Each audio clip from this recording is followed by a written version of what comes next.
The Senate will come to order. Will the clerk please call the roll? Senators Baisley, Bridges, Buckner, Coleman, Cutter,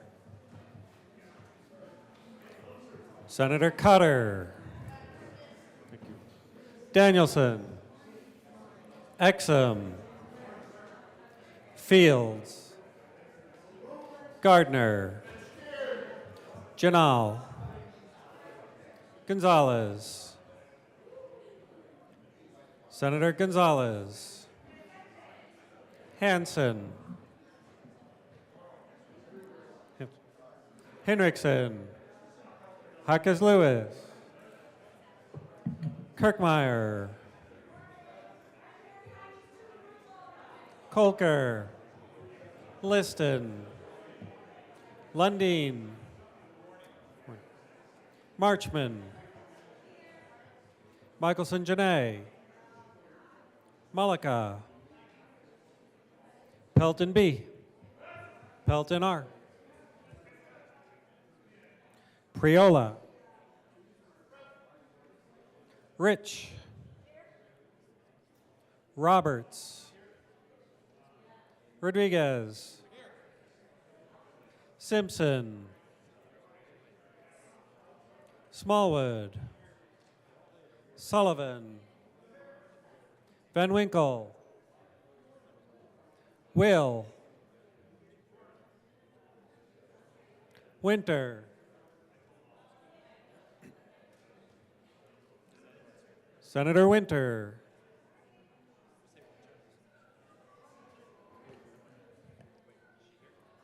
No, excused.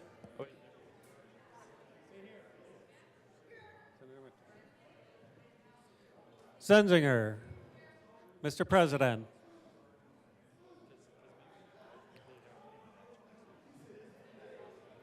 Mr. President,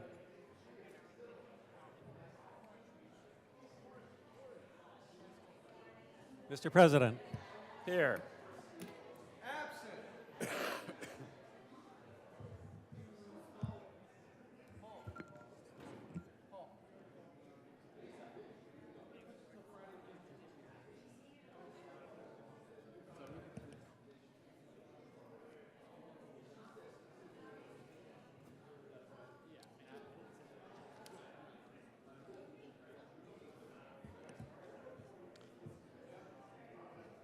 The morning roll call is 35 present, 0 absent, 0 excused. We have a quorum.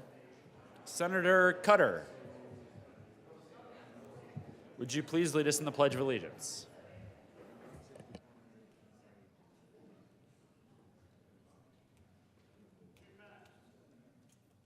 I pledge allegiance to the flag of the United States of America and to the republic for which it stands, one nation, under God, indivisible, with liberty and justice for all.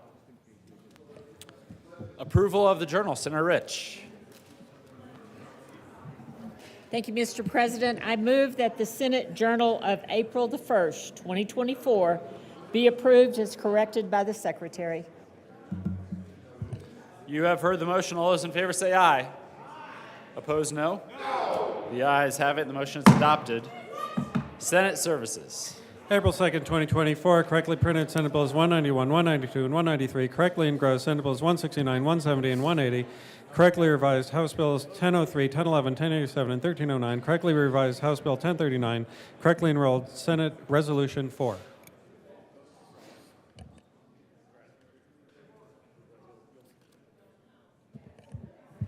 Committee reports. April 1st, 2024, Committee on Judiciary, after consideration of the merits, the committee recommends the following. Senate Bill 187 be referred to the Committee of the Whole with favorable recommendation. Senate Bill 182 be referred favorably to the Committee on Appropriations. Senate Bill 189 be amended as follows and is so amended be referred to the Committee of the Whole with favorable recommendation. Senate Bill 90 be amended as follows and is so amended be referred to the Committee of the Whole with favorable recommendation.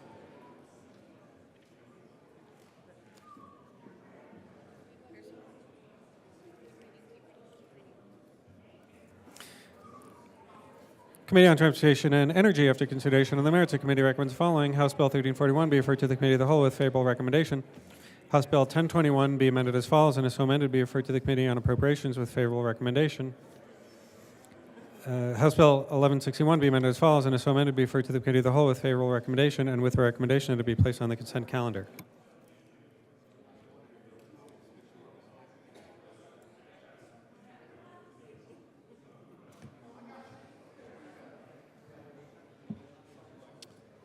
Introduction of memorials. Senate Memorial 2 by Senator Will, concerning memorializing former Senator E. Marty Hatcher. Majority Leader Rodriguez.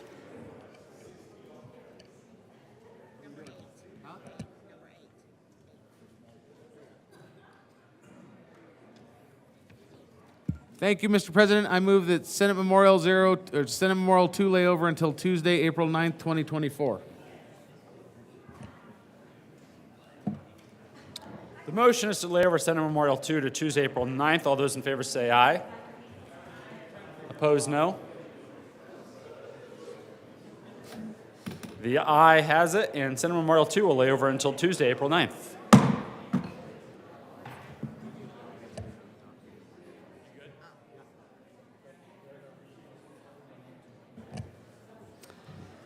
Third reading of bills. Consent calendar.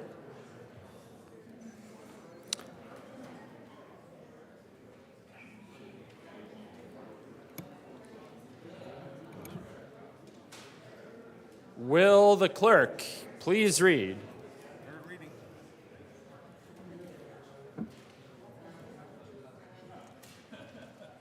The titles of all of the bills on third reading of bills consent calendar. Senate Bill 169 by Senator Exum and Representative Snyder, concerning Public Employees Retirement Association job classifications for state employees whose duties relate to wildfire mitigation. House Bill 1309 by Representatives Taggart and Velasco and Senator Roberts and Rich, concerning protection for persons assisting in volunteer helicopter search and rescue operations. House Bill 1087 by Representatives McCormick and Armagost and Senators Kirkmeyer and Marchman, concerning the creation of an additional pathway for educators to gain an endorsement for special education instruction. House Bill 1003 by Representatives McLaughlin and Young and Senators Simpson and Michelson-Janay, concerning measures related to harm reduction for students. Senate Bill 180 by Senators Fenberg and Smallwood and Representatives Lindstedt and Winter T, concerning the repeal of the Colorado Digital Token Act. Mr. Majority Leader. Thank you, Mr. President. I move for passage of all the bills on third reading of bills consent calendar, which includes Senate Bill 169, House Bill 1309, House Bill 1087, House Bill 1003, and Senate Bill 180. Is there any discussion? Something you'd like to say? Seeing none, the motion is the passage of all of the bills on the third reading of bills consent calendar. Are there any no votes? Senator Baisley. Thank you, Mr. President. I request to be counted as a no vote on House Bill 24-1003. Senator Baisley will be recorded as a no vote on House Bill 1003.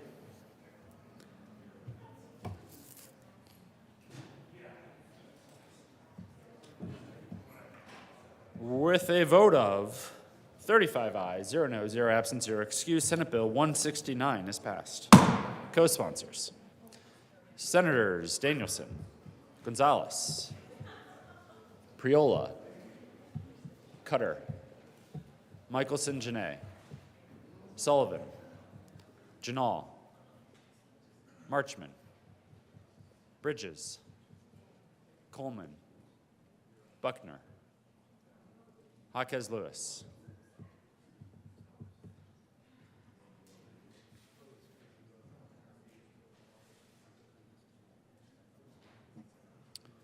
Please add the president.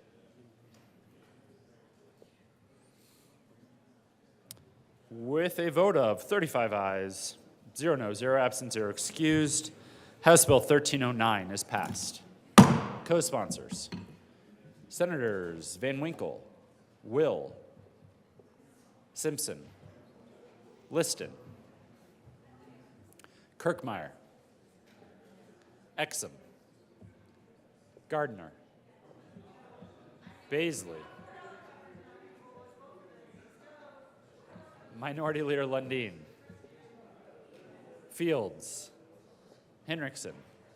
Michelson Janae. Janal.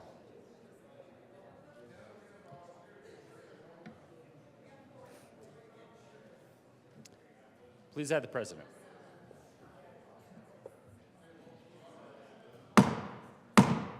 Members, it's a little loud in here for third reading.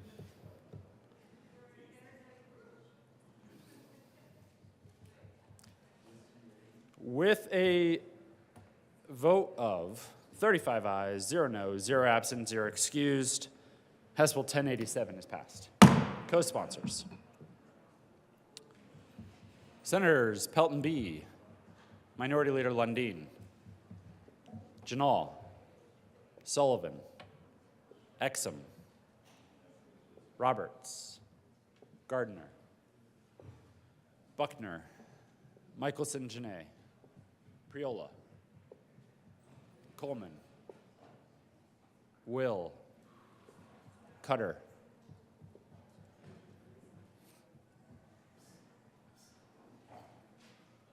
Fields. Please add the president.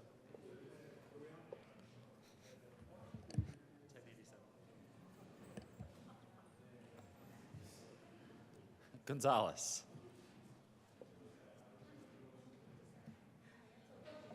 With a vote of 34 ayes, 1 no, 0 absent, 0 excused, House Bill 1003 is passed.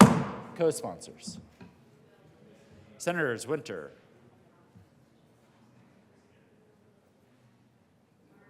Cutter, Jaquez Lewis, Gonzalez, Buckner, Marchman, Priola, Coleman,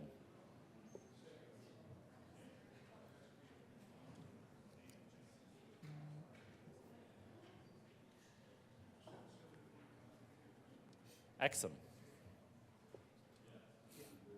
Bridges,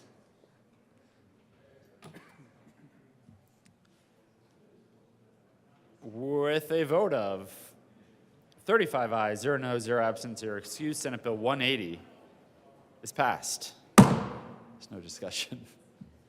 Co-sponsors. Mr. President?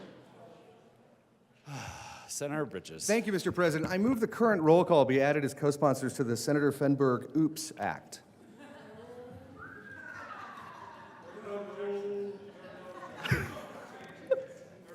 Please, will someone please object?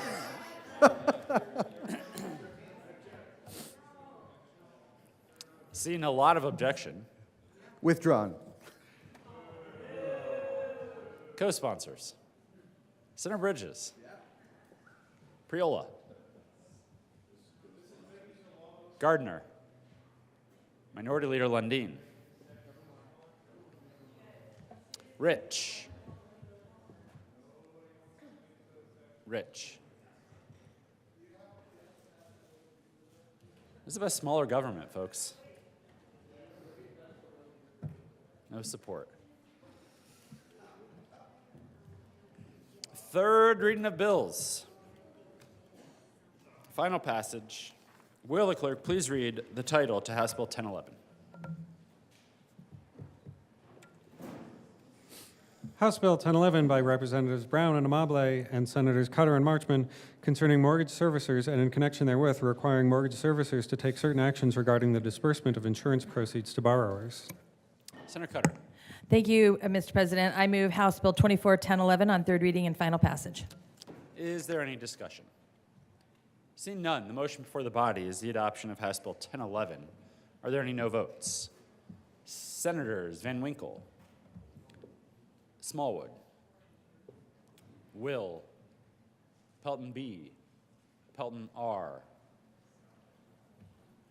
Minority Leader Lundin, Kirkmeyer.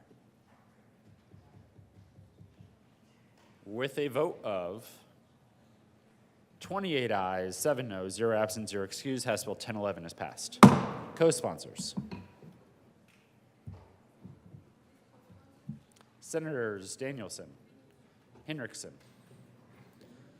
Michelson Janae, Buckner, Exum, Jaquez Lewis, Gonzalez.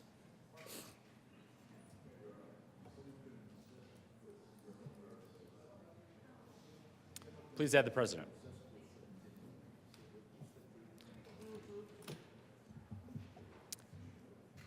Will the clerk please read the title to Senate Bill 170?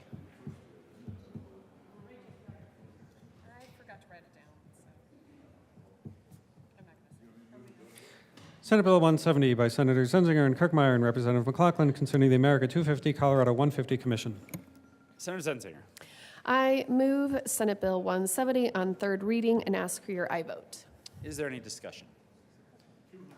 Seeing none, the motion is the passage of Senate Bill 170. Are there any no votes? For Colorado, for America. It's for America. Semi-quincentennial. With a vote of 35 ayes, 0 no, 0 absent, 0 excused, Senate Bill 170 is passed. Co-sponsors. Senators Pelton B., Pelton R., Rich, Coleman, Simpson, Will, Gardner, Minority Leader Lundin, Marchman, Exum, Priola, Hanson, Bridges, Jaquez Lewis, Michelson Janae, Buckner, Cutter, Fields. Please add the president.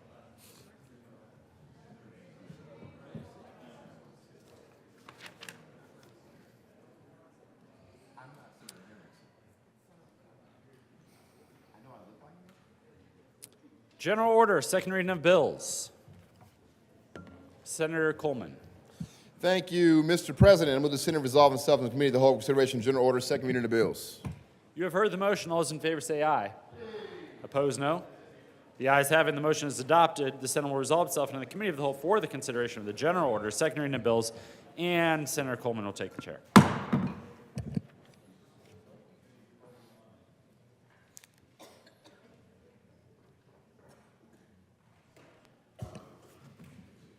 Committee will come to order and the court rule is relaxed. Will the clerk please read the title of Senate Bill 60?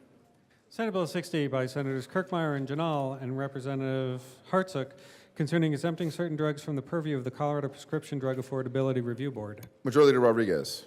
Thank you, Mr. Chair. I move to lay over Senate Bill 60 until Monday, April the 8th.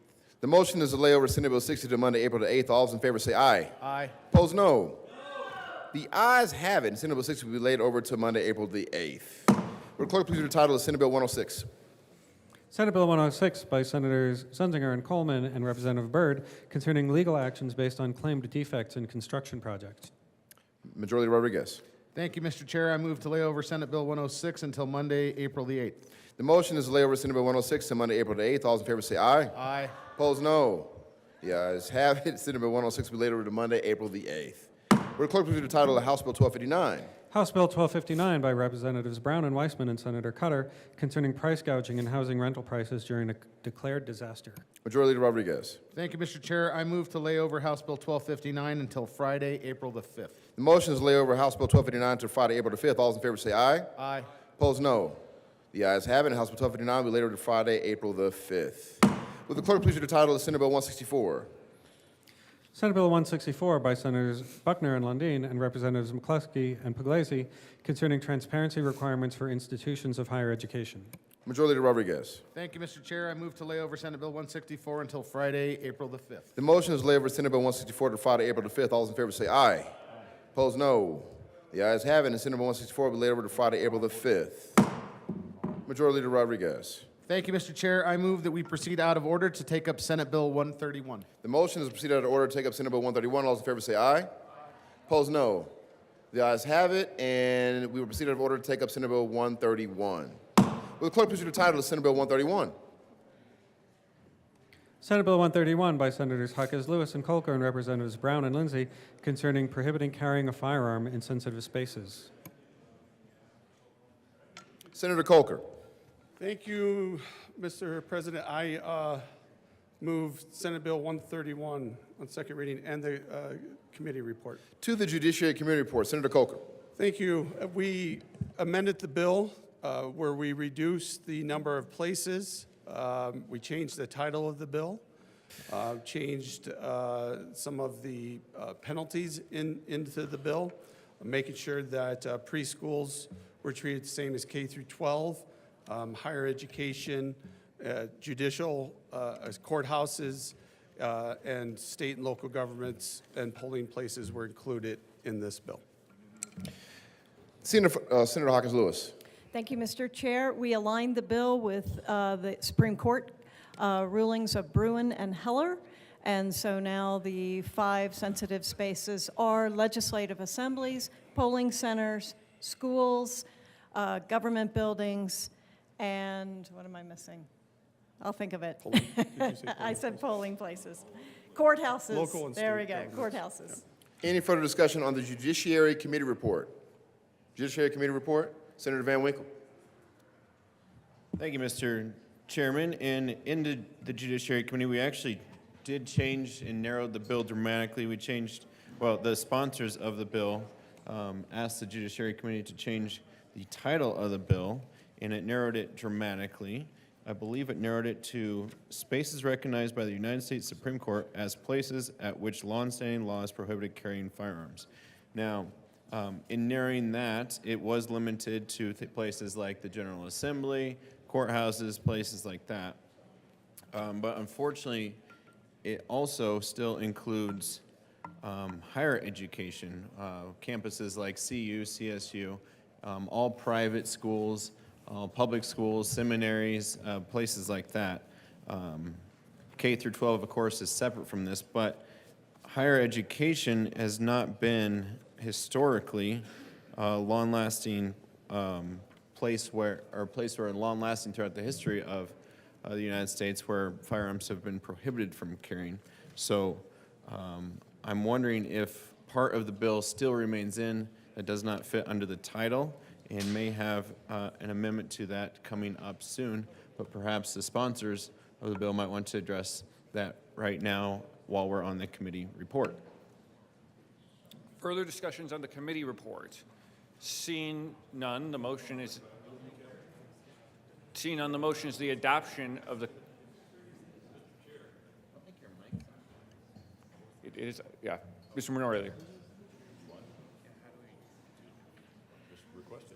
Mr. Minority. Thank you, Senator Mr. Chair. Van I Winkle. asked for a title ruling on the amended bill. A title ruling has been requested. The Senate will stand in senatorial 5.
The Senate is back to order. The motion is the adoption of the Judiciary Committee report. on Senate Bill 131. All in favor say aye. All opposed, no. The ayes have it, and the committee report is adopted. To the bill, Senator Smallwood.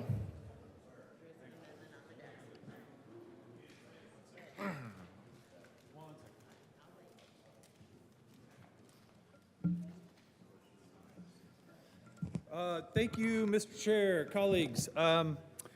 I plan to introduce an amendment related to the committee report. And one of the issues that I see in Senate Bill 131, and give me a second because I want to chat about it, then I will move the amendment. As I look at our favorite document, or for some of you, second favorite document, it's not Title 18. We're actually in the Colorado Constitution. In the Colorado Constitution, I am looking at Article 5, Section 16, which relates, so remember, we're not talking about a statute here, we're talking about the Colorado Constitution. Colorado Constitution, Article 5, Section 16, when we're talking about the privileges of members of the General Assembly. I wonder who that could be talking about. Maybe it's all of us, all of the members of the Senate, all of the members of the House. This part of the Colorado Constitution pertains directly to us. So, privileges of members. The members of the General Assembly shall, in all cases except treason or felony, be privileged from arrest during their attendance at the sessions of their respective houses or any committees thereof, including interim committees, and in going to and returning from the same, traveling to and from committees, including interim committees, and for any speech or debate in either house or any committees thereof, they shall not be questioned in any other place. They shall not be questioned, which most Coloradans view that to mean not only can we not be arrested, except for felonies and treasons, we can't even be stopped. We can't even be detained in order to be questioned. So, colleagues, citizens of Colorado, I would ask you, if we now have a bill before us that says that it will soon be illegal to carry a firearm in a government building like this one, and we as members of the General Assembly choose to carry a firearm, let's say, concealed or not concealed, how in the world shall we be stopped from doing so? This bill contemplates a misdemeanor crime, clearly not meeting the definition, at least in my opinion, of a felony or treason. This is a misdemeanor. So, colleagues, somebody please come here and tell me how I am going to be stopped by law enforcement for my misdemeanor crime of carrying a firearm in this building or from the parking garage. The bill clearly contemplates parking structures. I want to carry a firearm from the parking garage to this building on my way to committee, on my way to debate, on my way to second reading of Senate Bill 131. I can't be arrested, I can't be stopped, I can't be detained. I'll pause here because I would love a response for this before we look to correct this, what appears to be obvious error, as to how members of this body are going to be subject to Senate Bill 131.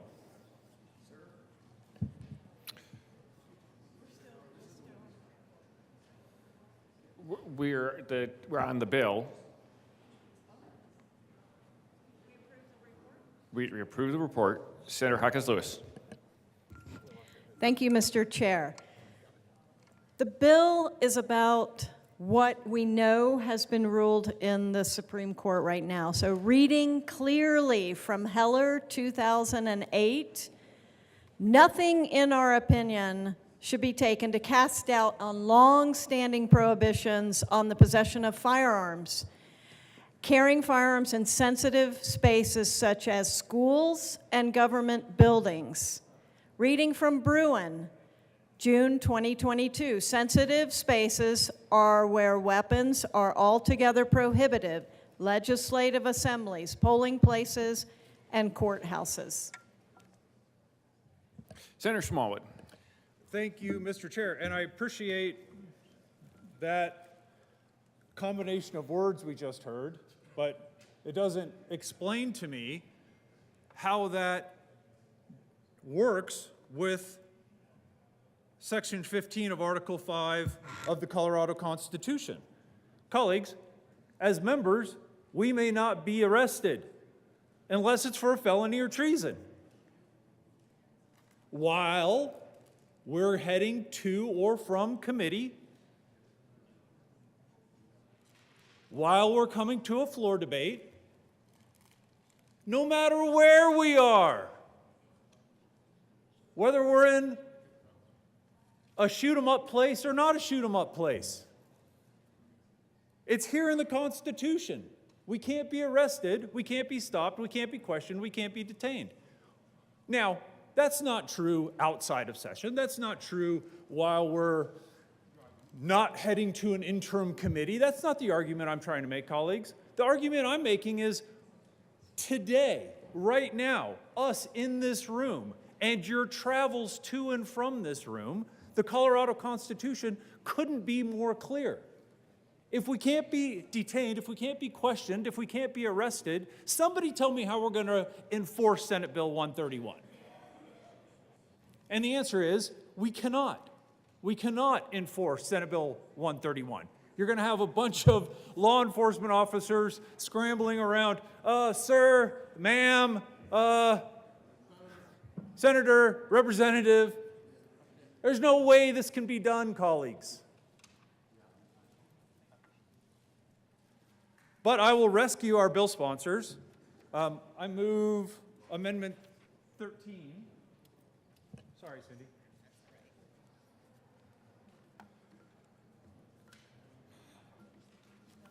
There is an amendment at the desk. Mr. Hubler, will you please read Amendment L013? L Senator 013, Smallwood. amend the judiciary. I got a clarification. Thank you, Mr. Chair. Amendment 13, I move Amendment 13. Amendment 13 simply, I would say, re-emphasizes what I think we already know, is that members of the General Assembly, because of the privileges granted in the Colorado Constitution, are certainly free to carry firearms in a government building, not always, but sometimes, like today, when we're debating Senate Bill 131, when we are heading to or from committees, when we are heading to or from interim committees. That is what the Constitution says. So what Amendment 13 simply says is that members of the General Assembly will be excluded to save our law enforcement from scrambling around, trying to question us when they're clearly not allowed to question us, not without violating our constitutional rights anyways, or trying to arrest us, which they're clearly prohibited from doing on a day like today, and simply says that in the shoot-'em-up areas that are described in the bill, members of the General Assembly, as per the Constitution, would be excluded from that. And I'd ask for an aye vote on Amendment 13. Senator Jaquez Lewis. Thank you, Mr. Chair. Why should legislators be above the law? This is not something that we should be able to be different than any other individual. And look at, if you walk into the Capitol in Washington, D.C., you can't carry a firearm into the Capitol on the floor. We should not be above the law. That's what we're doing with this. legislative assemblies should be covered. It's been ruled by the Supreme Court that this should be included. So this is an unfriendly amendment, and we're asking for a no vote. Senator Gardner. Thank you, Mr. Chair. Well, I recognize that this is an unfriendly amendment, but, you know, I'll speak with the amendment and try to get it to be more civil.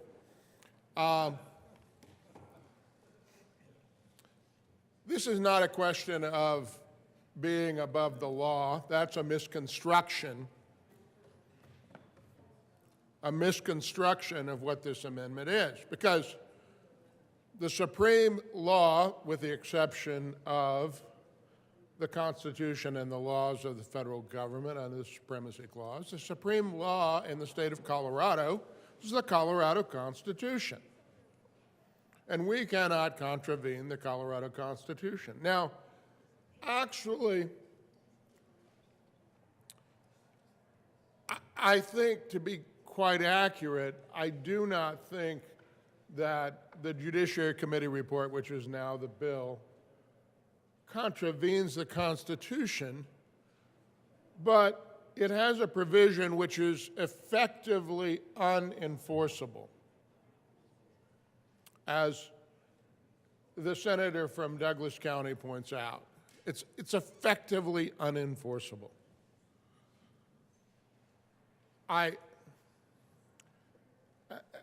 You know, we have had in my 15, now 16 sessions, we have had sort of high-profile instances of some member having a firearm for their personal protection.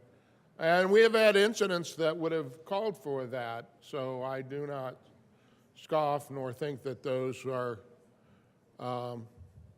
inappropriate. In fact, when I was in the House, I once had a colleague who was a retired police officer who sat next to me, and I didn't conceal carry. He did. I always felt a lot better that he was sitting next to me and was highly, highly trained. But here's the thing about this even. If you walk in to the Capitol as a member with a firearm not even concealed, it's just kind of hanging there, and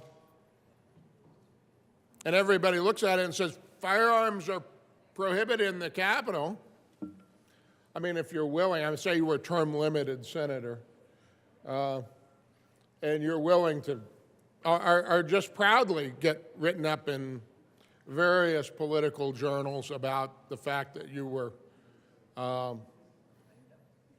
flouting what you considered to be, maybe you'd be correct or incorrect, what you consider to be an unconstitutional provision, or a violation of the moral rights of man, which we get all of that here from time to time. So before you come down here and scoff at me, people make those arguments here at the podium all the time. I don't tend to.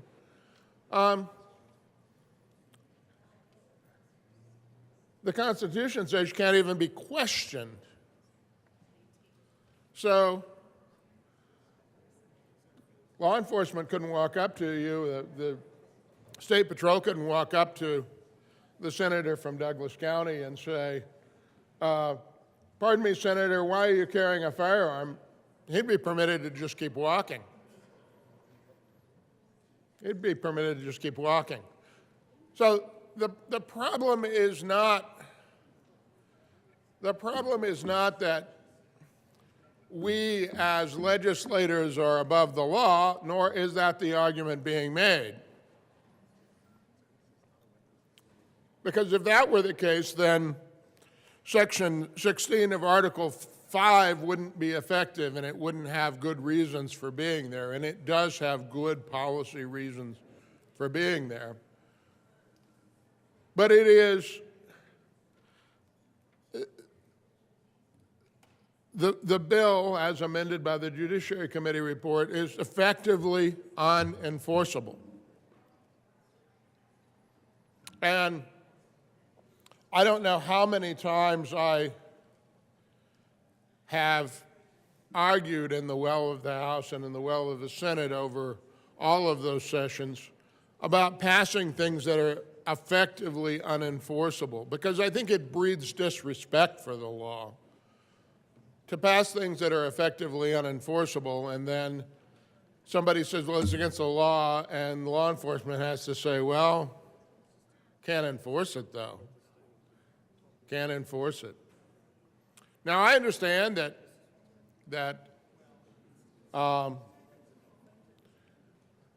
are those colleagues who will say, but we have to prohibit this. Well, I don't know. You could refer a matter to the Constitution. I don't think you'd get 24 votes here at the Senate this session, hopefully never. But you could get 24 votes to, you know, and 2/3 over in the House, and you could put something on the ballot to amend the Constitution to say no legislator can be questioned going to or from, et cetera, except with regard to firearms restrictions. You could do that, and then it would be a perfectly legal and enforceable restriction. I think this is a good amendment, colleagues. It's a good amendment for a couple of reasons. One, because it comports with the Constitution in the sense of enforceability. And secondly, the very existence of this amendment highlights the overall issues with Senate Bill 131 with regard to sensitive spaces, and this body and the House and the state government generally trying to legislate about things that have traditionally in this state been legislated by local government. In fact, we passed a bill. I mean, it's related to this, so don't freak out, Mr. Chair, and say, talk to the bill, because I am. We have existing legislation that empowers local government to pass more restrictive legislation than we ourselves pass. Now, I wondered about that as policy, but that's not for discussion today. That is the law in Colorado. We allow local governments to be more restrictive with respect to firearms than we are, than our state law is. Okay. But you know, you can't violate the Constitution. And in fact, I mean, the telling part about not violating the Constitution, and you almost need to be a simple country lawyer who's struggled through law school twice to understand the interplay between the federal Constitution and its supremacy clause and our state Constitution, because the state of Colorado is a sovereign in the state of Colorado, with the exception of the federal Constitution and the supremacy clause and so forth. So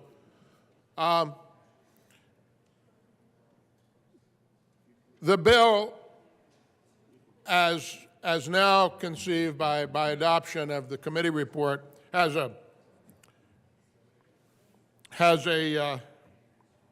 title of Spaces Recognized by the United States Supreme Court as Places at Which Longstanding Laws Prohibited Carrying Firearms.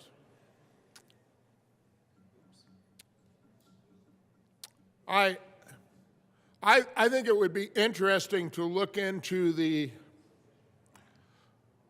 long-standing history of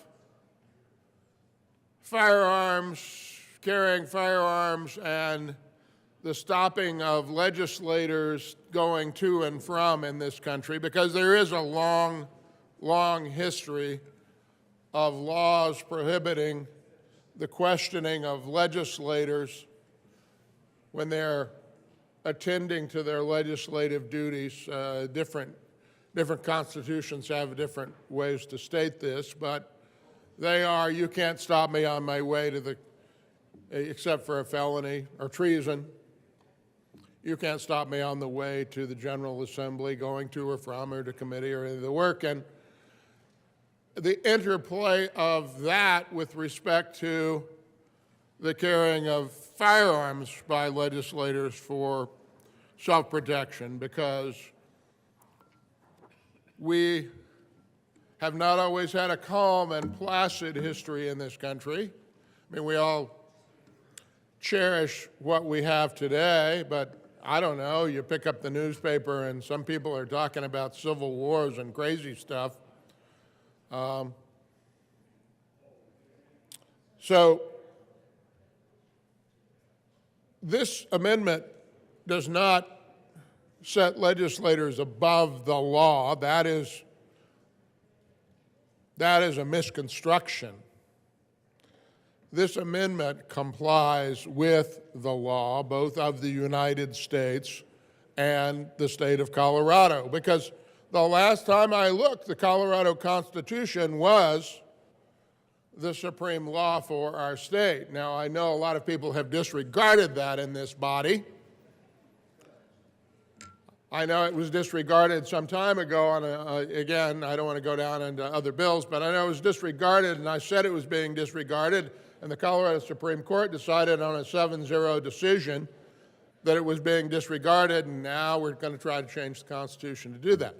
If we want to fix this, then we ought to fix it by changing the Constitution, not by creating an unenforceable provision because of the Constitution. And again, let me say it one more time. This amendment is not to place legislators above the law. That is a scurrilous misconstruction of this amendment. Vote aye. Senator Jaquez Lewis, and then I see Senator Liston in the queue. Thank you, Mr. Chair. States that prohibit firearms in their state legislatures: Texas, Wyoming, Kentucky, Illinois, California, Connecticut, Florida, Hawaii, Mississippi, Missouri, Nebraska, New York, Washington. Senator Liston to L13. Thank you, Mr. Chairman. Well, members, first of all, I would remind everybody that it's in our Constitution. I can't speak for the other states, but it's in our Constitution that we as citizens, much less as legislators, that we as citizens have the right to carry firearms. And I do rise in support of Amendment L013 to Senate Bill 131. You know, this is not my first rodeo here either, just like the good senator from Colorado Springs. I would remind everybody, I would like to go back to the idea of how is this going to be enforced? You know, we are coming and going, we as legislators coming and going each and every day, multiple times in and out of the Capitol and other buildings. What are we going to have to do? Each time we're going to have to stop and be searched and go through the security just like all the other citizens. Right now, we come and go as we please. And like I say, this is my 16th session, and I think back, I can never recall not one time where one of my fellow colleagues on either side of the aisle, in either house, either chamber, the House or the Senate, where we've had a problem with firearms. I've never seen a representative or a senator brandishing a firearm, threatening another member, anything like that. And I go back all the years that I can recall, living here in the state of Colorado for the last 57 years. I can't think of, and maybe the good senator from Longmont can refresh my memory, but I can't think of an incident where a representative or a senator has threatened another member or threatened anybody with a firearm. So here we are going to be forced through probably an unconstitutional, something that is that contravenes the Constitution of the state of Colorado, that is going to make us illegal, do something illegal, which we haven't been doing for all these years.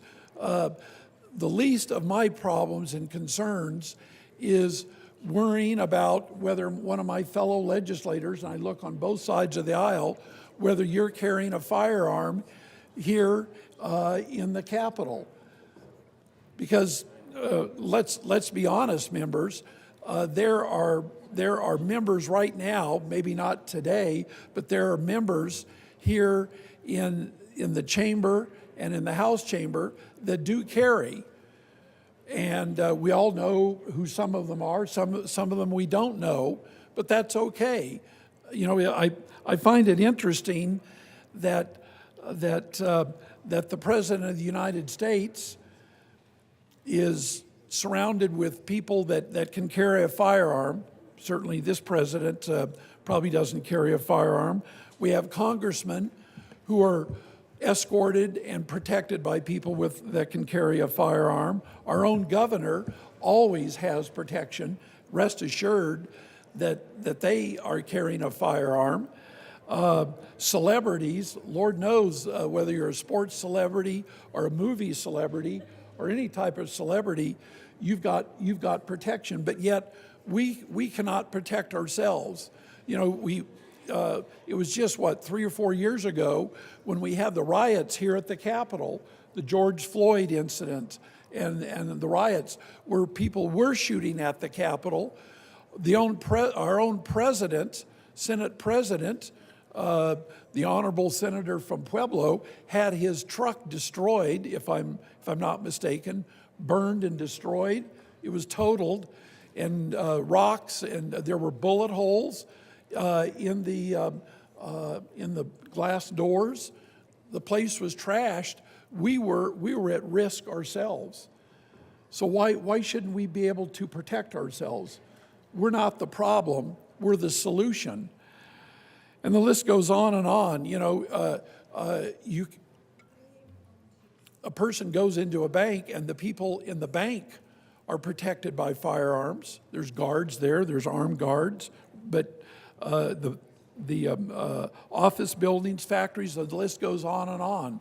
So this is, L13 is a common sense amendment that just allows us, that we as law-abiding citizens, we shouldn't give up our rights just because we happen to be an elected official. We're out to protect the rights of others, including our own. So this is a well-reasoned amendment. I urge an aye vote on L013. Thank you, members. Senator Baisley to Amendment L13. Thank you, Mr. Chairman. I am rising in response to the challenge. Should we legislators be above the law? And absolutely not. I can't count the times on one hand the number of times I've come to a well here and in my previous assignment in the House of Representatives to point this out, that we take this oath on our first day of the Assembly, swearing that we will support the Constitution of the United States, the Constitution of the State of Colorado, and the laws of Colorado, and so on, faithfully perform our duties. We will support the Constitution of the United States, which includes, of course, the right of the people to keep and bear arms shall not be infringed. We take an oath that we will uphold the Constitution of the State of Colorado, which includes the Constitution, the right of no person to keep and bear arms in defense of his home, his person, and property shall not be called into question. So how indeed are we to be allowed to rise above the law Well, we make an oath to serve in this chamber to uphold these constitutional principles. If we vote for bills like Senate Bill 131, then we are making ourselves above the law, above our oath of office. We cannot vote for this bill in the first place, but this amendment gives us at least some comfort for a couple of areas, including here at the General Assembly, to be able to defend our person, as is stated in our state constitution, to bear arms in defense of our person. So how are we above the law? Actually, this brings us closer to our ability to adhere to our oath of office by passing this amendment, and we ought to be throwing a lot of other amendments towards this bill, Senate Bill 131, to try to bring it within the confines of our oath of office. Folks, we've got to vote for this amendment to come close to this bill having anything to do with our maintaining our oath of office. So I strongly recommend that we vote yes on L013. Thank you, members. Senator Van Winkle. Thank you, Mr. Chair. And I also request a yes vote on this, but I do think the record needs to be clear because I believe there may have been an inaccuracy said in the well, which is that Texas, which was the very first one, does not allow any firearms within the building, and I believe that to be very inaccurate. In fact, if a concealed carry permit or holder or a licensed firearm is on a citizen or legislator, they are permitted in the Texas legislature to carry those firearms within the building. And I believe the same goes for many of the other states where at least those legislators are, like here at the Colorado State Capitol, where we have the gun with the X through it on all the windows.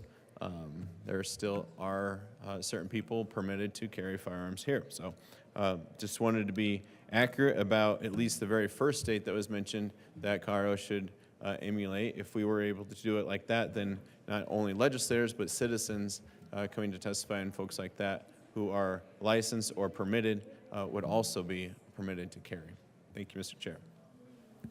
Senator Rich. Thank you, Mr. Chair. And of course, I rise in support of this amendment L013. I thought it was really great of the senator from Parker to make it clear, not only to this body, but to those that are listening, that this is a clear violation of the Colorado Constitution. I've been around long enough to know that if you want to make a change or in the Constitution, it should be a vote of the people. This body does not have the jurisdiction to do that. And so for that reason, I support this amendment because I took an oath. I know everyone in here took an oath that are legislators to uphold the Constitution of the United States and the Colorado Constitution. It seems clear to me that without this, we're violating the Colorado Constitution.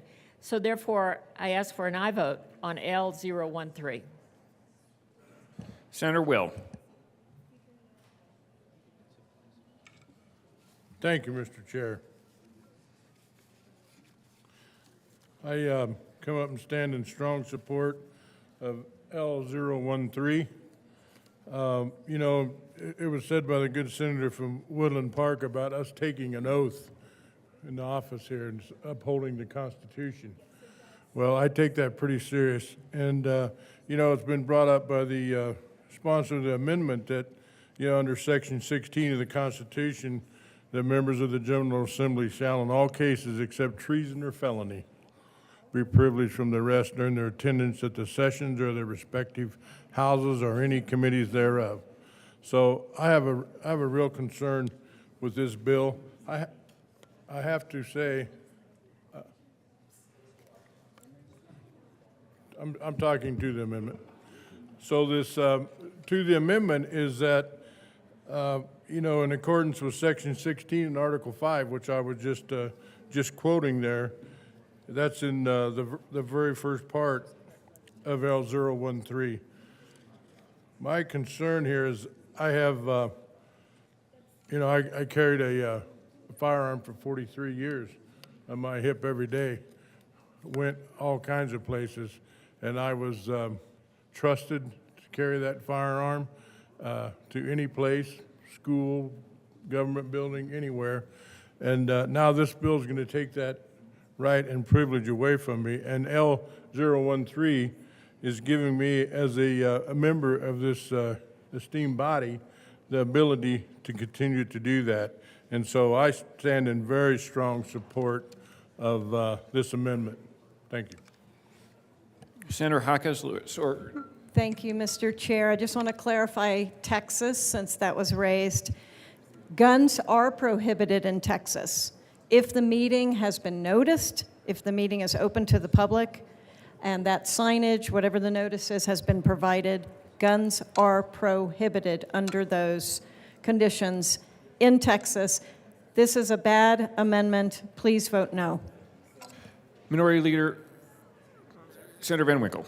Thank you, Mr. Chair. And we don't, I guess at the end of the day, Texas can be Texas and they can have the rules that they want. But where I was going off of for the Texas rules is from the Texas Department of Public Safety, which did confirm that licensed to carry persons will be allowed and are allowed on Capitol grounds and inside the Capitol as the law is currently written. Now, this article actually is from January 12, 2022, so I suppose in the last year or so that might have changed, but I am not familiar with any anti-Second Amendment bills coming from the Texas legislature. In fact, I believe it's gone the opposite way with more freedoms and more ability for the Second Amendment to be upheld in the state of Texas.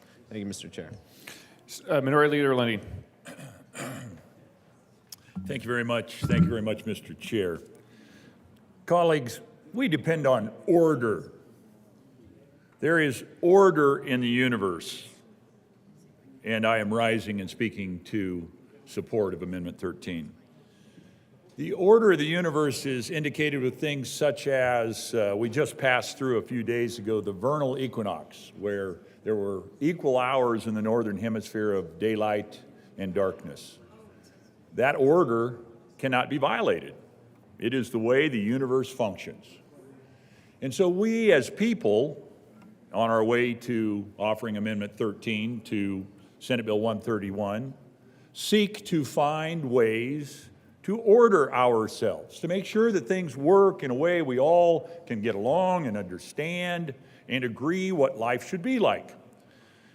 And so when this great experiment known as the United States of America was founded, we created a constitution, the primary document under which all other laws would be nested. And they would need to be required to be in order with and submissive to that Constitution.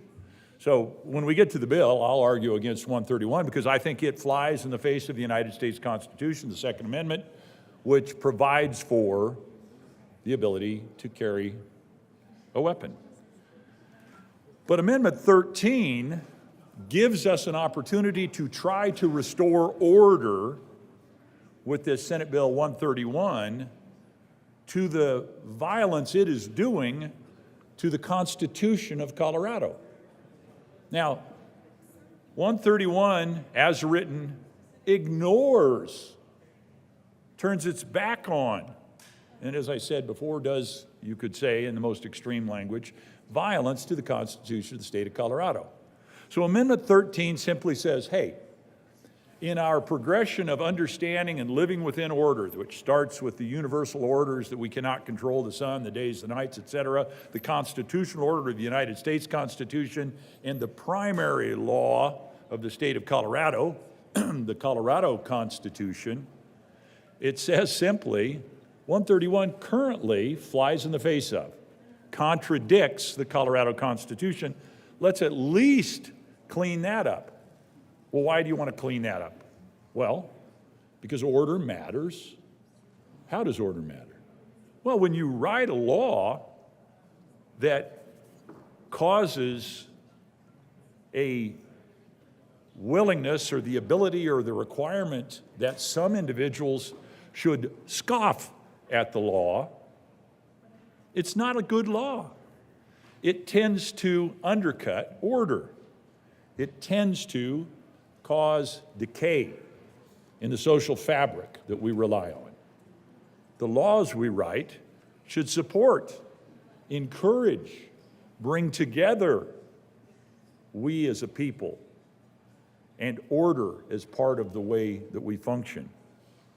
So, based on this high-minded principle of order, I urge your support of Amendment 13. You've heard the details of the specific arguments of how this would work mechanically, who it involves, legislators specifically in this particular instance.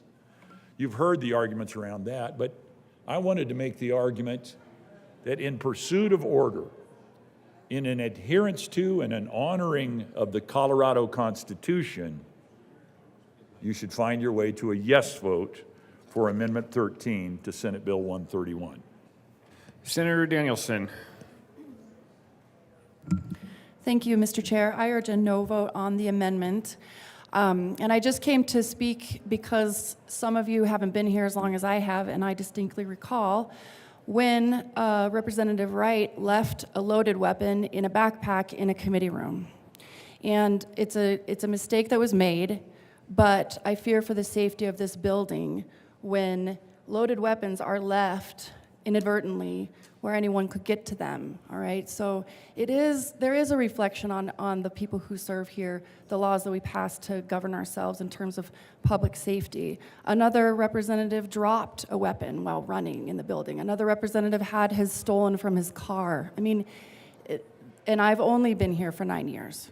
So I just wanted to highlight that because these mistakes were made, and they could have been extremely volatile. They could have been deadly. And so if we can take a small step here and prevent that, I think we owe it to the public safety to do so and prevent a tragedy that could occur, even just with the careless handling of one's weapon. Thank you. Senator Van Winkle. Thank you, Mr. Chairman. And, well, to the legislator who had their car broken into in the circle of the Capitol and had their firearms stolen, which was in their locked vehicle, I believe, he's the victim. He's the one that a criminal stole from. But anyhow, after looking up Texas, I then went to Kentucky and looked at theirs, and this is from July of 2021, so perhaps it's been updated, but July 2021. Under new regulations, Capitol visitors are explicitly allowed to carry handguns and long guns as long as they are properly secured. Quote, individuals carrying a firearm may be ordered to leave the Capitol or other state facilities and grounds when brandishing it in, quote, an unsafe manner, including pointing the muzzle at another person, failing to keep the safety on, failing to keep their finger outside the trigger guard, and threatening another person with the firearm. Handguns must be secured in a holster with 2 or more security features, while long guns must be secured behind the back with a strap slung over the shoulder and the muzzle facing upward. As for ammunition, individuals can carry no more than what can be loaded into the firearm at once and possess no more than 1 magazine. Individuals who refuse orders by security personnel to leave after any violation may be subject to criminal prosecutions, and now new signs have been placed at the security entrances telling visitors the proper way to secure their guns while inside the Capitol. That is Kentucky. Senator Smallwood. Thank you, Mr. Chair. So appreciate the comments from the sponsor. I appreciate the sponsor clarifying what I believe were inaccuracies of the first comment regarding other governments. And it's refreshing in this body to hear from my colleagues on the left how much we should be like Texas and Tennessee and Oklahoma. I don't know that I've ever heard that before at the well. So if nothing else, it's entertaining, I suppose. A couple of reasons why I do think we should support Amendment 13 that weren't brought up. The good senator from Wheat Ridge brought up an incident where one of our former colleagues, I don't believe I was elected yet, had unknowingly left a firearm in a committee room. The way I read Senate Bill 131 without Amendment 13 is that's not a crime. Colleagues, you can unknowingly leave firearms wherever you want in this building. You can put them, if you have them in your bag and you forgot about it, that's called unknowingly. If you have it in your backpack, you forgot about it, that's called unknowingly. This bill contemplates only one thing, knowingly. So I appreciate the senator from Wheat Ridge bringing up that example of something that without Amendment 13, this bill doesn't address at all, is folks unknowingly leaving firearms scattered all about this building. So and colleagues, I mention that to simply show the flawed thinking in Senate Bill 131, particularly without Amendment 13. Not only is it impossible to enforce based on the provisions of the Colorado Constitution without Amendment 13, but you heard the sponsor mention, nobody should be above the law. And as you heard from my colleagues, we're not looking to place additional people above the law. We're looking to simply not codify what has been a long-standing tradition in this chamber. But on that point, let's say you believe that elected officials, members of the General Assembly, more specifically, members of the Senate, members of the House of Representatives, should not be included in Senate Bill 131. Let's say, hypothetically, you reject Amendment 13 because you just think that members of the General Assembly, even though so many of us have carried firearms in this building, day after day, week after week, month after month, year after year, nobody's said anything to me yet. Nobody's come up to me as a senator like, that's a really bad thing. That's really irresponsible of you, regardless of the amount of training you've gone through, regardless of the amount of permitting or licensure that you have or have not taken. We think it's bad that members of the General Assembly have the ability to carry a firearm. Let's say hypothetically that that's what you believe. If that is what you believe, then let's talk for a minute about the folks that you believe should be able to carry in this building. Who is suitable to do this if we are not? Well, the bill talks about peace officers. So ostensibly, one would feel like if you support this bill, you feel peace officers should be able to be in the gallery right now knowingly carrying a firearm, openly or concealed. Okay. Well, what is a peace officer? Who are we saying is worthy of this if we are not? A peace officer. Sounds easy, right? We're talking about a police officer or sheriff's deputy, right? Nope. The lawyers in this room already know the answer to this question. What is a peace officer? Well, it's about 10 pages worth of stuff in Title 16. Colleagues, 10 pages. 10 pages of people who are worthy while we are not. So, where would we start? Again, what we're talking about is if you're rejecting Amendment 13, saying members of the General Assembly should not be permitted to knowingly carry, concealed or open, a firearm in this building, who can? Well, the sheriff can. That makes sense. A sheriff, an undersheriff or a certified deputy sheriff, or a non-certified deputy sheriff. All of those folks can knowingly possess a firearm, concealed or not, here in the Colorado State Capitol, right up here in the gallery. Well, and I could see one might say, well, you know, they've gone through proper training and that sort of thing. So they come to testify, they should be in. A police officer, agree, makes perfect sense. Police officer should be able to carry. Thank goodness they carry, because they're the ones that protect us and the governor. Then it gets a little more interesting. The coroner.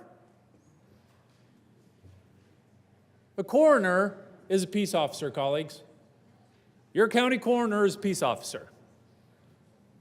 So, with the firearms training that I've gone through, I won't be allowed to, well, I won't be here anyways, but theoretically, my predecessor would not be allowed, assuming that my successor, assuming that we don't change the Colorado Constitution again, like we're about to do now, and instead say there needs to be 34 senators or 33 senators.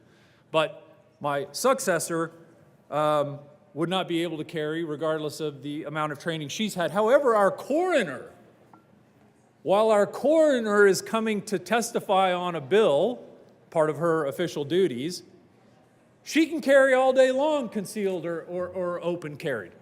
She can walk in with a hunting rifle strapped over her shoulder if she's coming to testify in a committee, part of her official duties as a coroner. That makes sense to the folks supporting 131 without Amendment 13. A fire arson investigator. Colleagues, a fire arson investigator coming here to contribute to our legislative process, to testify in committee in an official capacity. Fire arson investigator, no problem. They can knowingly carry. State senator, member of the House of Representatives, nope. And this does get better, in case you're wondering. Spoiler. A manager of the Office of Prevention and Security within the Division of Homeland Security and Emergency Management.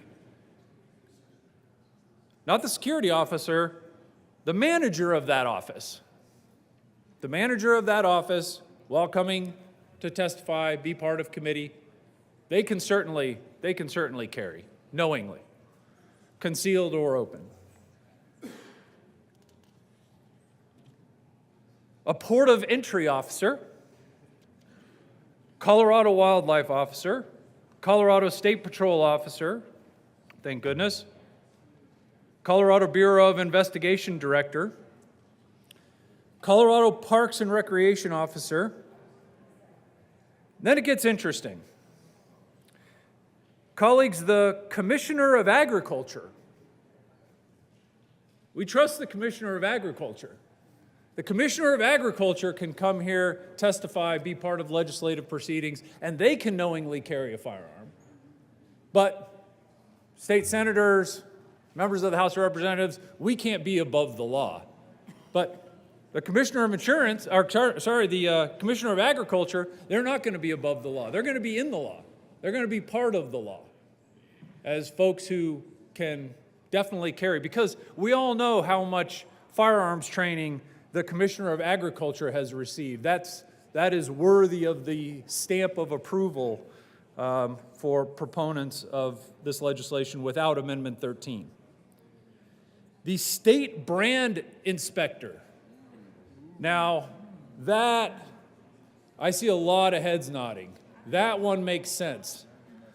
We definitely want the State Brand Inspector to be able to come to the Colorado State Capitol and knowingly carry a firearm, concealed or open, because it should be clear to all the citizens of Colorado that the State Brand Inspector is somebody worthy of being included in Senate Bill 131 without Amendment 13.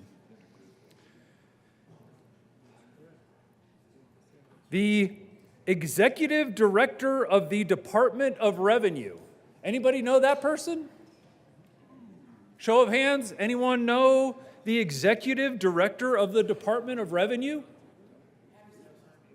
I think we all do. Okay. Now, the Executive Director, colleagues, of the Department of Revenue, or the Senior Director of Enforcement for the Department of Revenue, both of those individuals are considered to be peace officers under Title 16. So thank goodness the Senior Director of Enforcement for Department of Revenue can march into this building to come testify on a bill or to do stakeholdering work, knowingly, openly carrying a firearm. We know, those of us who know the executive director or the former executive director of the Department of Revenue, we know how much firearms training that person has had. Thank goodness they're included in Senate Bill 131 with or without Amendment 13. Because we know that that's a person that's got proper training, somebody that's trustworthy, unlike us as senators or members of the House of Representatives. The auto industry investigator. Yeah. Another one. Now, I don't know who has received more firearms training between the executive director of the Department of Revenue or just kind of your garden variety auto industry investigator. But both of those folks, we should, as citizens of Colorado, feel very comfortable that they can knowingly carry a firearm openly in the gallery of this building, because we know that the auto industry investigator is definitely somebody who should be on that list. A motor vehicle criminal investigator. Now, kind of all joking aside, colleagues, now it gets really serious. The director of the Division of Gaming. The director of the Division of Gaming is considered a peace officer in Title 16 and therefore clearly qualified to knowingly carry a firearm openly here in the Colorado State Capitol while coming to testify on a bill, do stakeholdering work.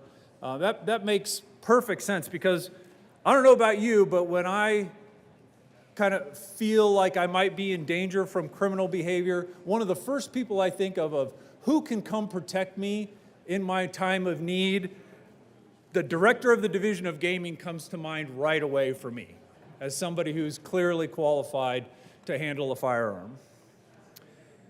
The Criminal Tax Enforcement Special Agent, certainly welcome to come to our state capitol.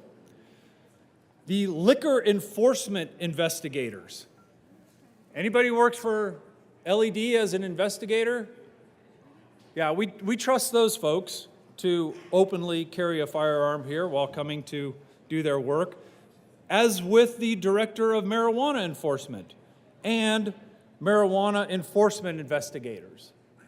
Those folks we have confidence in. Certainly a state lottery investigator. I mean, that's up there with the Division of Gaming, I would think. Can't have one without the other. It's like peas and carrots or peanut butter and jelly.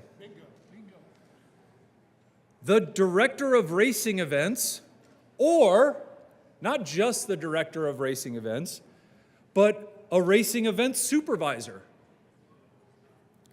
I think we can all agree, colleagues, citizens of the state of Colorado, I think we can all agree that a supervisor of racing events is clearly qualified to carry a firearm here in the Colorado State Capitol knowingly and openly, right? Something we can all agree on. Both sides of the aisle can say, I'm sure, that a racing event supervisor is one of those folks that we can kind of give the seal of approval for as far as, folks that have been properly trained for firearms. But if that didn't convince you, colleagues, if that list didn't convince you, a state student loan investigator is definitely considered a peace officer under Title 16. Because nothing says safe firearms and accurate shooting to me like a state student loan investigator. The Colorado Attorney General, when he comes to work here, he can knowingly carry concealed or openly. You won't be able to as an elected, but our Attorney General sure can. And you're like, yeah, Attorney General, that makes sense. But we've also included the Chief Deputy Attorney General, the Solicitor General, the Assistant Solicitor General, the Deputy Attorney General. This is like major, right? The Assistant Attorney General of Criminal Enforcement, and the Assistant Attorney General and employee as designated. Catch that last one? The Assistant Attorney General and employee as delegated. Anybody who the Attorney General's office designates as the Assistant Attorney General as designated. We don't even know who that person is. But Senate Bill 131, without Amendment 13, is going to say this person who we have no idea who they are, theoretically, is clearly qualified to knowingly carry a firearm openly or concealed in the state of Colorado, but you are not as an elected. This is the logic of Senate Bill 131 without Amendment 13. How many of you know who the Deputy Attorney General is? The Assistant Solicitor General. Google that one really quickly. Name one of them. Nobody in this chamber, in my opinion, is able, without Google, to come up with a single name of any of these people. We have no idea who they are, but with a blanket statement, Senate Bill 131 says, hey, as long as they're coming here to do, their work, they're not here just as a spectator for fun to be part of they're coming here to testify on a bill, they're coming here to work, they're coming to meet with the Attorney General, they're coming to meet with the governor, they're coming to meet with the lieutenant governor, they're coming to meet with the treasurer, they're coming to do stakeholder work. We have no idea who any of these people are. We have no idea what their criminal record is. It could be literally sociopaths, but we're giving them the stamp of approval.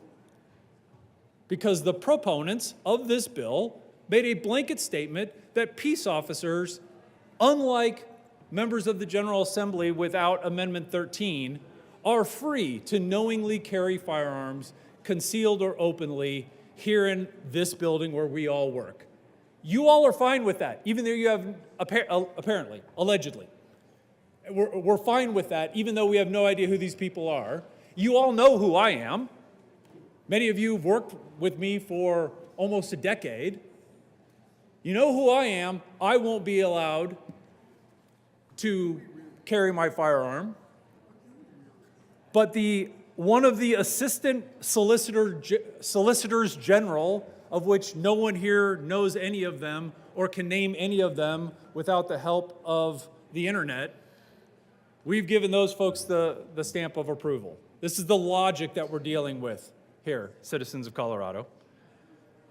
The Attorney General criminal investigator, any post director, any post board investigator.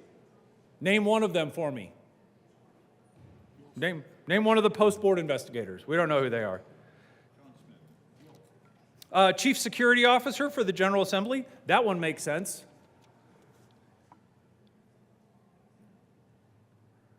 The District Attorney. Any district attorney, any assistant district attorney, any chief deputy district attorney, any deputy district attorney, any special deputy district attorney, any special prosecutor. any of these folks coming here on business, again, not to just bring their nieces to sit in the gallery for fun, somebody's coming here to work. The special deputy district attorney who's coming to meet with our AG on official business marches right into this building with whatever firearm they want, concealed or openly carried, well within the law, well within Senate Bill 131. Again, without Amendment 13, those of us who have been elected, those of us who are accountable to constituents, nope, we're not part of the list because we're not above the law, members. The district attorney chief investigator, a Department of Corrections inspector general, or a Department of Corrections investigator, the executive director of the Department of Corrections, a warden or a corrections officer, a community parole officer, an adult probation officer, a juvenile probation officer or a juvenile parole officer, a police administrator, a correctional security officer employed by the Colorado Mental Health Institute at Pueblo. Shout out to Pueblo, Mr. Chair. Currying favor with the chair. A Colorado State Security Guard, a railroad peace officer, and obviously, I feel like I don't need to say this one out loud, but a Public Utilities Commission member, of course. I mean, why in the world would we not allow a PUC member to knowingly, openly carry a firearm here in the Colorado State Capitol where we as members cannot? Of course. Right? We all know the PUC members, they're definitely trained in firearm safety. That goes without saying. Colorado National Guardsman, a municipal court marshal, a public transit officer. Did I mention there are 11 pages of these peace officers as defined in Senate Bill 131? And without Amendment 13, who is not on this list of 11 pages? Federal special agents, makes sense. Colorado State Higher Education police officer. The city attorney, the town attorney. Now, city attorney, I can see somebody making the argument. City attorney, yeah, we want them to be able to knowingly, openly carry a firearm here in the gallery while they're coming to testify. That makes sense to have the city attorney do that. But does it make sense to have the senior assistant city attorney march in here with a rifle strapped to their back? Knowingly? Does that make sense? How about the chief deputy city attorney? Or the deputy city attorney? Or the special deputy city attorney? Those folks are all free to knowingly, openly carry a firearm here in the Colorado State Capitol while they're coming to do their work. Senior prosecuting attorney. How many prosecuting attorneys are there in the state of Colorado? Anybody want to venture a guess? Hundreds? Thousands?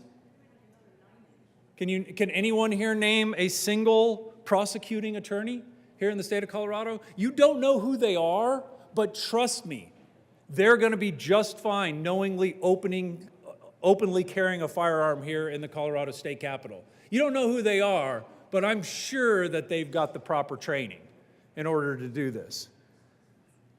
A senior prosecuting attorney, a senior prosecutor, or any special prosecutor. How many special prosecutors are here in the state of Colorado?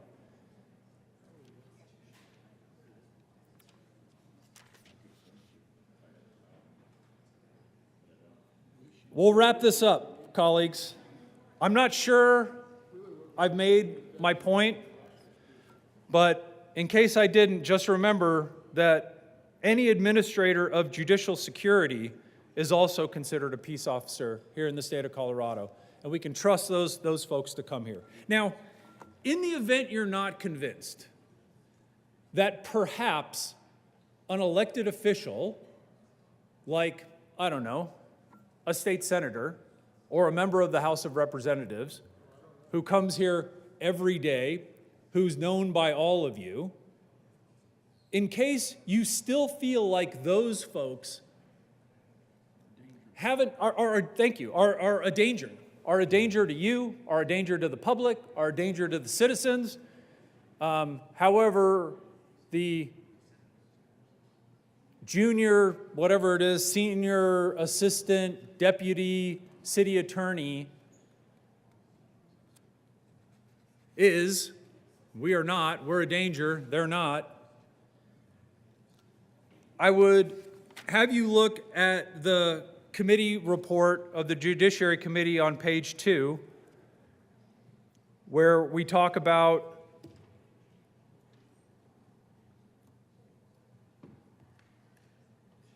line 13 through 16. So peace officers are defined, page 2, lines 5 and 6. So we got that handled. But now we're going to go to line 13, law enforcement personnel. Law enforcement personnel, which is ambiguous. There is no such definition in statute of a law enforcement personnel. You just have to guess who that is, since apparently it's different than a peace officer. So law enforcement personnel. Are we paying attention to this part? Defense counsel personnel. Colleagues, defense counsel personnel can knowingly, openly carry a firearm into a courthouse. And court personnel. Anybody who works for the defense or anybody who works for the court. Anybody who works for the court can knowingly, openly carry a firearm into a courthouse under the sparkling new Senate Bill 131. Some clerk that's been on the job for 2 days. We are saying it is okay for them to knowingly, openly carry a firearm into this building doing work or a courthouse. And we're all saying, yeah, Senator, that makes perfect sense. But any of us, electeds, accountable to the constituency, nope, we didn't make the list. It is this raw lack of common sense, in the creation of Senate Bill 131 that I ask you to consider Amendment 13. We've just spent 4.5 minutes discussing everybody else who we feel is suitable to carry a firearm in a government building, 90% of which you've never heard of before, and you have no idea who these people are. But we're all going to give the thumbs up, apparently, today, that those folks are not a danger to society, but we are. The 35 of us are lunatics, apparently, or the 65 members of the House of Representatives. Bad choice of words. Admittedly, I don't make a lot of mistakes setting in this spot, but that was clearly one of them. Bad choice of words. Made 2 mistakes here this year. Colleagues, I am not asking for a disembowelment of Senate Bill 131.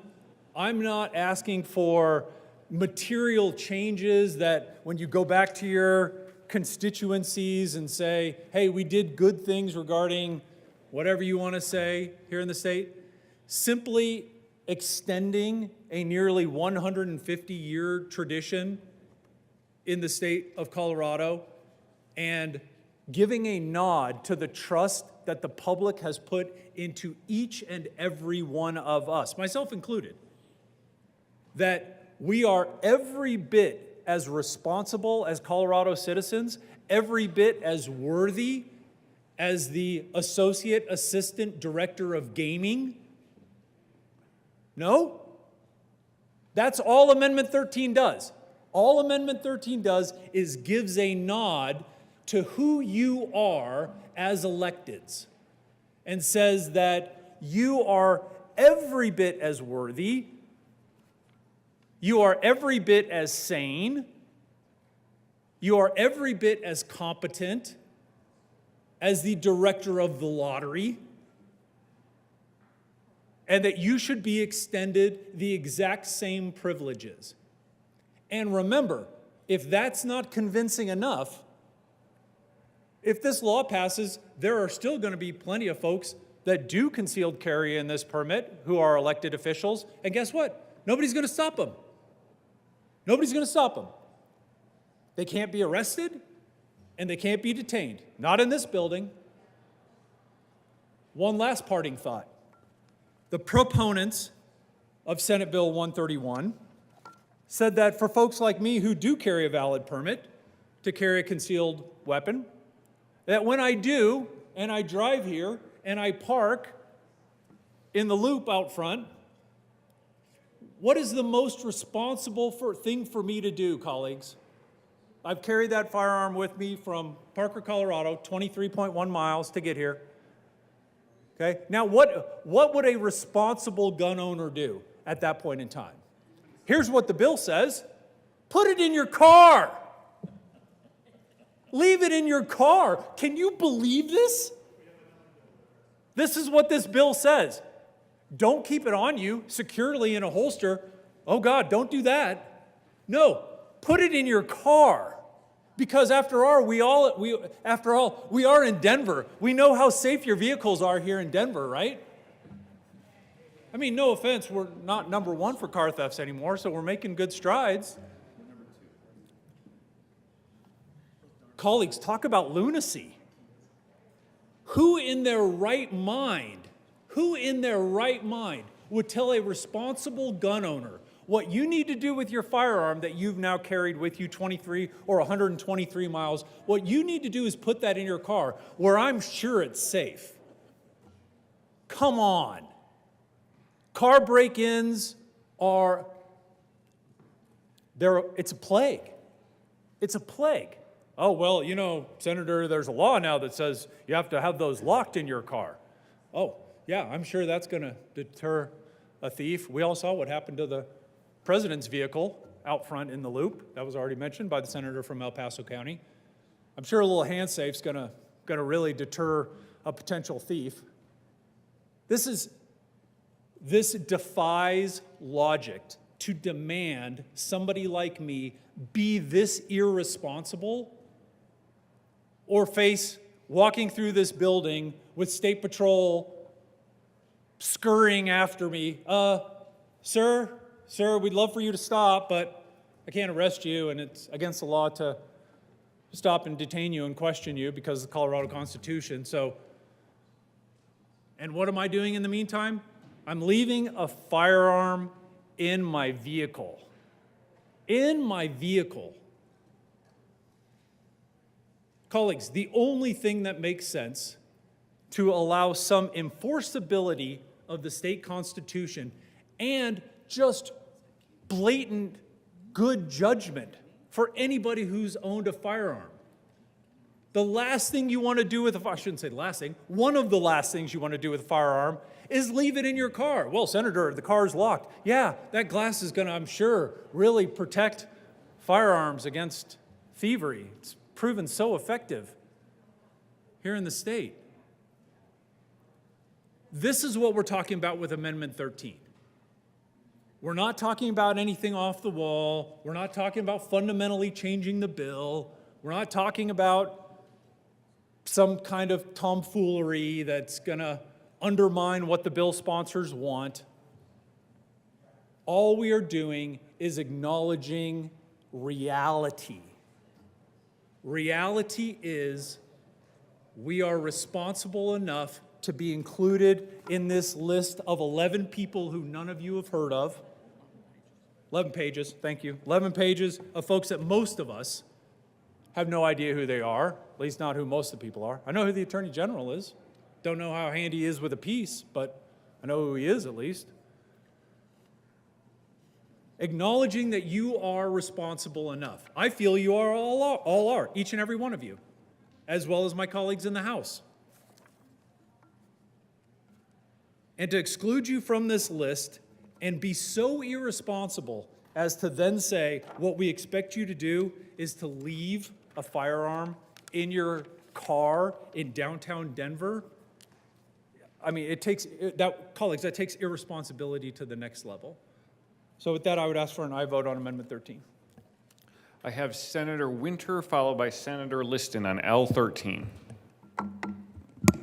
Thank you, colleagues. That list just makes me want to narrow the list, frankly, not include us. But I feel compelled to come up here and respond to the good senator from Parker. I've never worried about him carrying, but I have been worried many times for my safety in this building. We had a representative leave an armed gun alone in a committee room with the public here. Anyone could have taken that gun. We had a representative run to go to a vote 2 years ago and drop his gun on the marble floor, and it spun around and pointed at a lobbyist. To say people weren't scared about folks in this chamber or the representatives' chamber carrying guns, 2 of my very, very good friends were bulletproof vests because they took a tough stance to stand with me. They risked their lives for me and felt compelled to wear a bulletproof vest. One of the colleagues from the Republican side of the aisle knew I was in danger from another representative and sat with me after floor work one day and told me where to go if that gentleman started firing either from the well or from his seat, and how I could get out of harm's way. That year, for a month, I was walked out of this building by State Patrol every single night because I was in danger from people in this building carrying. And it was well known. It was so well known that people wore bulletproof vests. So to say that people have not felt scared, or that we should assume everyone that's elected is responsible, when we have many examples. Just this year, a representative was flashing a gun from their seat to intimidate a speaker at the well. That's not responsibility. And I had a concealed carry permit. I let it lapse. I went through the training. I knew very well I was not qualified to carry a gun down here after going through that training. And I went to a training where you even held a gun and shot. We don't require that you actually have to shoot anything or hold a gun in these trainings that supposedly make us so qualified that we'll be responsible down here. So yes, folks have absolutely been intimidated and scared by folks in this room, in the green room, carrying. And we can't ignore that. Please vote no on this amendment. Senator Liston. Thank you, Mr. Chairman. Well, members, I want to remind us, going back, this is once again, my 16th session. And yes, I've heard ancillary stories of colleagues that have unfortunately maybe, I'll say, mishandled a firearm, but not once did I ever feel threatened, or did I have other members come up to me, other than the good senator from Westminster, which I'm sorry if she felt threatened. And as I recall, the colleagues who were wearing bulletproof vests, I remember the talk of all that. It wasn't that they were afraid of us. that they were afraid of people outside the Capitol when the red flag laws were being debated and so forth. But let me just kind of remind everybody that that we have the best intentions to try and make the Capitol safe. But let's be honest, if somebody, and I don't want to spill the beans, but if somebody really wants to get into the Capitol with a firearm, it is really pretty easy to do. I mean, they're not going to go through the magnetometers and through the north entrance and the south entrance. There are numerous other instances and ways, we've all thought about it, let's be real, that if somebody really wants to do harm to somebody, it's not going to come from us. It's going to come from outside the Capitol. Like I say, there are ways. I don't want to discuss that publicly, but we all know that if somebody really has the intent of getting into the Capitol with a firearm, much less a handgun, it could be a long gun, it could be any type of firearm, there are ways that they could easily do it. So let's be real about that. But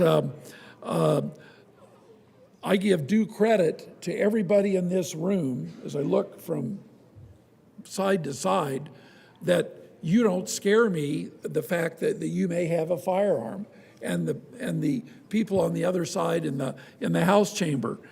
One of our good members, if and when he should come back, the good senator from Garfield, if Amendment 13 is not passed, it would be illegal. And he has carried firearms all of his life and knows probably more than anybody in this chamber the safe conduct of how to carry a firearm. And in fact, if anybody that I would want in this chamber to be able to carry a firearm, it would be the good senator from Garfield County. I feel safe with him, and as I look around, some of the other members as well, on both sides of the aisle. We are not the problem. We are not the problem. We should not be thrown in to, indiscriminately, because, if another state has it, so be it. But in our Constitution, for 150 years, it has been legal for each and every one of us and our predecessors to be able to carry a firearm. And with few exceptions, they've done it safely, reasonably, and honestly, and have not threatened anybody. And if it has impacted somebody, what can I say? I'm sorry. But I think Amendment L013 is a very well-reasoned amendment that should be applicable to all of us, because we do not cause any harm, at least with firearms. Now then, legislatively, we can do far more damage legislatively to the good people of Colorado than what we can with firearms. That we prove each and every year with numerous bills that really do impact the people of Colorado and impact our lives as well. So I want to commend the good senator not from Castle Rock, for bringing Amendment L013. It's well-reasoned, and I want you to think about it, is that we should have the ability. Why should we have to go through the magnetometers, which we really don't, but that will make us lawbreakers if Amendment L013 is not adopted? There's still going to be members that are going to say, look, I know that I need the protection. And once again, for those of us who were around in 2020, 2021, when, when the riots were occurring in and around the Capitol, boy, if there's anybody that felt at the time that needed to carry, it was members of this body and members of the House, because we were being threatened from outside the Capitol, and we were not a threat to the good members inside the Capitol. So bear that in mind. I would urge an aye vote on Amendment L013. It's a good amendment, and it's for safety for all of us. I urge an aye vote on Amendment L013. Thank you. The motion is, a division has been requested.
A division has been requested. All those in the chamber not entitled to vote, please be seated.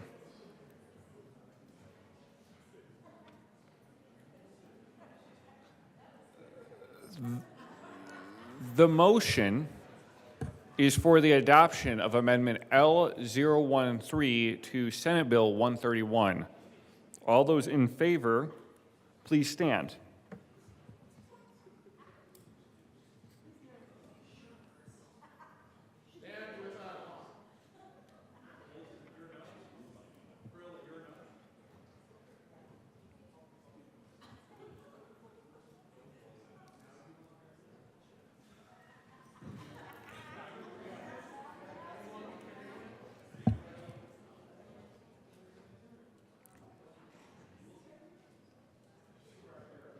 Please be seated. All those opposed, please stand.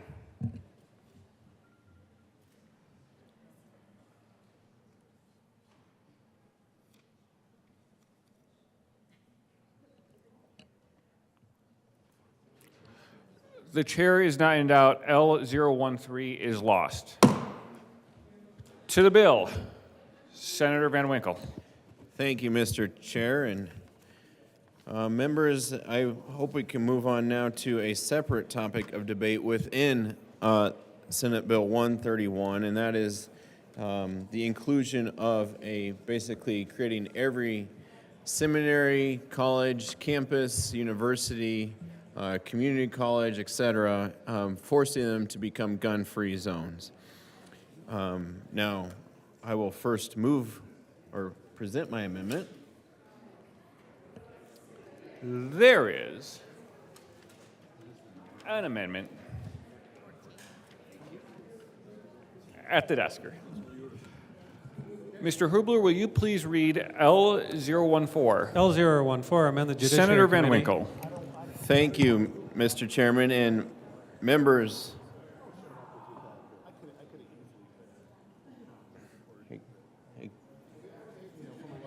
Thank you, Mr. Chairman. And members, what this amendment does is it would exclude from the bill the forced creation of a gun-free zone in every college. Colleagues, sorry, excuse me, No. Senator Van Winkle, my apologies. Colleagues, can we move conversations away from the well? Thank you, Senator Mr. Van Winkle, please proceed. Thank you, Mr. Chair. And just in case, I move L014. And to Amendment L014, Mr. Chairman, what it does is it takes out of the bill the forced creation of a gun-free zone for every college campus, every community college, every university, et cetera. And I have a couple reasons for that, which is, first of all, it is a morally right thing to do. I believe it's actually morally wrong to force these institutions of higher education to become gun-free zones. And that's because gun-free zones in every instance creates a monopoly of force for the evildoer, for the killer that is bent on killing and injuring people. Absolute bans are very ineffective as criminals carry their weapons regardless of the legality, and worse, gun-free zones are uniquely attractive targets as a monopoly of force is in the hands of whoever is willing to break the law in order to kill. Oftentimes, the police response is too late, and we don't need to look far for this. I do have an email here from a constituent who works at an institution of higher education, and he says, in higher education, mass shootings are a real threat to the safety of students and staff, and I believe that we should have the opportunity to protect ourselves and others. We are forever grateful to our law enforcement for all of the training that they do to prepare for such situations, but unfortunately, in the amount of time it takes police to arrive on the scene of an active shooter, incredible amounts of damage can already be inflicted. He continues, unfortunately, a criminal who wants to hurt people is not going to abide by this legislation. They're going to carry out their acts anyway. This particular legislation is only going to hurt law-abiding citizens and prevent them from protecting themselves and others in danger. Now, we don't need to look far for real-world examples of this. If you look at the Virginia Tech shooting, police, actually, the Virginia Tech shooting started with the shooting of 2 victims on the Virginia Tech campus, and then the police unsuccessfully searched for the shooter for more than 2 hours. In fact, the killer remained in the public spaces of the campus for that entire time and even went to the post office to mail writings and recordings to NBC News. He then walked to a building of lecture halls at the opposite end of campus, chained the 3 main doors shut, and killed 30 people in a second attack. 30 people that were defenseless because they were in a gun-free zone. According to the U.S. Secret Service study into school shootings, over half the attacks were resolved or ended by law enforcement on the scene. In these cases, over half the attacks were resolved or ended before, this is a U.S. Secret Service study, over half the attacks were resolved or ended before law enforcement was able to successfully respond to the scene. In these cases, the attacker was stopped by faculty, fellow students, as was the case at the STEM school shooting with our hero Kendrick, or the shooter decided to stop on his own or killed themselves. It is wrong to disarm an individual when effective protection can be provided in compensation, and relying on police officers and security guards has proven to be inefficient. When targets of violence, people have the right options beyond waiting for help to come and sitting defenseless. I think we all would agree that self-defense is a valid response to violence in those committed to evil. However, when faced with an armed attacker in any situation, fighting back with nothing more than our fists is the worst option. Victims need a tool that can level the playing field against all sort of attackers. Here's another story. As a 5'3" girl, I'm going to need a better tool than my fists if I get grabbed one night or a gun gets pulled on me on campus. A better tool. So I believe that inclusion in the bill is morally wrong, and I believe passing this amendment to allow campuses and colleges and universities and seminaries to decide for themselves their own policies, as has been the case for as long as Colorado has been a state, I believe, or at least since the preemption law was passed a couple of years ago. That's when it changed. But right now, CSU, or CU, Colorado University, is under debate right now what their policy should be regarding concealed carry in firearms. And that debate is ongoing that this bill interrupts. Now, I also believe that is legally the appropriate thing to do because the subject matter of the bill, as it is now, no longer fits under the title of the bill. The title of the bill is for spaces recognized by the United States Supreme Court as places at which longstanding laws prohibited carrying firearms. There are no longstanding laws that prohibit carrying firearms in public or private colleges, universities, seminaries, or other campuses. So I believe the bill is written now, as amended by the Judiciary Committee. There are pieces of the bill that do not fit under the title, and this amendment removes those pieces of the bill to limit it to places where, like this General Assembly and other places, which in this General Assembly, we tell citizens, when you come testify here, you forfeit your right to carry your concealed carry or open carry firearm, but in exchange, the State Patrol of the state of Colorado will provide for you a secure environment in which you will be protected.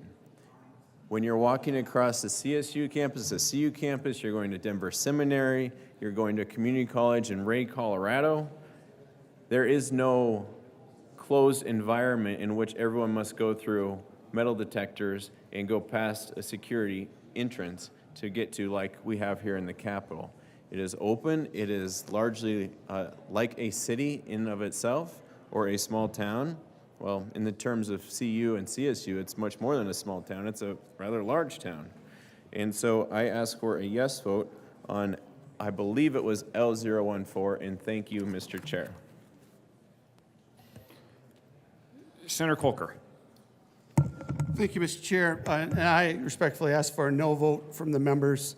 I thank the bill sponsor or the amendment sponsor for leaving in preschools, but I'm against pulling out higher ed based on the testimony we heard, based on the college students that came in to testify, based on those that work for us, those who are triggered by gun violence and even calls of division when they hear that and they're scared of what's happening because they're unsure of what's happening because of what has been ingrained in our society. This is a step for us to continue to show that we're going to protect our students, and I ask for a no vote.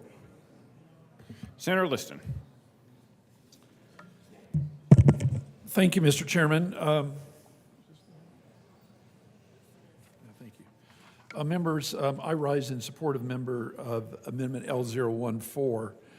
Let me go back, as I was stating, boy, I distinctly remember, I think it was 2015, when they had the horrible, horrific incident at Virginia Tech where a number of the students were gunned down, and Virginia Tech was a gun-free zone.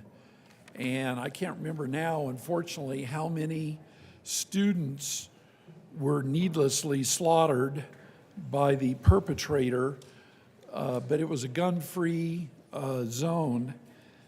And I also distinctly remember one of the students who said, gosh, if I only had a firearm, I would have been able to protect other students.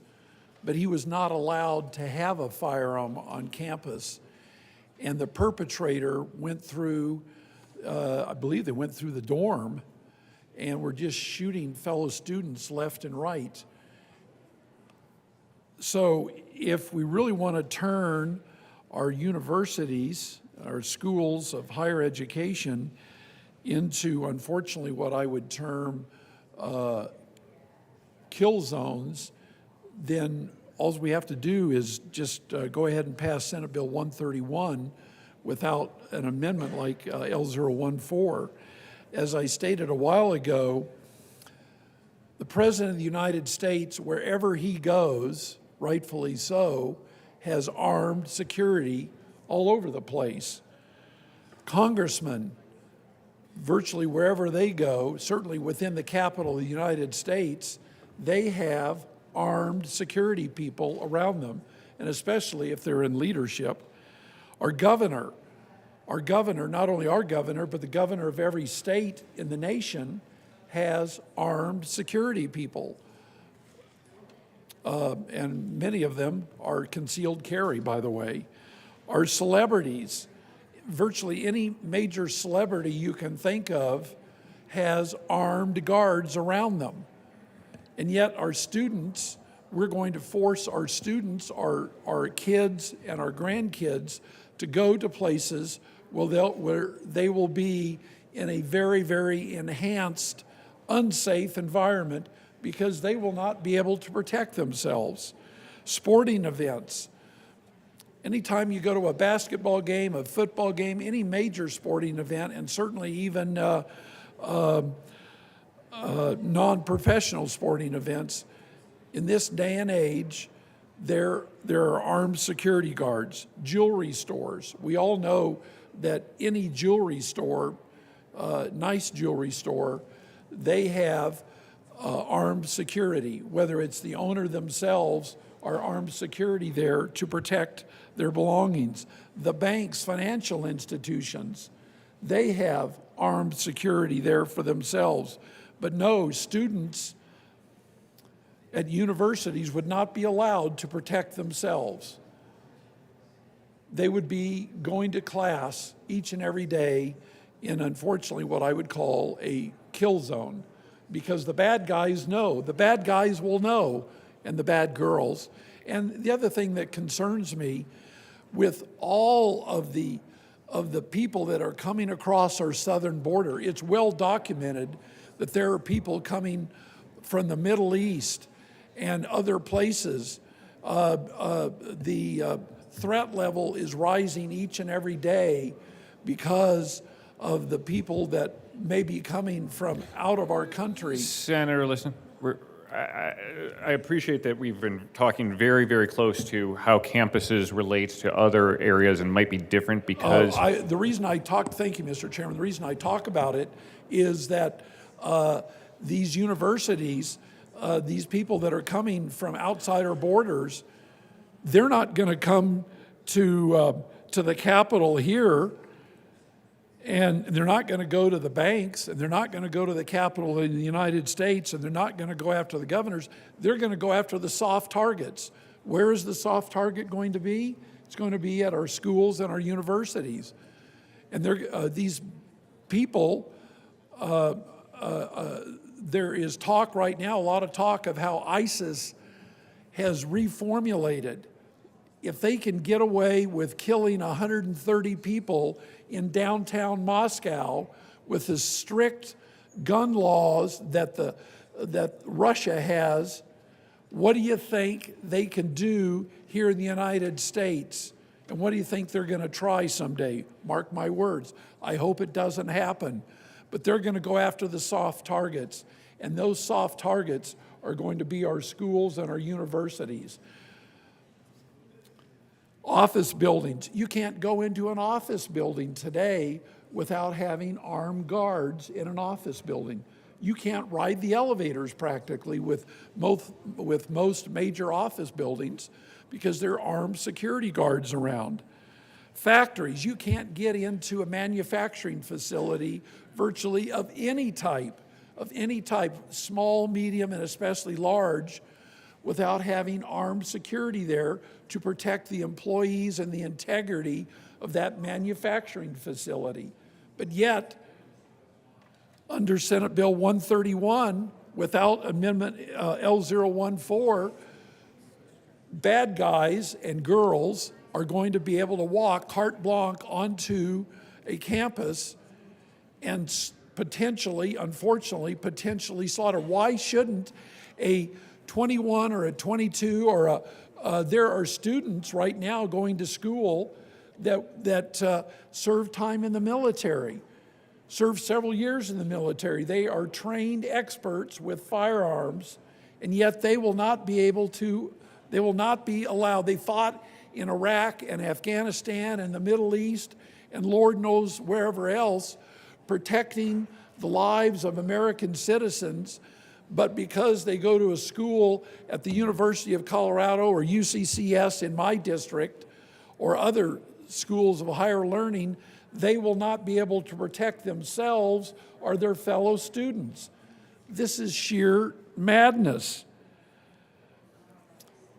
L014 is only reasonable, members, to allow students, men and women, of whatever age to protect themselves and to protect others. I have no problem when I went to school, whether it was legal or not. I had fellow students back then when I went to school, concealed carry was not allowed, but I know people who had access to firearms. I felt perfectly safe.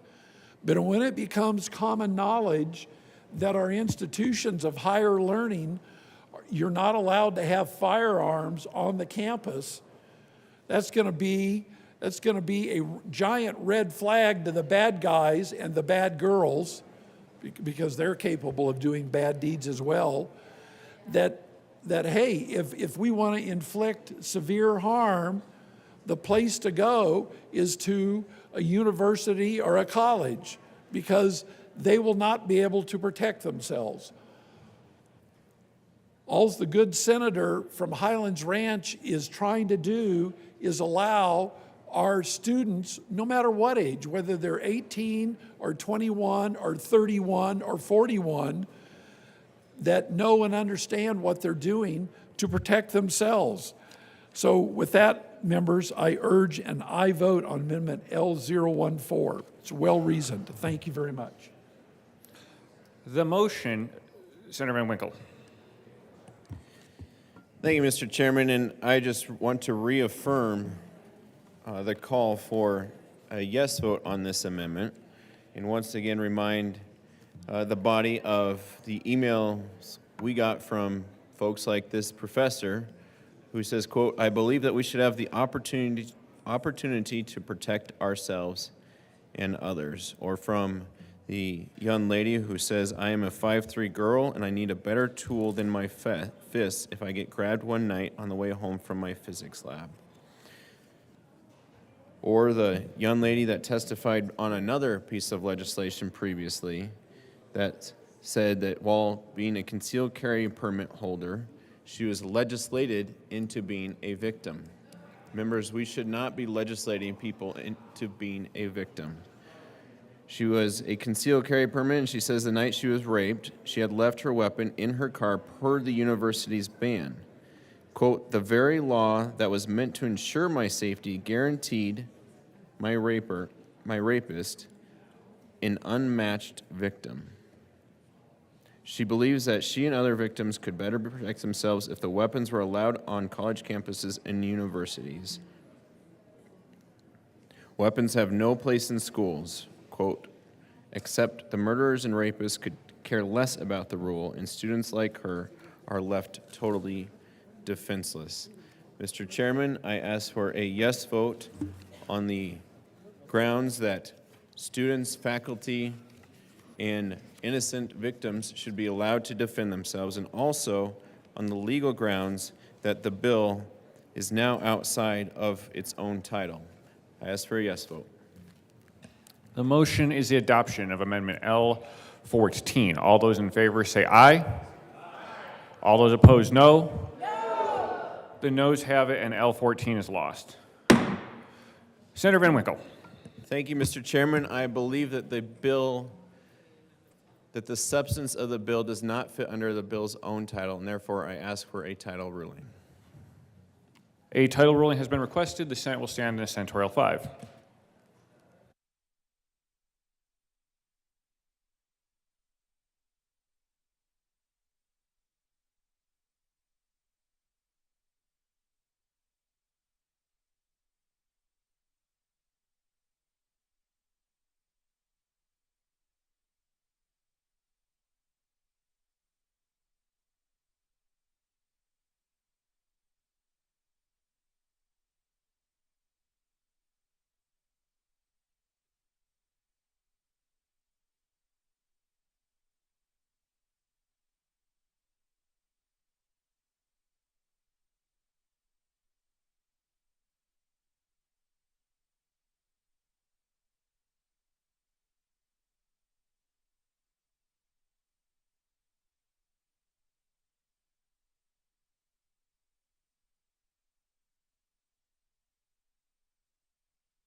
It is the determination of the chair that the bill fits under the title Further Discussion of Senate Bill 131.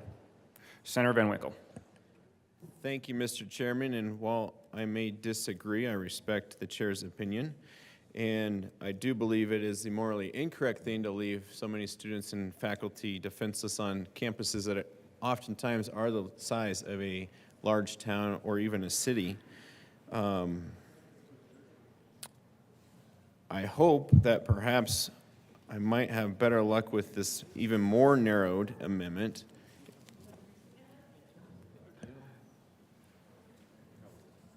There is an amendment at the desk. 19. Mr. Ubler, will you please read Amendment L019? L019, amend the Senator Judiciary Van Winkle. Committee. Thank you, Mr. Chair. And for all the reasons I've stated before, I do believe that school, colleges, universities, private colleges, seminaries, et cetera, should be exempted from this bill and not be forced into being a gun-free zone. But if we can't do that, perhaps this might be a spot where we can find bipartisan agreement, and that is community colleges specifically located in a rural county as defined by state law. It would allow community colleges in rural Colorado, and as defined by state law, it would exempt from this bill so that the faculty might be able to defend themselves. And the reason for this is very clear, that the response time for law enforcement, I know at one of the schools or community colleges at, say, Arapahoe Community College, might be 6, 8, 10 minutes before law enforcement arrives on the campus. They find the proper spot, the proper building, the proper floor. But in rural Colorado, it's not going to be 10, 12, 15 minutes. And once again, a tremendous amount of damage, carnage, and death can occur with a evildoer armed in that 10, 12 minutes. But in rural Colorado, we're not talking 10, 12 minutes, we're talking hours. And so I ask for a yes vote on this to at least exempt out those community colleges and students at colleges in rural Colorado. Is the great Representative Kimmy Lewis used to say, rural Colorado. The part of rural Colorado that takes a long time for law enforcement to respond to, and if we're telling the students and faculty of those campuses that they're not allowed to protect themselves and the nearest response time is 30, 40, 50 minutes away, that is a very dangerous situation that we're setting up for, and we're legislating victims. I ask for a yes vote. Senator Pelton B. Thank you, Mr. Chair. I totally agree with this amendment. And I just want to make sure that we talk about, when we're talking about community colleges, we're talking about in rural areas, like the number of sheriff's deputies and the number of police officers that we have, we're all understaffed right now. And it's very hard to retain people and keep people in rural Colorado, because they move to places like Adams County where they can get paid more, and the Front Range where they can get paid more. And it's tough to keep people employed. So we might have somebody out amongst the county where they can't respond quickly to something that is going on, again, in rural areas. And one of the places that I have in my community is Northeastern Junior College. That's a rural school, rural college. That's why I like this amendment. So I ask for an aye vote on L0019. Thank you. Senator Kolker. Thank you, Mr. Chair. I ask for a no vote. That's why we allow armed security, K through 12. There isn't an exemption for rural K through 12. And so I ask for a no vote on this amendment. Senator Will. Thank you, Mr. Chair. I stand in strong support of this amendment. We talked about areas. I can think of several community colleges over in my area that are a long ways from law enforcement, and 30-plus minutes response time would be a fairly quick response, and I One of them I can think of right now is just the CMC campus there outside of Glenwood Springs, up by Spring Valley, the Spring Valley campus. So, and they do not have a campus police force there or anything. So I stand in strong support of L019. Senator Van Winkle. Thank you, Mr. Chair. And I just want to reaffirm my request for a yes vote on L019. Members, we should not, in any circumstances, be legislating the people of Colorado into being forced victims, into being sitting ducks, into being defenseless on these campuses, whether large or small, or rural or metro, but at the very least, it makes total sense. People right now in rural Colorado, heck, people right now, if you go to King Soopers down the street and if you're in line with 8 other people, there's probably 1 or 2 people in that line that are concealed carrying. In rural Colorado, they know they're on their own. They know they're on their own for hours in some circumstances.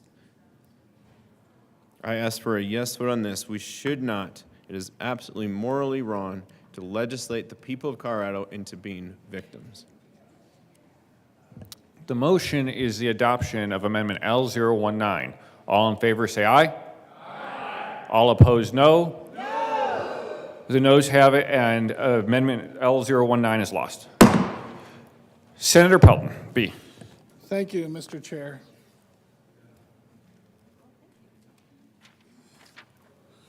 So I've been standing back there listening to all of these amendments getting put up here. And I've been frustrated with some of the hypocrisy of the bill, especially about elected officials protecting themselves. So I asked to have this amendment drawn up, so. There is an amendment at the desk. Mr. Hubler, will you please read L018? L018, amend the Judiciary Senator Committee Pelton, report B. dated- Thank you, Mr. Chair. So I move L018 to Senate Bill 131. Amendment. Thank you, Mr. Chair. So basically what this amendment does is it doesn't touch any of the schools or anything, but what this amendment does is it says that if a security personnel employed or retained by an elected official, as defined in section 1812-105.3, to protect the elected official, shall not carry a firearm. So if I can't protect myself, then I don't get to hire people that gets to protect me either. And I call this, there are certain elected officials in state government who have this right now because they fear for their lives. But I'm sorry, but if they're gonna be in those buildings and that sort of thing, I don't think they should be able to protect themselves if I can't protect myself. It's not right to do this. So if we're gonna have this even, let's have it even. Let's have it, make sure that this is the way it's gonna be. I don't want the hypocrisy of this bill to continue forward. I think that if I can't protect myself, I shouldn't be able to hire somebody to protect me either. And that's the way I feel about it. So I ask for an aye vote on L018. Senator Smollett. Thank you, Mr. Chair, and I rise in support of Amendment 18. So, colleagues, without Amendment 18, since the ill-advised and untimely defeat of Amendment 13, I fear that we're going to be creating 2 classes of legislators in our state. We'll have classes of legislators who can afford to hire private security and have those folks escort them around here in the Capitol. And we're going to have folks that can't afford private security. Once Senate Bill 131 passes unamended, if it does, which would be tragic, I see no choice for lawmakers who truly have a fear for their public safety other than to take matters into their own hands and hire private security. If they are going to be prohibited from carrying a weapon themselves, they would have no choice other than to do that. Now, what you get to decide is whether or not you feel private security, who you have no idea who those folks are, what training necessarily they've gone through. This doesn't posit anything like that. But are you going to be comfortable where the wealthiest among electeds get to enjoy the privilege of protection, where those without those economic means are simply left to fend for themselves in and around this building? So I think this is a well thought out argument. If you are, as the vote indicated, so opposed to lawmakers themselves being able to protect themselves, how do you feel about private security for the wealthy being made available to those? I'd ask for an aye vote on Amendment 18. Senator Liston.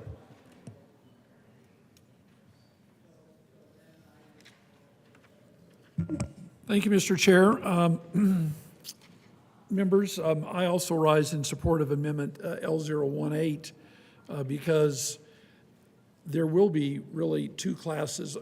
Fortunately, some of us might be able to afford security, and there, I know, are members that have families, and they their only job is being a legislator, and they have no other source of income, and they're going to be struggling to be able to protect themselves. Those of us who have had careers, some successful, some not maybe, but some of us might be able to afford to have people that will protect us. And it certainly won't be, if this bill passes, it won't be fellow legislators. It will have to be people from outside the Capitol. And I think the good senator, not from Castle Rock, made a good point that you really don't know the background sometimes of these people who are, quote, armed security guards. Hopefully I'll give the benefit of the doubt and say most of them, have gone through training, maybe a background in the military or background in other services. But, you got people who are security guards, but you don't know really exactly what their true qualifications are. I guess it would say that if I should be so fortunate that I'm up for re-election this year, if I should be so fortunate that I do get to come back in 2025, I know the good senator from Garfield will not be here, unfortunately, but right now I'm going to put in my ask for the good senator from Garfield to be my armed security, if that would be okay with him. So I have first dibs on the good senator from Garfield to be my protection. We'll work out the good senator from Garfield County. We'll work out the financial dealings or whatever. Maybe a tie or two. Entertaining as this may be, Senator Liston, please speak to the amendment. Okay. Well, I'm just trying to cut the deal early, Mr. Chairman, because I know a good security person when I see one. So with that, members, I would urge an aye vote on Amendment L018. Thank you very much. Senator Jaquez Lewis. Thank you, Mr. Chair. We did very extensive stakeholding with law enforcement and other security folks. This would create different statuses for security. Does somebody get security because they can afford it? Does somebody not get it because they can't afford it? We asked for a no vote on L018. Senator Winter. Thank you, Mr. Chair. I encourage a no vote on this amendment.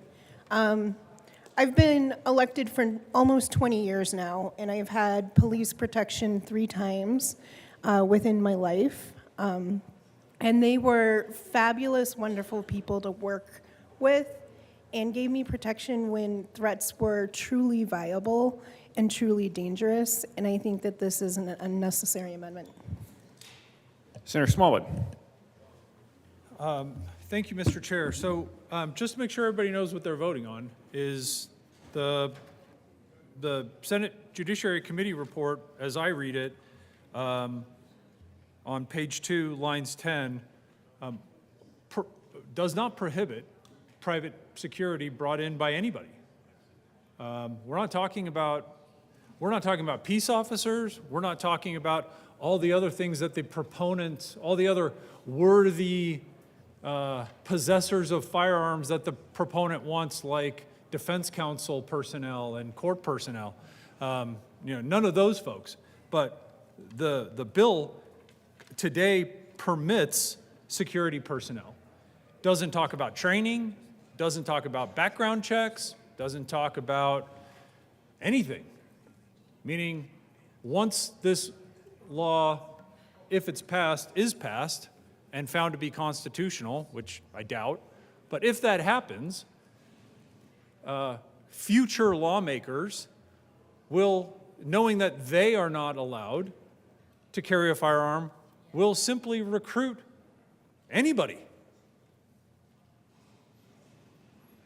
Their spouse, their sibling, their best friend, their kid, say, well, we allow security personnel by somebody who operates in this place, and that's what you're going to have. Somebody who's fortunate enough to have somebody willing to follow them around without licensure, without background check, without anything.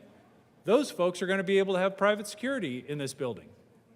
You, without those resources, without those means, without those economic means or conveniences, will not get private security. And what I'm asking you is this the kind of world you want to live in?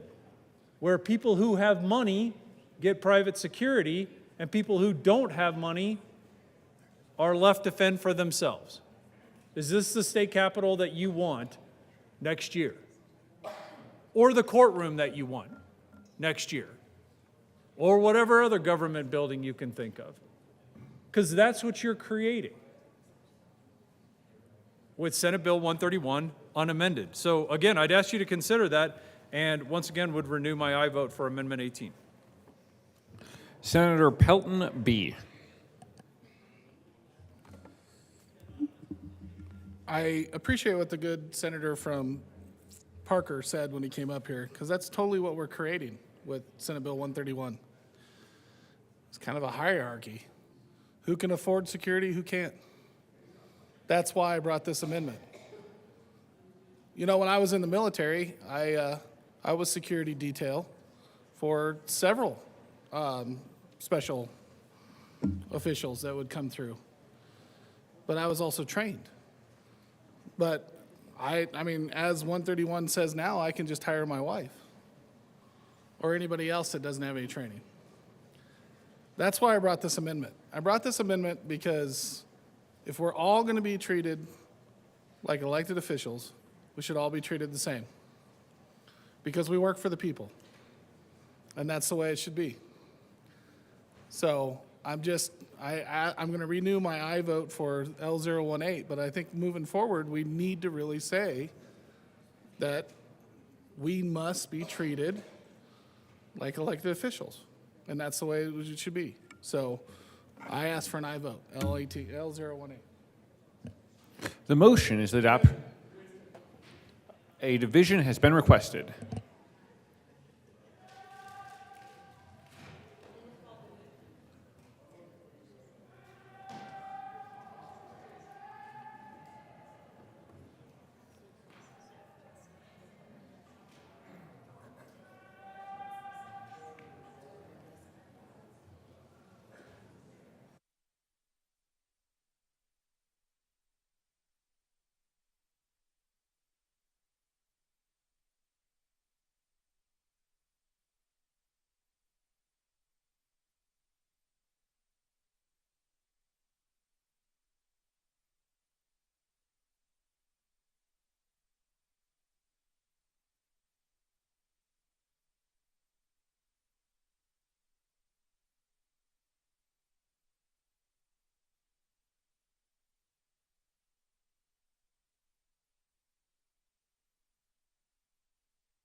A division has been requested. All those in the chamber not entitled to vote, please be seated.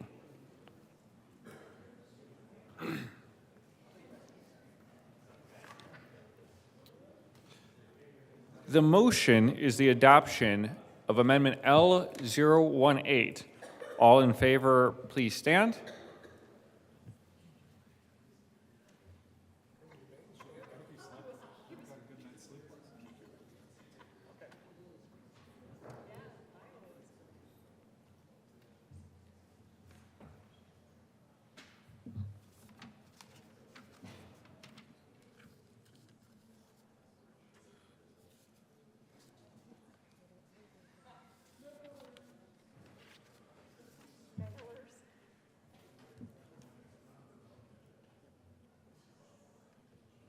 Please be seated. All those opposed, please stand. The chair is not in doubt. Amendment L018 is lost.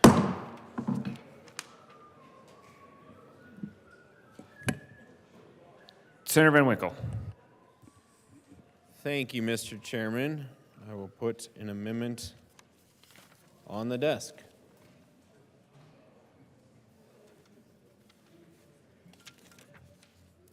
Thank you. There is an amendment at the desk. Mr. Hubler, will you please read L021? L021, amendment Senator Van Judiciary Winkle. Committee. Thank you, Mr. Chairman. And what this amendment does, I move L021 to begin with. And To what the amendment. Thank you, Mr. Chairman. What this amendment does is it would exempt the University of Colorado from the bill. And the reason for this is because the University of Colorado has an independently elected Board of Regents. It has a governing body. It has a completely separate structure of deciding policy for their campus and others. And at this very moment, actually this very week, the University of Colorado is debating amongst themselves, and the policymakers that govern the University of Colorado are debating amongst themselves whether or not they shall make their campus a gun-free zone or not. What this bill, Senate Bill 131, as written today, although I don't believe it is, I believe it's the wrong thing to do to leave people defenseless against an armed attacker. What the bill does now is it overcomes it goes atop of the independently elected board, that independently elected Board of Regents, and the governing authorities of the Colorado University system, and tells them that it's not their decision any longer, that the state legislature is going to make the decision for them. I think they should be able to make the decision for themselves, as they have been under debate amongst themselves for some time now, and it is coming to a conclusion in a matter of days and weeks ahead, where that board is going to be able to make that decision for themselves. And so I ask for a yes vote on L021, which would exempt the University of Colorado system so that they can continue that debate and discussion among the policymakers that are duly elected to do so. Senator Jaquez Lewis. Thank you, Mr. Chair. Colleagues, this is similar to one of the previous amendments that we heard about exempting rural higher ed. Some of the most compelling testimony that we had in committee was from the CU students begging us to do something about firearms on campus. We do not want to exclude CU in any way from being protected. The purpose of this bill is to remove firearms from campus because that is a vulnerable place.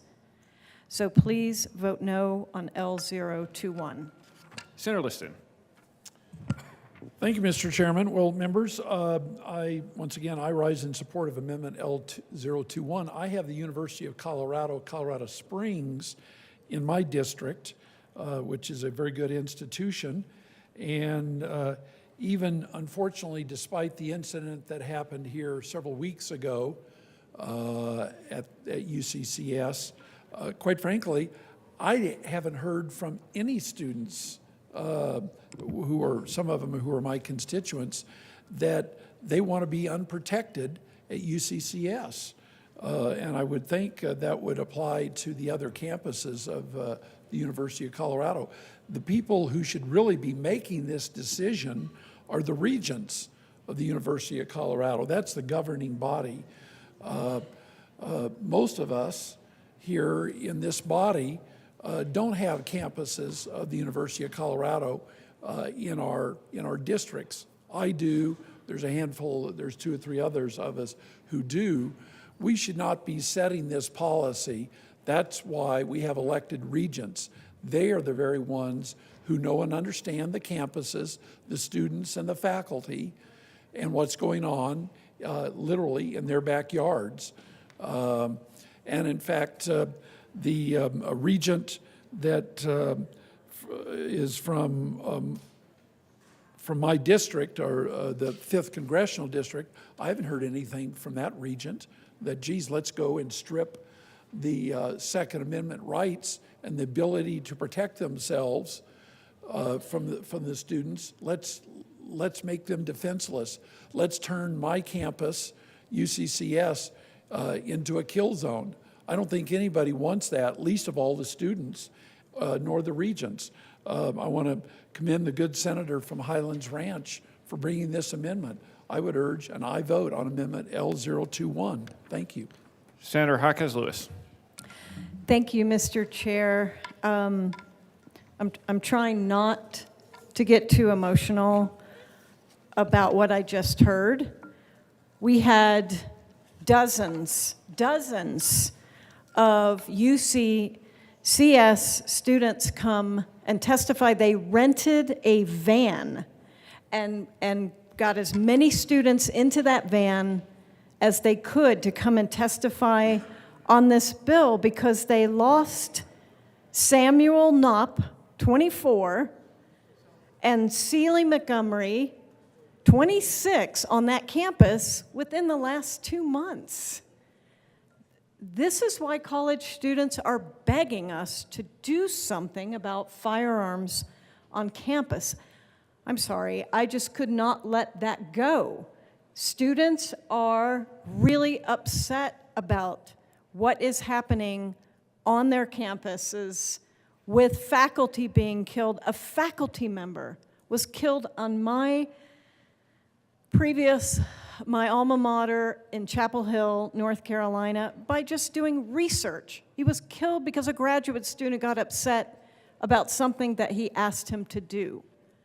It is an epidemic. I am not going to take the time to list the pages and pages of college campus shootings that have occurred, but I have to say something about what happened at UCCS because they came in droves and testified in favor of this bill. Please vote no on this amendment. Senator Van Winkle. Thank you, Mr. Chairman. And students should be worried. They should be upset because this bill, as it's written today, legislates them into being victims. The first responder at the STEM school shooting in Highlands Ranch was not law enforcement. It wasn't the Douglas County Sheriff's Office. It was a young hero named Kendrick Castillo. He was the first responder. He lunged at the gunman, completely defenseless, and was able to stop it once other people joined in, but he lost his life doing that. In Uvalde, it took them 77 minutes to get into that classroom. Can you imagine the horror and the terror that those little kids felt for 77 minutes while security was looking for a key? We are leaving the people of Colorado defenseless. Virginia Tech, it was 2 hours. 2 hours and the doors were locked by the gunman. And law enforcement couldn't get in there until after 32 people had already been killed. We are leaving them defenseless. We're leaving students with only their fists to defend themselves against gunmen. And I ask for a yes vote on this amendment and a no on the bill. The motion is Senator Gonzalez. Thank you, Mr. Chair. I've been listening to this debate, and in response to the good senator from Listonville who was speaking in in support of the amendment that has been proposed, who said that he hadn't heard from students. I would invite you to listen to the long and thorough hearing that this bill received in the Senate Judiciary Committee, where we heard from panel after panel after panel of students and faculty. As the chair of that committee, I declined a student who offered to share a recording of the piano playing of Mr. Samuel Knopp because of our rules in regards to electronic devices in the committee rooms. But they were very clear about making their voices heard in regards to support for this bill. And so I wanted to come and respond to your comment and assertion because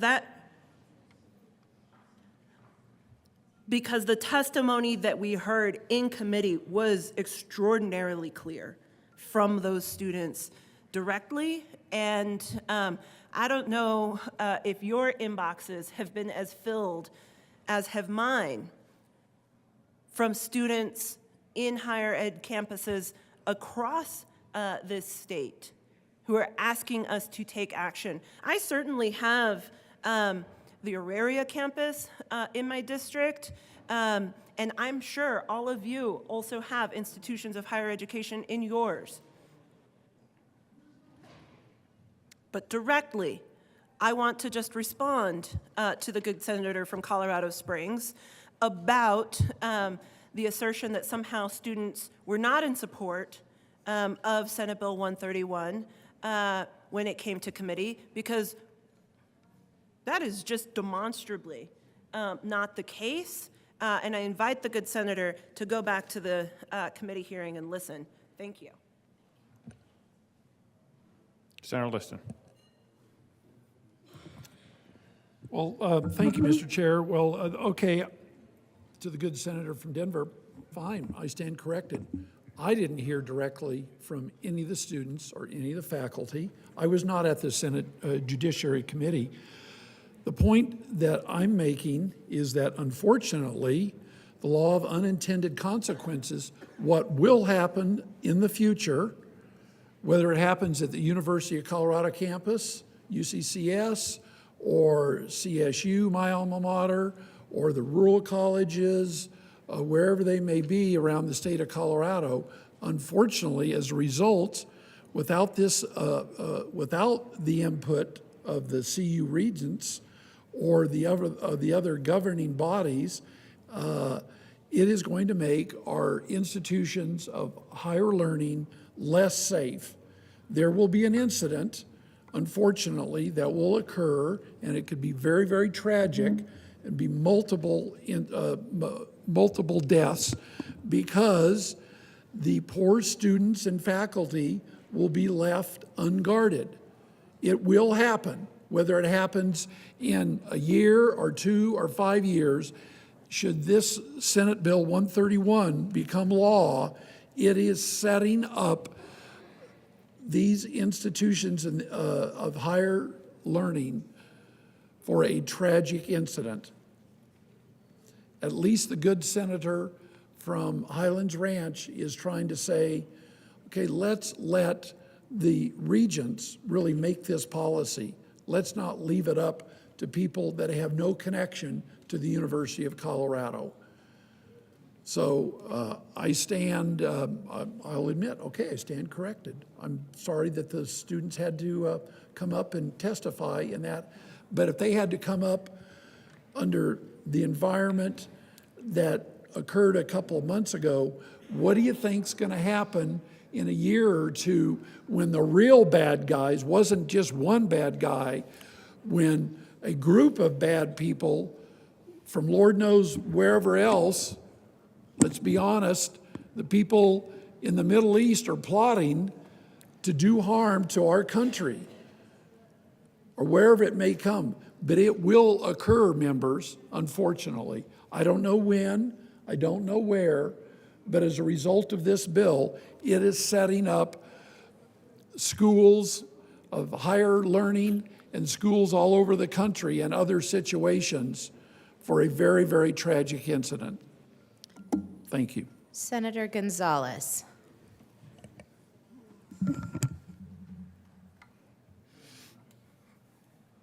An aside and a pause. Let this stand as a reminder of why it's important to show up and make your voice heard.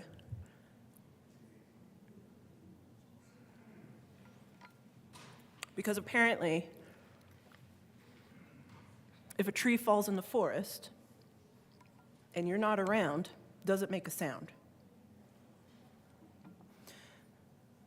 The testimony couldn't have been more clear. So I appreciate that you stand corrected.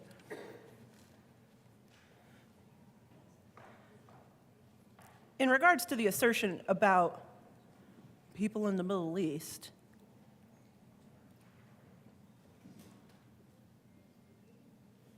I'm only going to say, I could go down a whole rabbit hole, but I'm going to decline to do so. What I will say is, should this body allow itself to be driven by fear,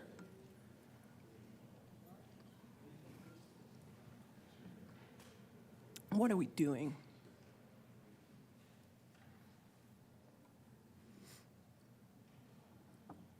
Let us make sensible policy, and let us stick to the bill as we proceed forward with this debate. Ask for a no on this amendment. Senator Pelton R. Thank you, Madam Chair. I rise in support of 021. I like that the students come down and testify and stuff, but there's a reason you have to be a certain age to serve in this body, to make these kind of decisions. The younger you are, the more you're driven by emotion, by influences from parents, teachers. I'm glad they come and testify, but I think we need to look past their testimony a little bit.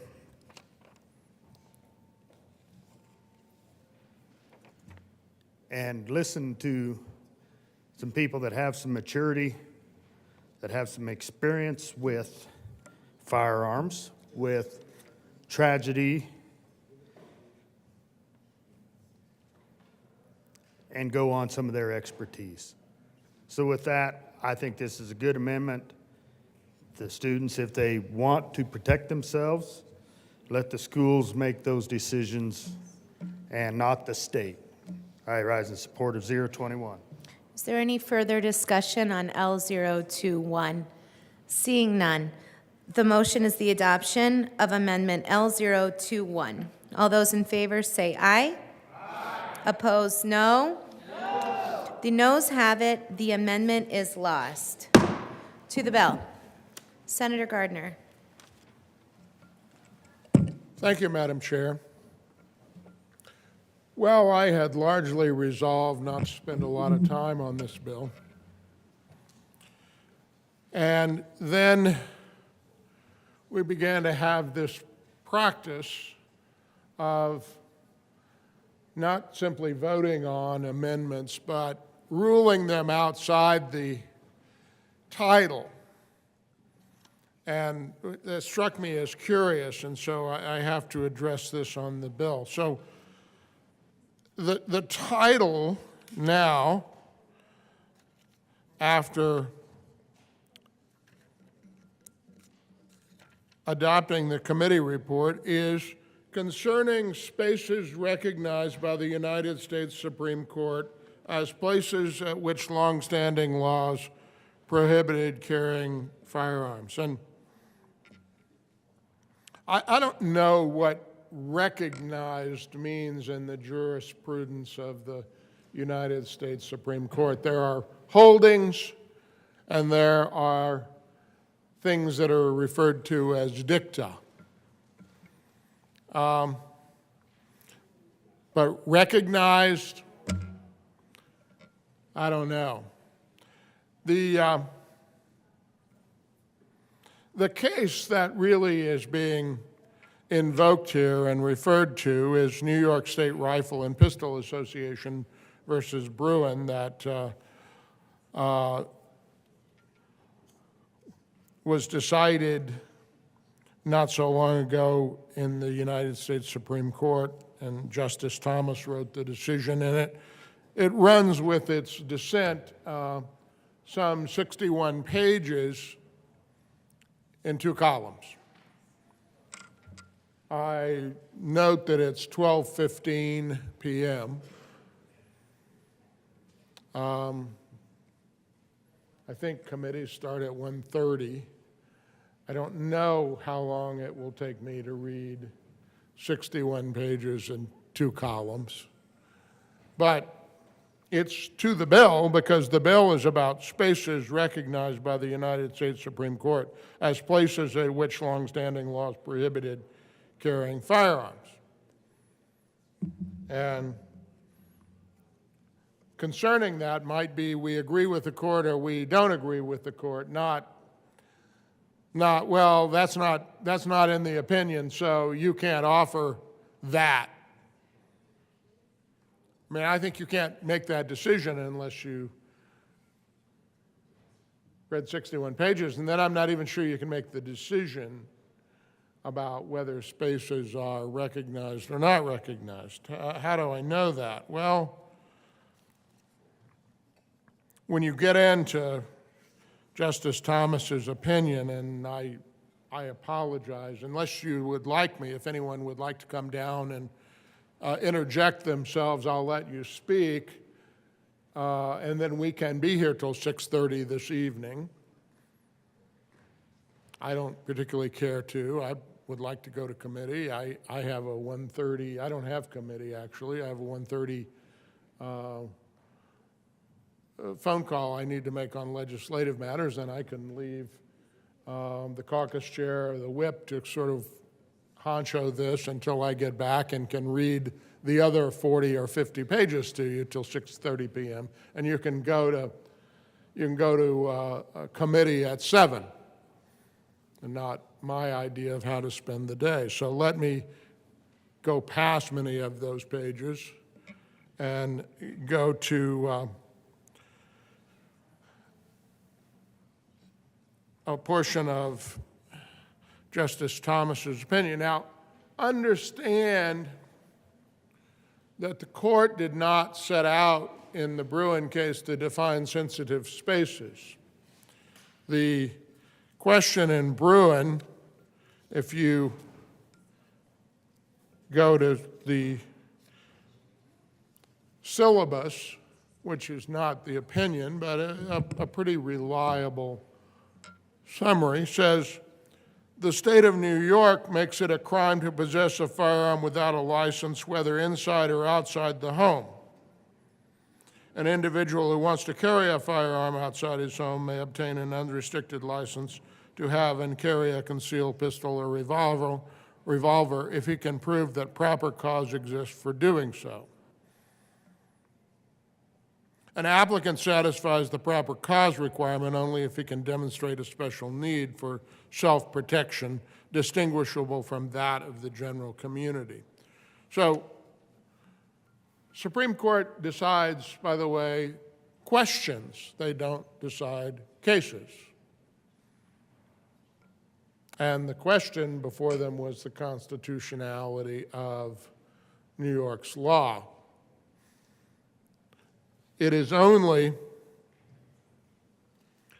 the whole sensitive spaces or spaces question only comes up because New York, in their, for lack of a better phrase and somewhat imprecise, defense, or in their support of their statute, talks about sensitive spaces. So Justice Thomas says, although we have no occasion to comprehensively define, quote, sensitive spaces, unquote, in this case, we do think the respondents, that's New York, err in their attempt to characterized New York's proper cause requirement as a sensitive place law. In their view, quote, sensitive places, unquote, where the government may lawfully disarm law-abiding citizens include all, quote, places where people typically congregate and where law enforcement and other public safety professionals are presumptively available, unquote. I'm omitting the citations. If anyone objects and would like me to read the citations, please throw your hand in the air and I'll be happy to do that for you. It is true that people sometimes congregate in, quote, sensitive places, unquote, and it is likewise true that law enforcement professionals are usually presumptively available in those locations. Notice what Justice Thomas and the court are focusing on is possession of firearms in self-defense. That's sort of implicit in this discussion because the presence of law enforcement professionals would negate or ameliorate the need for self-defense.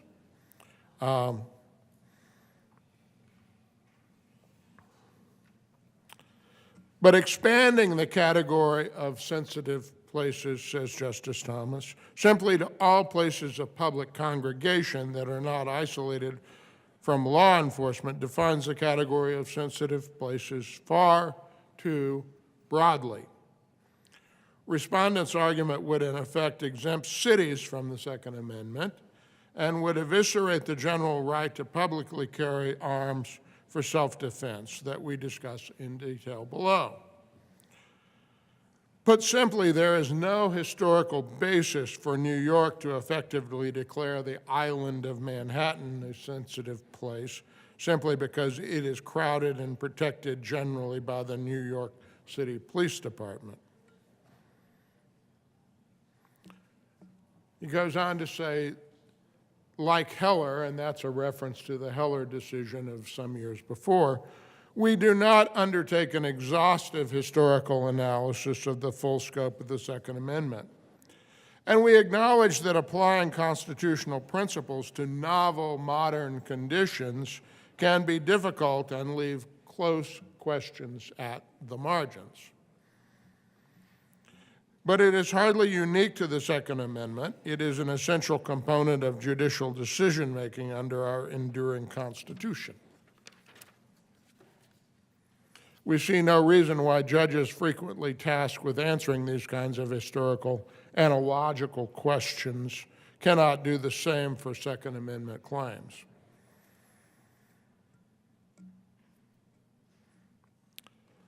And it goes on. There are references to some spaces that were known historically, but I don't think that that was what the court was deciding. And I don't really wish, unless my colleagues would like me to do so, I don't really wish to read 61 pages to get to that. My only point is, this bill started as a bill to regulate in sensitive spaces, and then for reasons that I can only surmise, the sponsors decided to change the title and talk about spaces recognized by the United States Supreme Court as places at which longstanding laws prohibited carrying firearms. Wasn't the question before the court.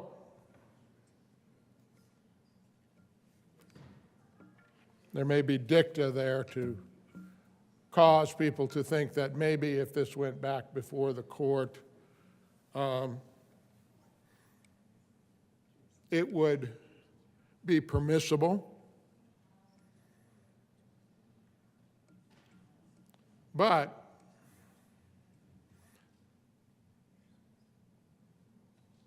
was not the question before the court.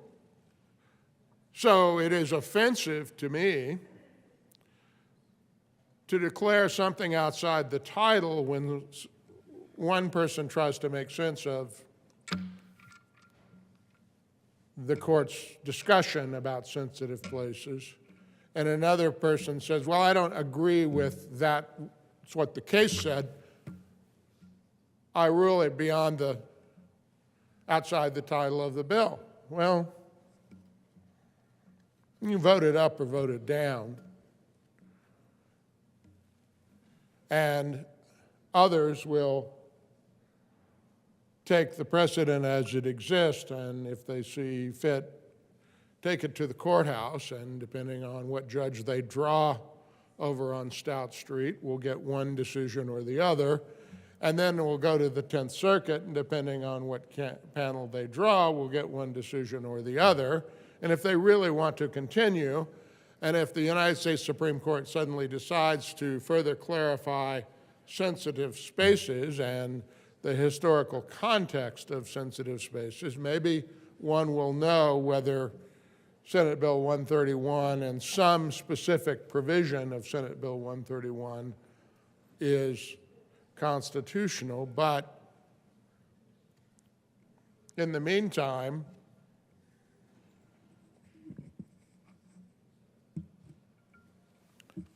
it would seem to me that it's within the title to say something is or is not recognized by the court, because I think there's plenty of room in that opinion to argue about that, particularly because it wasn't really the question they were deciding.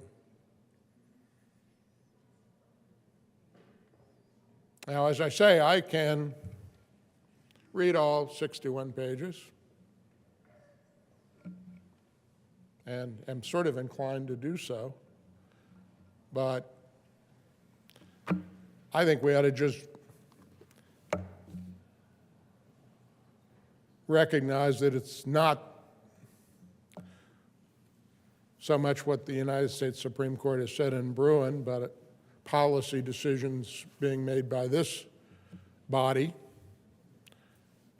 ultimately by the chamber and ultimately by the governor, if that's where the bill goes, and vote it up or vote it down. But I'm happy to discuss it all afternoon as well.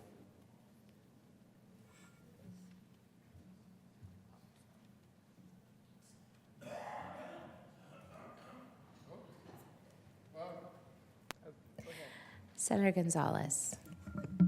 Thank you, Madam Chair. I'd like to respond just to the comments from the good senator from Gardnerville, from Colorado Springs, El Paso County, and just appreciate the dedication to rigor, and also I want to thank you for sparing us the 61 pages.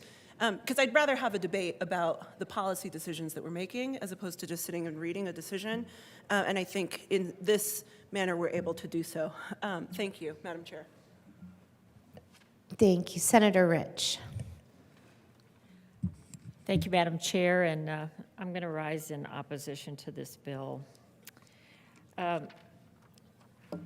Prohibiting the carrying or possession of a firearm will only result in disarming law-abiding citizens. We have seen this over and over again with bills that have come out of this chamber. This particular bill will do nothing to prevent bad people from doing bad things. There are many instances of individuals who were able to stop mass shootings from happening because they were able to react faster than the police. Between 2021 and the end of 2023, there were at least 32 news reports of good guys with a gun stopping potential mass murder. Horrific acts of carnage, such as the Covenant School shooting in Nashville, often take place in gun-free zones. Nashville Police Chief John Drake said police found a manifesto from the shooter. It was the only school that was targeted. There was another location that was mentioned, but because of a threat assessment by the suspect of too much security, they decided not to. The 2022 Buffalo supermarket shooter also claimed that schools, courts, and areas where concealed carry weapons are outlawed may decrease the chance of facing resistance. When tragedies happen, the knee-jerk reaction is to ask for politicians to do something. Unfortunately, in this instance, doing something will leave law-abiding citizens in danger. To be clear, criminals do not follow laws. Feeling good about doing something can actually have a negative effect and worsen the problem. In my 6 years here, I think people have had good intentions of trying to prevent mass shootings, and it has not worked. This bill only does what other bills have done. It puts law-abiding citizens, even students in higher education, as targets. And just like this bill, along with others, it creates victims, and I just can't support this.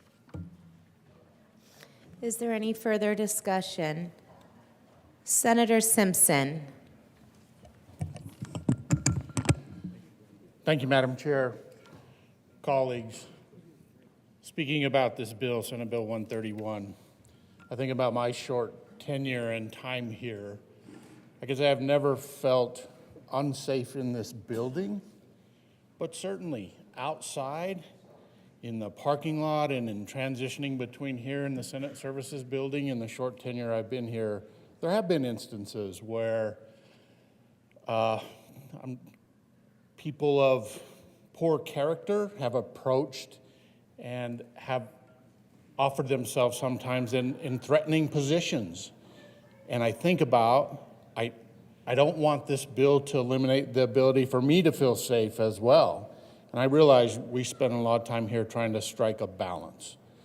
And I just think the bill tips the balance too far away where folks can feel safer here, but it comes at a cost. And I think about me and my instances, and nobody here knows whether I have a concealed carry permit or not. Been a responsible gun owner for 50 years. I would like to retain that ability and that position to defend myself. Maybe my urban legislators have become accustomed to how unsafe it can feel around here. But maybe I live in a kind of a sheltered and protected world in rural Colorado, where I don't feel that same sense of urgency about having to protect myself that I do feel when I'm here now. I also have been approached by my rural school districts, superintendents, principals who've said, please don't take away this ability. There was debates earlier today about we live 15, 20, 30 minutes from law enforcement response. And we can't afford to hire our own private security in this building, school districts and school buildings, and think about, again, affording them the opportunity to have this resource available to them. I think this is short-sighted to take away that ability. I'm trying to figure out exactly what problems we're trying to solve and whether the bill will have that intended consequences of making us a safer society. I feel quite the contrary, that it's going to produce those unintended outcomes of actually making life less safe for us in Colorado. I encourage a no vote on Senate Bill 131. Senator Smallwood. Thank you, Madam Chair. So I think at this stage, colleagues, we need to maybe consider asking ourselves what we're trying to accomplish with Senate Bill 131. Are we just trying to make a statement at this point? Are we picking out of everywhere in society 2, 3 places? Whether these places have encountered violence, criminal behavior, and where it's resulted in firearm deaths, like a college campus. Or are we trying to make a statement around things like government buildings where, I don't know, I wouldn't consider myself a historian, but I don't know that I've ever heard of violent action in this building regarding a firearm death or a firearm injury. But again, I'm not a historian. Maybe it's happened. It certainly doesn't seem, this building, I think we can all agree, this building isn't a place that we can say is plagued with rampant gunplay. And every day we come to work here, we're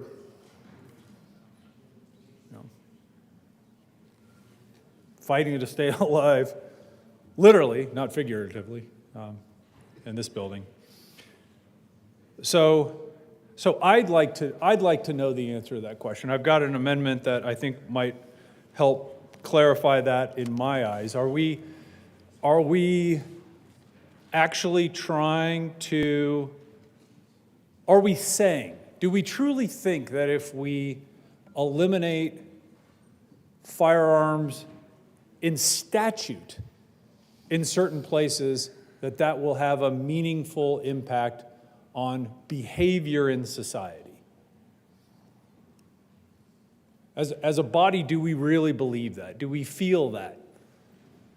By writing something down in a book and saying, you're going to receive a ticket and a $250 fine, that we're going to put a dent to violence in this state. Do we really believe that? Because I'm going to be really honest with you, I'm kind of skeptical right now that that's what we think. And I would never be foolish enough to impugn the motives of anybody in this room or in the other chamber, but this is starting to feel more kind of like a statement bill. Like, hey, we did something. When, I don't know, it feels like, I don't know that we're really doing anything.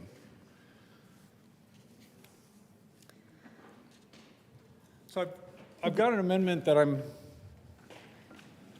There is an amendment at the I'd like to know desk. if we're sincere about analyzing certain places across our state where we know violent crime and deaths are occurring in 2024. Well, In the- 2024. Will the clerk So- please read L022? L022, amend the Judiciary Committee report dated March 27, 2024, page 2, after line 39, insert Senator section 3. Smallwood. Thank you, Madam Chair. I move Amendment 22. Great. To the amendment. So what Amendment 22 will say, and I guess we all get to do a little bit of introspection here, is are we, as a body, trying to just nibble around the edges and be able to go to meetings across the state and pump our fists and say, we did something regarding crime in our state or violence in our state? Or do you truly believe that when you put something into law that says you can't carry a gun in certain places, that it's going to keep people from carrying guns in certain places? I don't believe that. And I'll go out on a limb here to say, I don't think anybody in this room believes that. I think it's the former, not the latter. But one place we do know, and why would we limit things to what the federal government defines? Why would we add that into the bill? Say we're only gonna look at places where the government has said this is a sensitive space.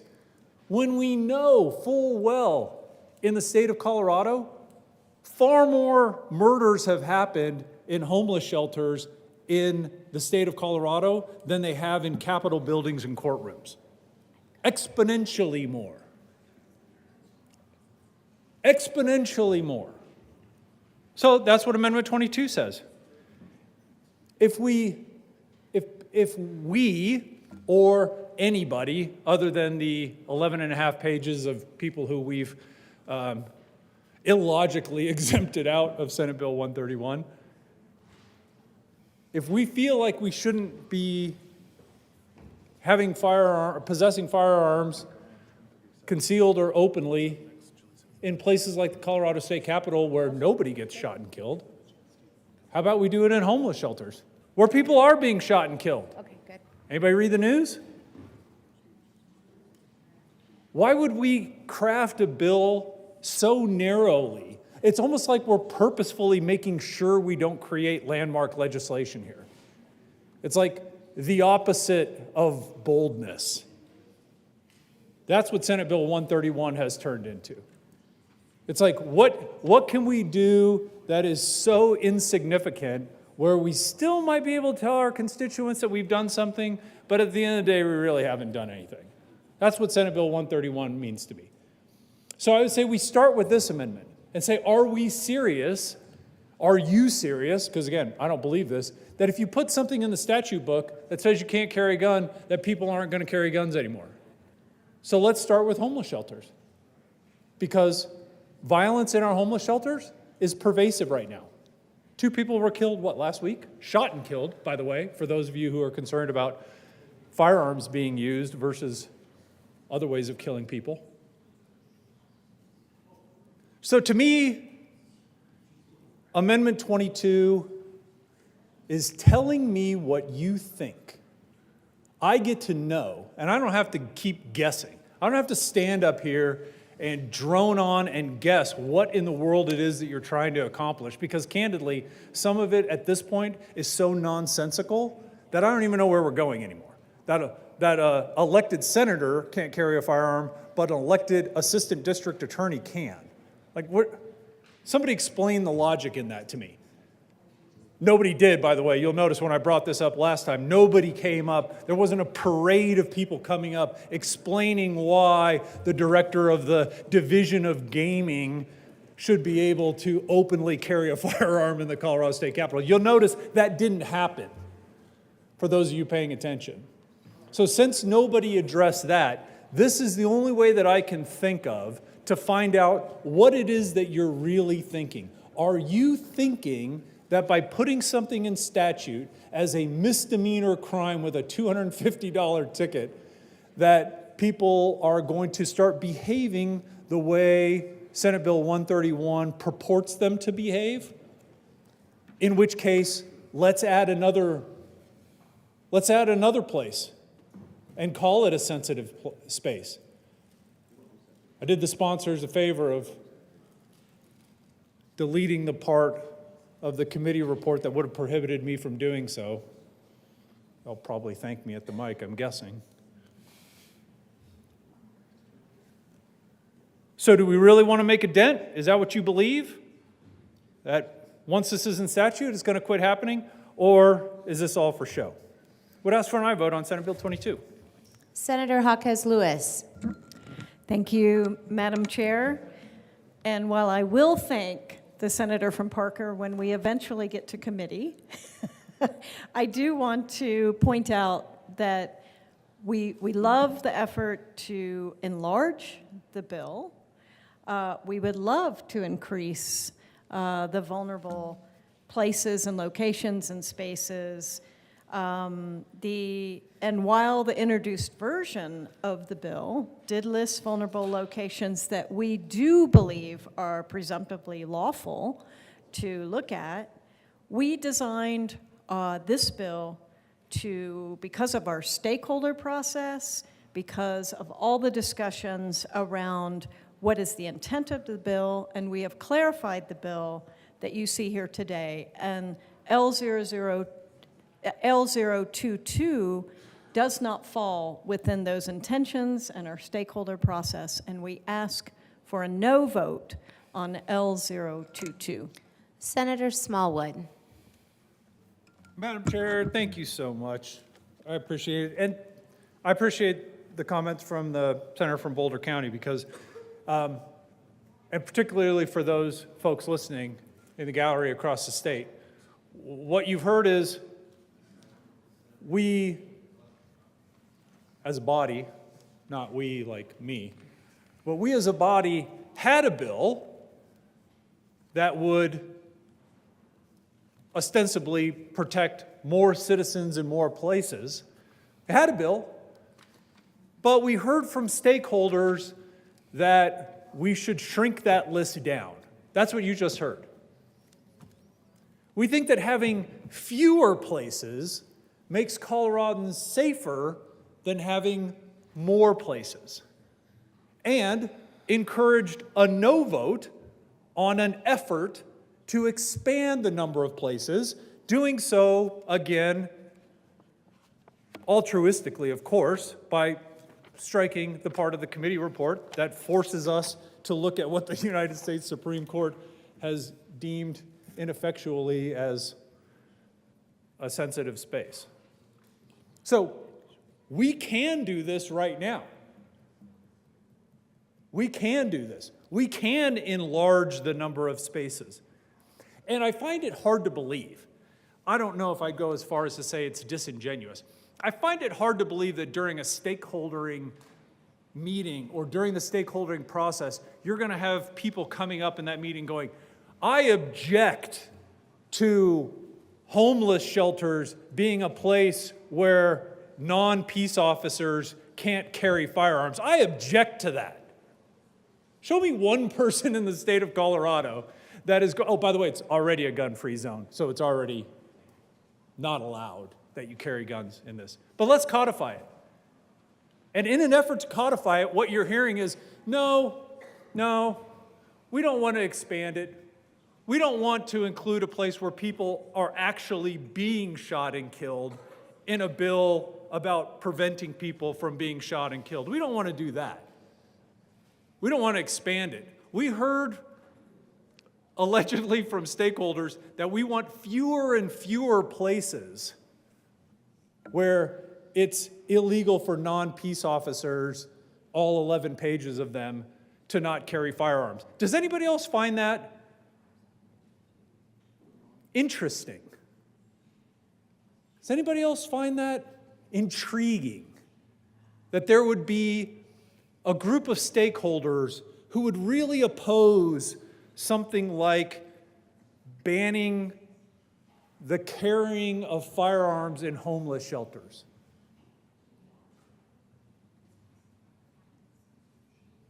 I don't think you're going to have in a stakeholdering process folks coming saying, no, of all the places across the state that you should be able to carry firearms, one of them should be a place that's clearly marked on the door that says no firearms. But no, we don't want to do that. We don't want to do that. And that's why Amendment 22 is so valuable. Amendment 22, in my opinion, is a portal into the thinking of lawmakers, so that you don't have to guess anymore what lawmakers are thinking. At least not on this topic. Probably shouldn't make such sweeping statements because we're pretty complicated as people. Right? We're pretty complicated. But at least on this topic, meaning what is important to the proponents of this bill. And let's be clear, I'm an opponent to Senate Bill 131.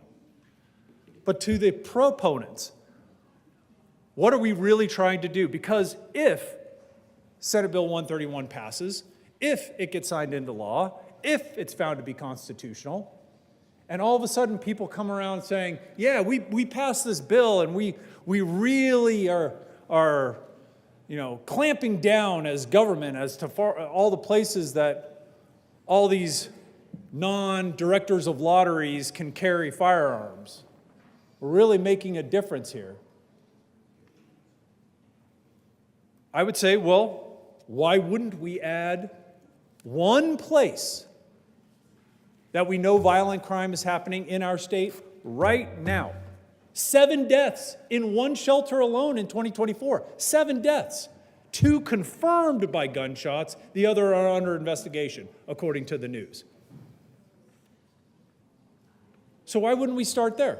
Why wouldn't we start with a hotbed of violent deaths? as just a starting point. And colleagues, don't get me wrong. I'm not saying we should stop here. Once we pass Amendment 22, then I think we can address the other hotbeds of violent crime across our city and state. And see where the conversation leads us. So would ask for an aye vote on Amendment 22. Senator Gonzalez. A couple of questions for the sponsor of L22. Can you explain to us how the conversations with advocates of and operators of homeless shelters have reacted to this proposal? Senator Smallwood. As always, because I don't tell the senator from Denver how much I appreciate her, I appreciate the question. I've had 0 conversations because the answer would be self-evident. When the operator of a homeless shelter puts a sign on the front of the homeless shelter that says no firearms, and I run an amendment that says no firearms, if this isn't self-evident, candidly, colleagues, I don't know what would be. Senator Gonzalez. So, but that's an assumption that you're making. Have you had conversations with the people who run shelters in this community, in your community, and any of the communities across the state? Senator Smallwood. Thank you, Madam Chair, and my thanks again and appreciation to the senator from Denver. As I've already stated on the mic, I have not had conversations with the operators of the homeless shelters, and particularly drafted Senate 22 in such a manner that it would be not only unnecessary, candidly, but laughable. To say that it's an assumption could not be more true. That is the purpose of Amendment 22, is to make the most obvious assumption to anyone listening across the state of Colorado that if an operator puts a sign in front of their business, organization, shelter that says firearms are prohibited, no firearms allowed, a picture of a gun with a red line drawn through it. If one cannot infer from that the operators of that establishment would not like firearms in their establishment, then I think we need to have a lot longer conversation about Senate Bill 131. Thank you, Madam Chair. Senator Gonzalez. Now, thank you to the good senator from Parker. I don't want to impugn your motives by suggesting that you impugned the motives of the sponsors in the previous discussion in regards to the ways in which the bill was narrowed.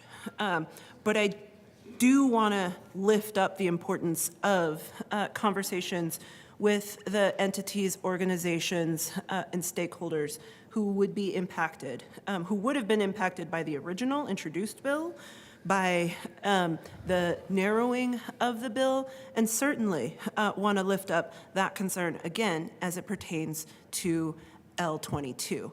I think that the assumption that, well, you know what they say about assumptions. So I'll just leave it there and ask for a no vote on L22.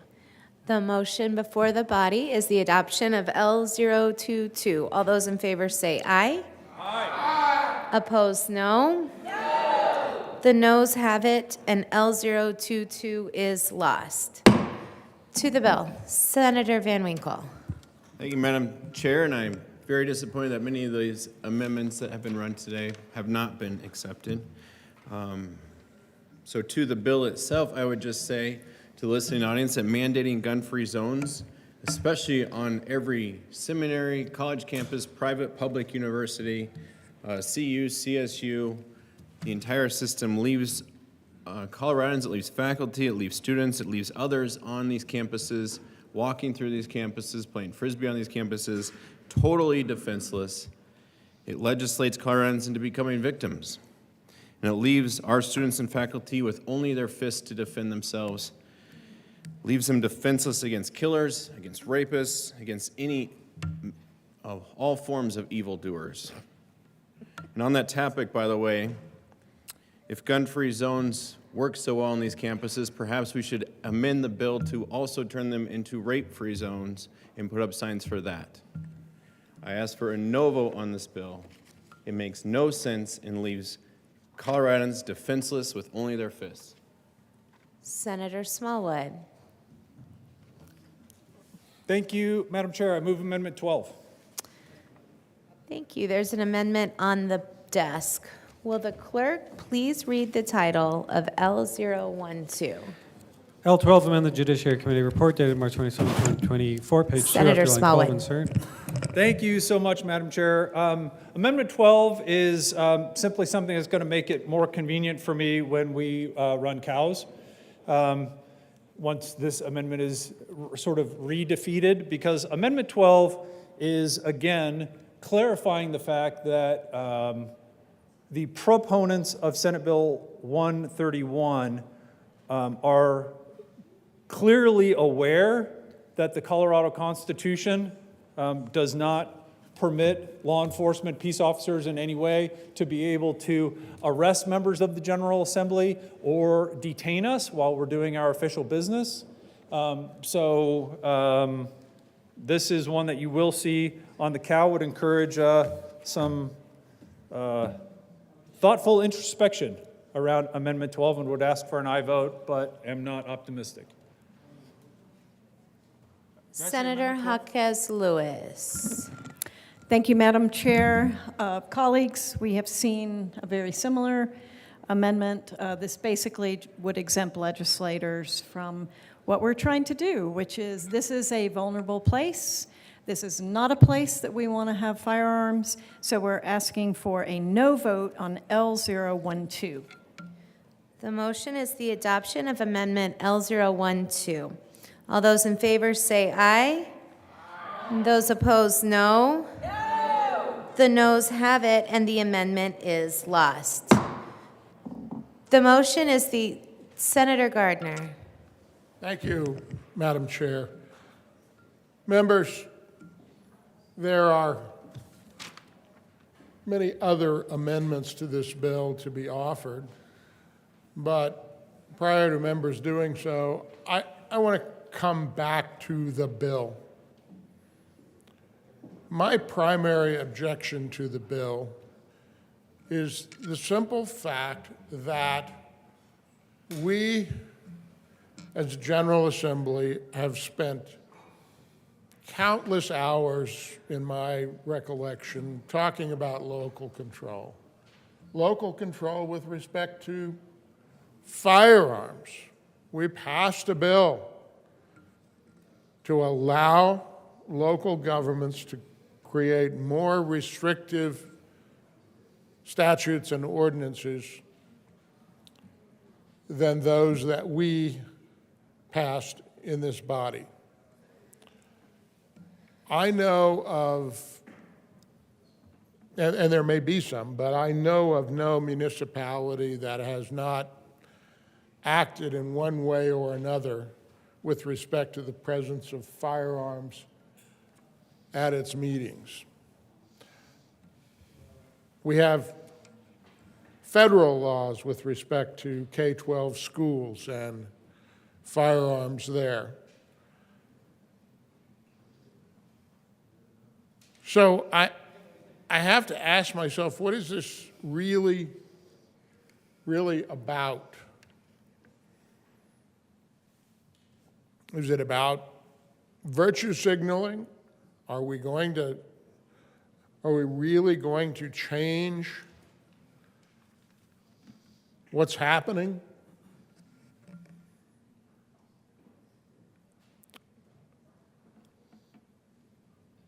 Or are we just going to create another lawsuit?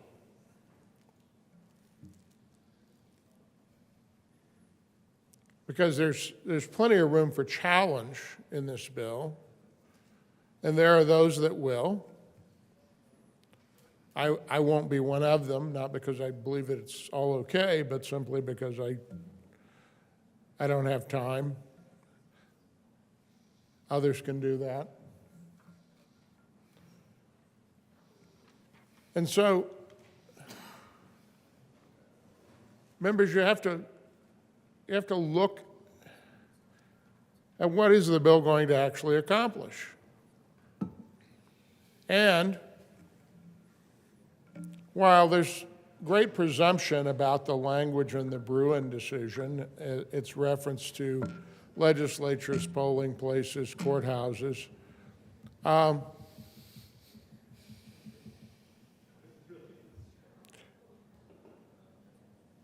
we already have a sign at the door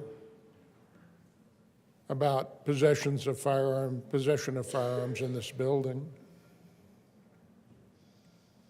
My courthouse already has restrictions. The schools have restrictions.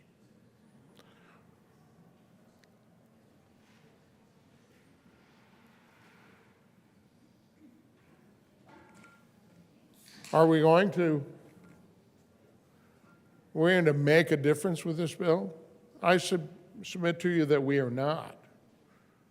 That the bill itself is trying to say, oh, the Colorado General Assembly, we've done this. When we discussed earlier the prohibition on presence of firearms, bringing firearms to the General Assembly, one of the sponsors came down and rattled off a whole set of states that have similar things. Well, I haven't had a chance to study each and every one of them, but holding up Texas and Mississippi as states that since they did something legislatively, we ought to do so as well, is something of a slippery slope. I don't want to go down the road of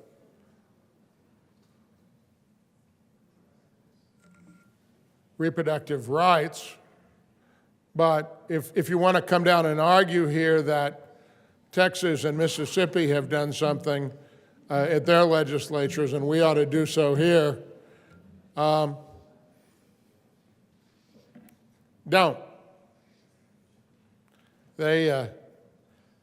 Texas and Mississippi have a whole lot of laws that we don't need to replicate.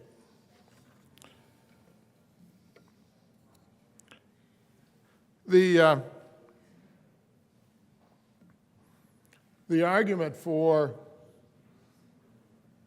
these particular places of prohibition seems to lie in the language in the opinion that Justice Thomas authored. It says, although the historical record yields relatively few 18th and 19th century, quote, sensitive places, unquote, where weapons were altogether prohibited, for example, legislative assemblies, polling places, and courthouses, we are also aware of no disputes regarding the lawfulness of such prohibitions. Okay. And then he goes on to say, we therefore can assume it's settled that these locations were sensitive places where arms carrying could be prohibited consistent with the Second Amendment. Well, that's an assumption for this case. It's not an assumption for the next case. It's not an assumption or holding. It's open to be proved or disproved, really. And courts can use analogies to those historical regulations of sensitive places to determine that modern regulations prohibiting the carrying of firearms in new and analogous sensitive places are constitutionally permissible. Well, okay, I mean, it's interesting to me that the sponsors, instead of trying to analogize with their broader bill, which I opposed this version as well, but it is interesting to me that they tried to narrow it down when I don't know that it's necessarily something they had to do. All of that just to show that the utility of this bill really, in the long run, is pretty limited. Guns are already prohibited at my courthouse. They're already prohibited at K-12 schools. I don't know whether you can analogize, and there's a different place in the opinion where schools are mentioned. I don't know whether you can analogize higher education institutions to K-12 schools. I suppose if you wanted to get the historic analogies and references to whether or not post-secondary education prohibited firearms, you would dig into 18th and 19th century instances of attendees at Harvard and Yale and other such institutions going out on the nearest plane and having a duel with each other with the firearms that they took from their rooms. That would seem to me to be an open question. That's why there are so many amendments to this bill. It is wide of the mark. I urge a no vote. Senator Pelton, R. Thank you, Madam Chair. And There is an amendment at the desk. the good senator from Alamosa earlier spoke about rural schools. I'll wait. Will the clerk please read Amendment L023? Bill 23, amend the Judiciary Committee report dated. Senator Pelton. Thank you, Madam Chair. The good senator from Alamosa earlier spoke of how some of our small rural schools are 30, 40. I've got some that are over an hour away from the nearest law enforcement. To expect them to wait on help to come whenever there's a shooter or something is scary. So that I move L023, and what this amendment does is that if you have a school of 1,000 students or less, and it's for elementary, middle, junior high, high school, vocational schools that have 1,000 students or less, faculty and teachers can carry as long as they are on school property. So I have a lot of schools that are a long ways away from law enforcement, and with that, I would urge an aye vote on this amendment. Senator Jaquez Lewis. Thank you, Madam Chair. We got a couple of things going on with this amendment. We're talking about arming teachers, talking about arming staff. We've actually already dealt with this in our bill. Basically, there are exemptions built in to who can carry a firearm into a school, and this goes way beyond that. So we ask for a no vote on L023. Minority Leader Lundin. Thank you very much, Madam Chair. I rise in support of Amendment L023 to Senate Bill 131. I used to joke when I was representing House District 19 that I represented more antelope than I did people. It was a large House district geographically. It's now consumed by the good senator from South Peltonia in his Senate district. But during my time of representing that large geography and limited population rural environment, we had one planned, not a live fire drill, but an active shooter drill out in one of the schools. And it was well planned, weeks in advance. The El Paso County Sheriff's Department was notified that on this day, this appointed day, a live fire, not a live fire, I keep calling it a live fire, it's not live fire, but an active shooter drill was going to be held at this particular school out in the rural environment. So the sheriff's department knew it was coming up on that day. Now, they didn't know specifically what time it would come up because it was to be a drill. It was, in fact, to be something where they would understand how the safety and security apparatus that is designed to protect the most precious among us, our children, the students of Colorado in this particular rural school, would work, how that safety apparatus would work. And with this advanced knowledge, and I will tell you, I will brag on the El Paso County Sheriff's Office every chance I get.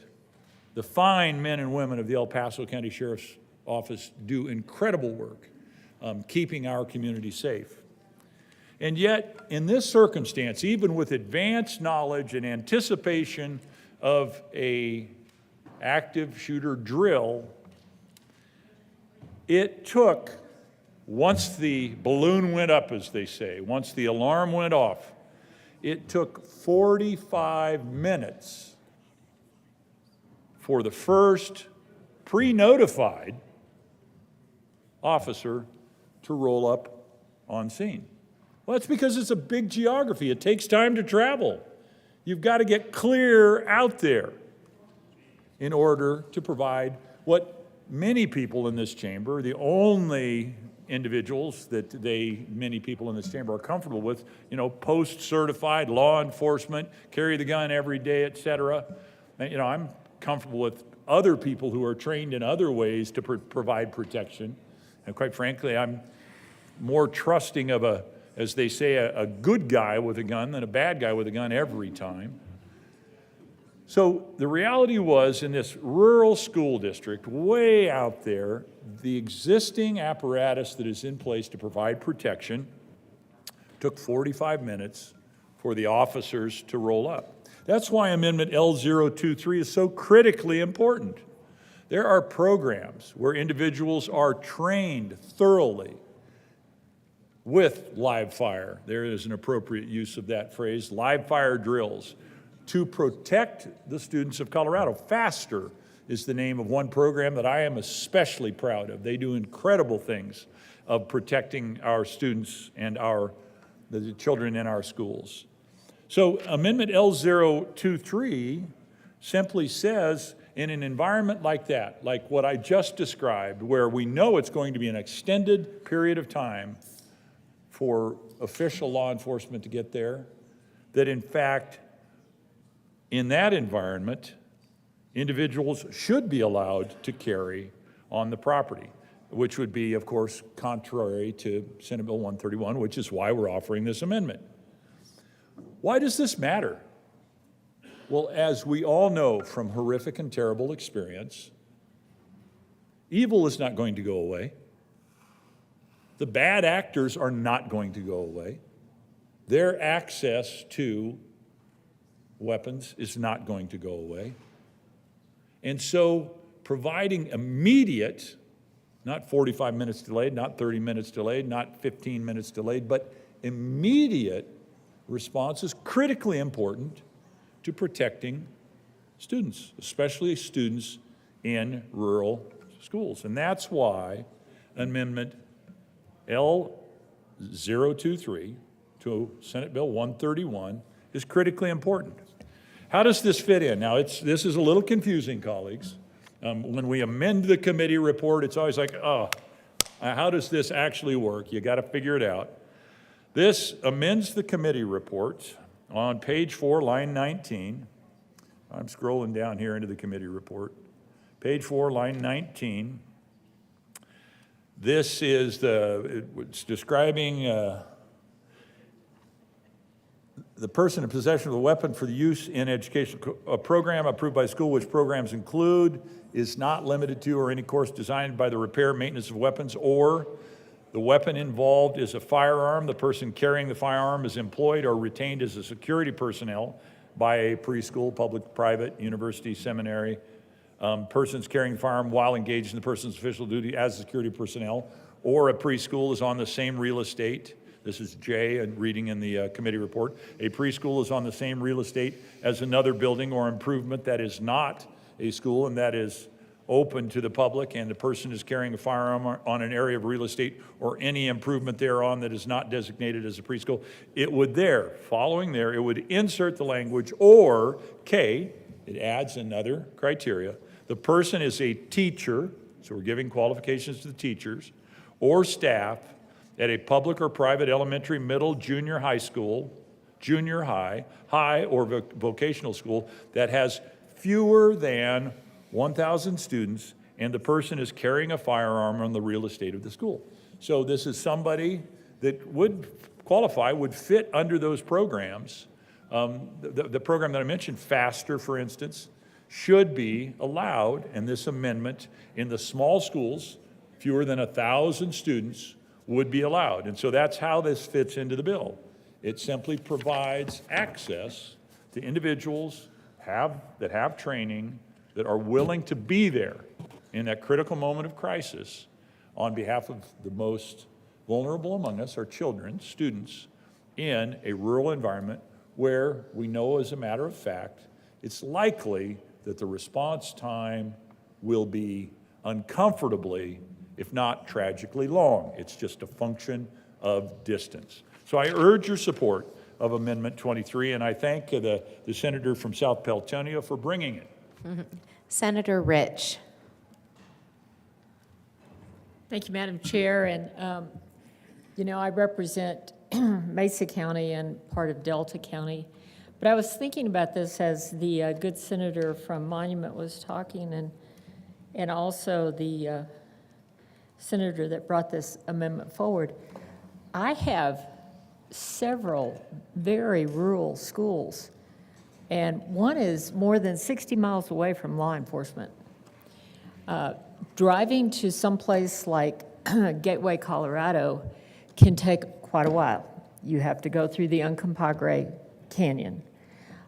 There's always a lot of cows crossing the road, and so that all takes a lot of time too. I would really feel bad for those students.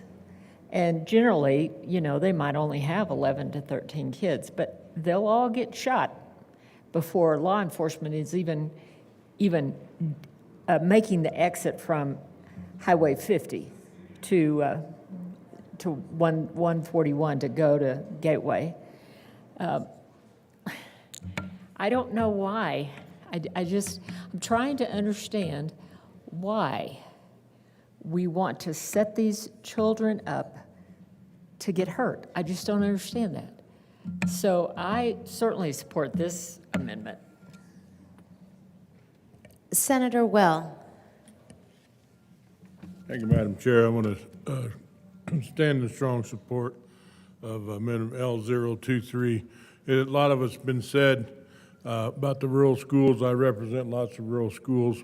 But what I want to say about this is, as far as the teachers or staff, in my experience, I had multiple teachers and staff in these rural schools that were firearm instructors for me, that taught hunter education, firearm, hunter responsibility, and all types of firearm safety, lots of it in the schools.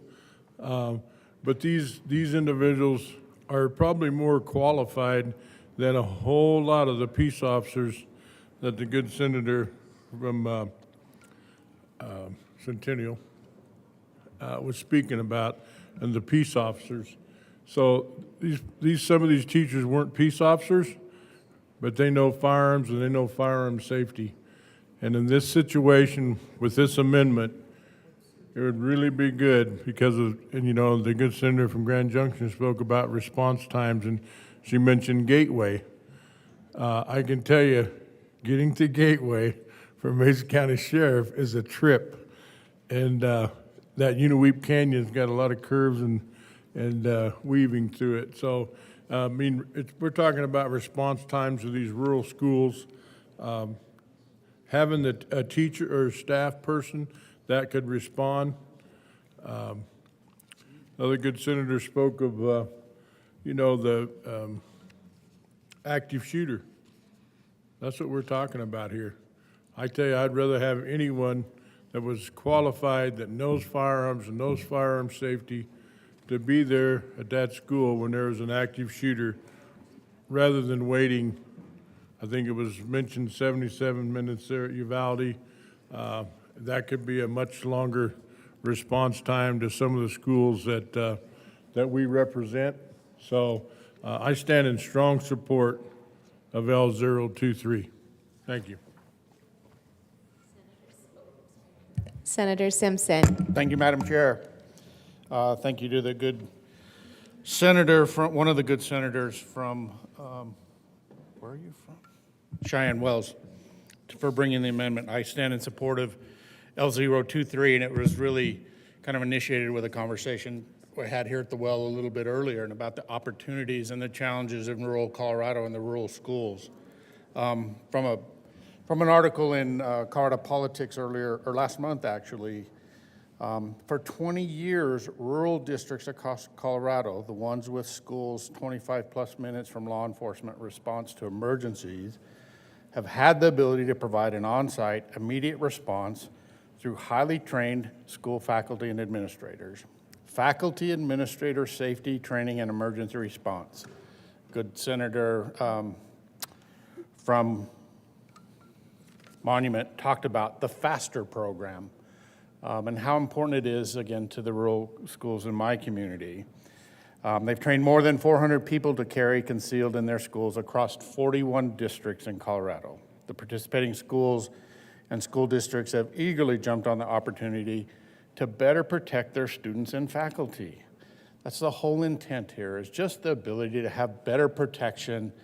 And the bill, as we're debating today, removes that ability for my constituents in those rural school districts. It doesn't say they have to do it, but under the bill, they're going to be prohibited from doing that. I strongly encourage a yes vote for Amendment L023 and the impacts it has on rural districts across the state of Colorado.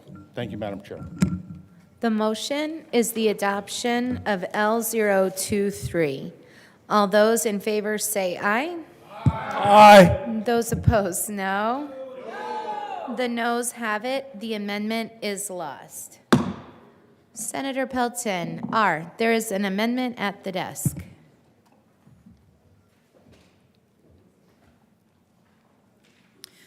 Will the clerk please read the title of L024? L024, amend the Senator Judiciary Committee Pelton. report. Thank you, Madam Chair. I move Amendment L024. To the amendment. What this amendment does, I could see maybe a little bit of consternation around 1,000 students or less, because that can get into kind of some of suburbia, maybe have a little issue there. So this amendment, it's the same as the last one, just brings it to 500 students or less, which covers all of my school districts. In fact, I could probably even go a lot lower, but there's other school districts in rural Colorado that are a long ways away from law enforcement that I think need this little higher number. It's a different world out there. We have schools that a shooter could come in, and if there is no ability for anyone in that school to have a gun, everyone will be dead by the time law enforcement gets there. So this is a very common sense amendment. I'd urge support for 024. Senator Jaquez Lewis. Thank you, Madam Chair. As the amendment sponsor noted, this is similar to what we have just seen. It is basically putting into the amendment that it would be for fewer than 500 students.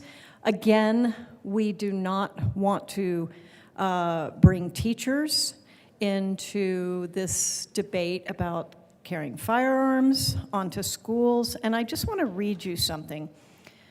Current law is unchanged by Senate Bill 131. If you go to section 1812-214, a permittee who is employed or retained by contract by a school district or charter school as school security may carry a concealed handgun onto the real property, and on and on. So our bill does not change the security that we're already offering in schools. This would change what we are already doing. Therefore, this is an unfriendly amendment, and we ask a no vote on L024. Senator Pelton, R. Thank you, Madam Chair. That goes right just to school security. These small rural schools, they have a hard time making enough money, collecting enough money, I should say. They don't make money, they collect it. To pay for school bus routes, to pay for teachers. Teachers out in rural Colorado are already way underpaid what they are in the city. And so this would save them that expense of having the security.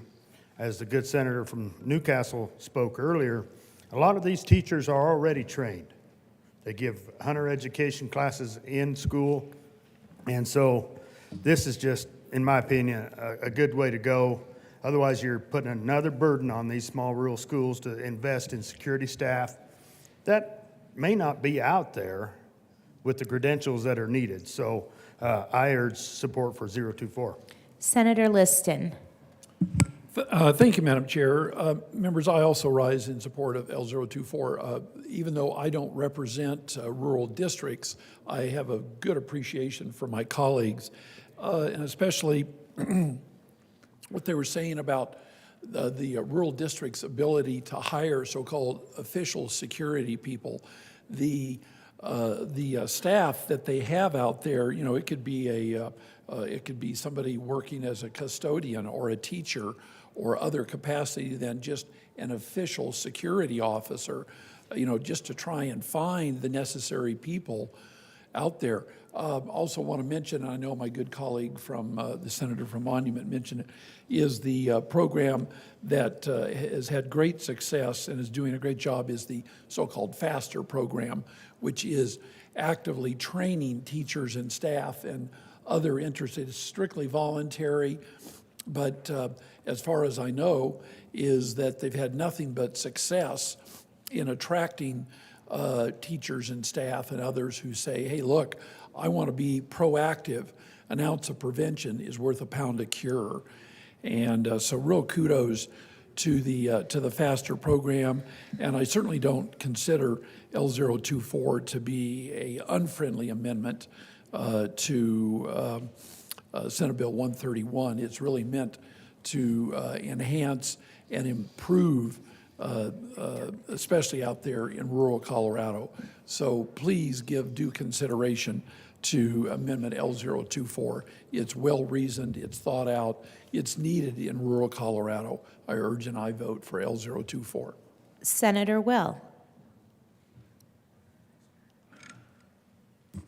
Thank you, Madam Chair, and I rise in strong support of L024, and for really the same reasons I just spoke to about L023, only it's for the smaller schools.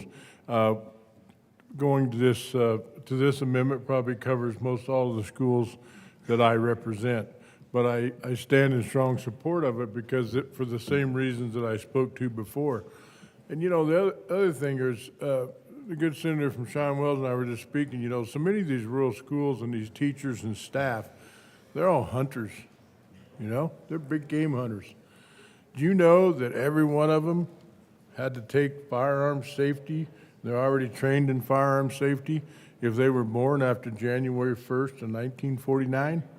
January 1st, 1949.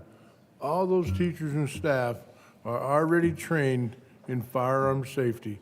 I can tell you, we talked about active shooter, we talked about response times. The same thing applies in this amendment as it did in the previous amendment. And protect our children in schools. We don't want them to be sitting ducks. We want people to respond and be able to respond back when there's these threats. And so I strongly support L024. Thank you. Senator Van Winkle. Thank you, Madam Chair. I also support, and I rise to support the amendment from the good senator from Cheyenne Wells. I think it is very thoughtful. It's very basic. It's very upfront and clear what it's trying to accomplish. It begins with simply the person is a teacher or staff at a public or private elementary, middle school, middle, junior high, high school, vocational school that has fewer than 500 students, so it's a small school, and the person is carrying a firearm on the real estate of the school. Now, that leads us, before we can really get into it, who is the person under question here? The person under question here, the teacher at this small school, members, in the event of something horrific, such as Uvalde, or Columbine, or STEM, or others, is the first responder. The first responder isn't the first law enforcement officer that is able to get to the school, or perhaps law enforcement officer that's in the southwest wing that's trying to run up to the northeast wing of the school. Well, that's a bigger school. This is a small school we're talking about here. But the person under question here, especially in a small community, especially in a small school, is the first responder. And that first responder, they have a right to defend themselves and their children under their care. Why does a teacher lose their right to defend themselves and to protect the kids under their care because they enter the school building? In rural Colorado, we've already heard stories say how there are small schools that have, it takes a tremendous amount of time for a law enforcement officer to get there. In fact, in many cases, even in the big suburban district of Highlands Ranch, the first responder to the school, outside of the teachers and the students themselves, who were the first responders, I believe was actually a Forest Service agent. Or was it Fish and Game or Forest Service? It was a Fish and Game officer. It was the very first person to arrive. But by the time that person arrived, the incident was largely contained by the true first responder, which in that case was the student who acted bravely and the teacher that came to assist in his classmates. It was the people in that classroom. So I ask again, that person, that teacher and the staff, they have a right to defend themselves, and they have a right to defend the children in their care. And I point back to the bill, and the sponsors continue to point at the Bruin decision. I think we might need to get into that a little bit more, but I will read from the Bruin decision where it says, "The constitutional right to bear arms in public for self-defense is not a second-class right subject to an entirely different body of rules than the other Bill of Rights guarantees. The exercise of other constitutional rights does not require individuals to demonstrate to government officers for a special need.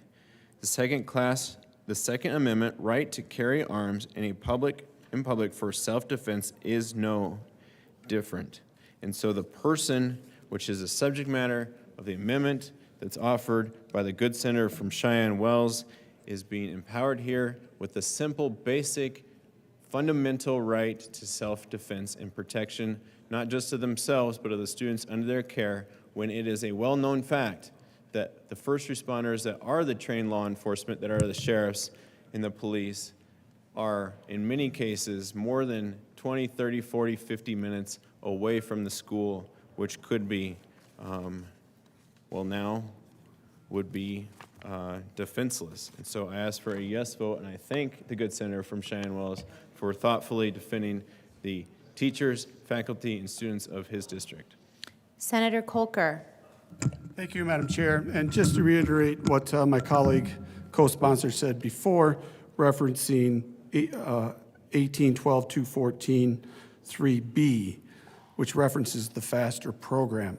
Nothing in this bill stops that from continuing to happen, because we're talking about retaining by contract a school district employee. We're not changing that one bit. What this amendment does is brings it wide open to anybody can then carry with a concealed carry permit. So I urge a no vote. The motion is the adoption of L's. A division has been called.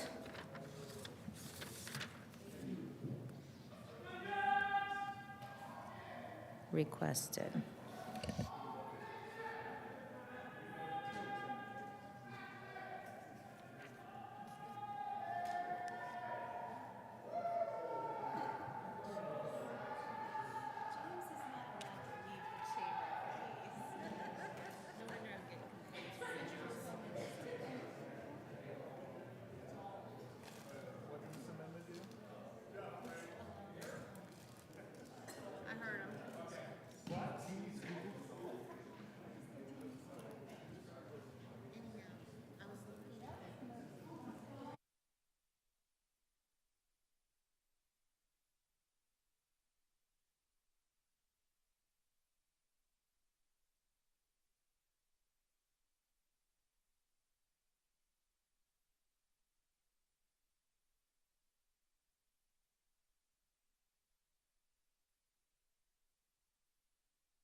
A division has been requested. All those in the chamber not entitled to vote, please be seated.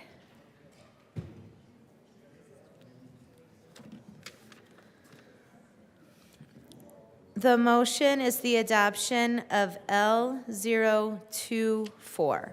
All those in favor, please stand.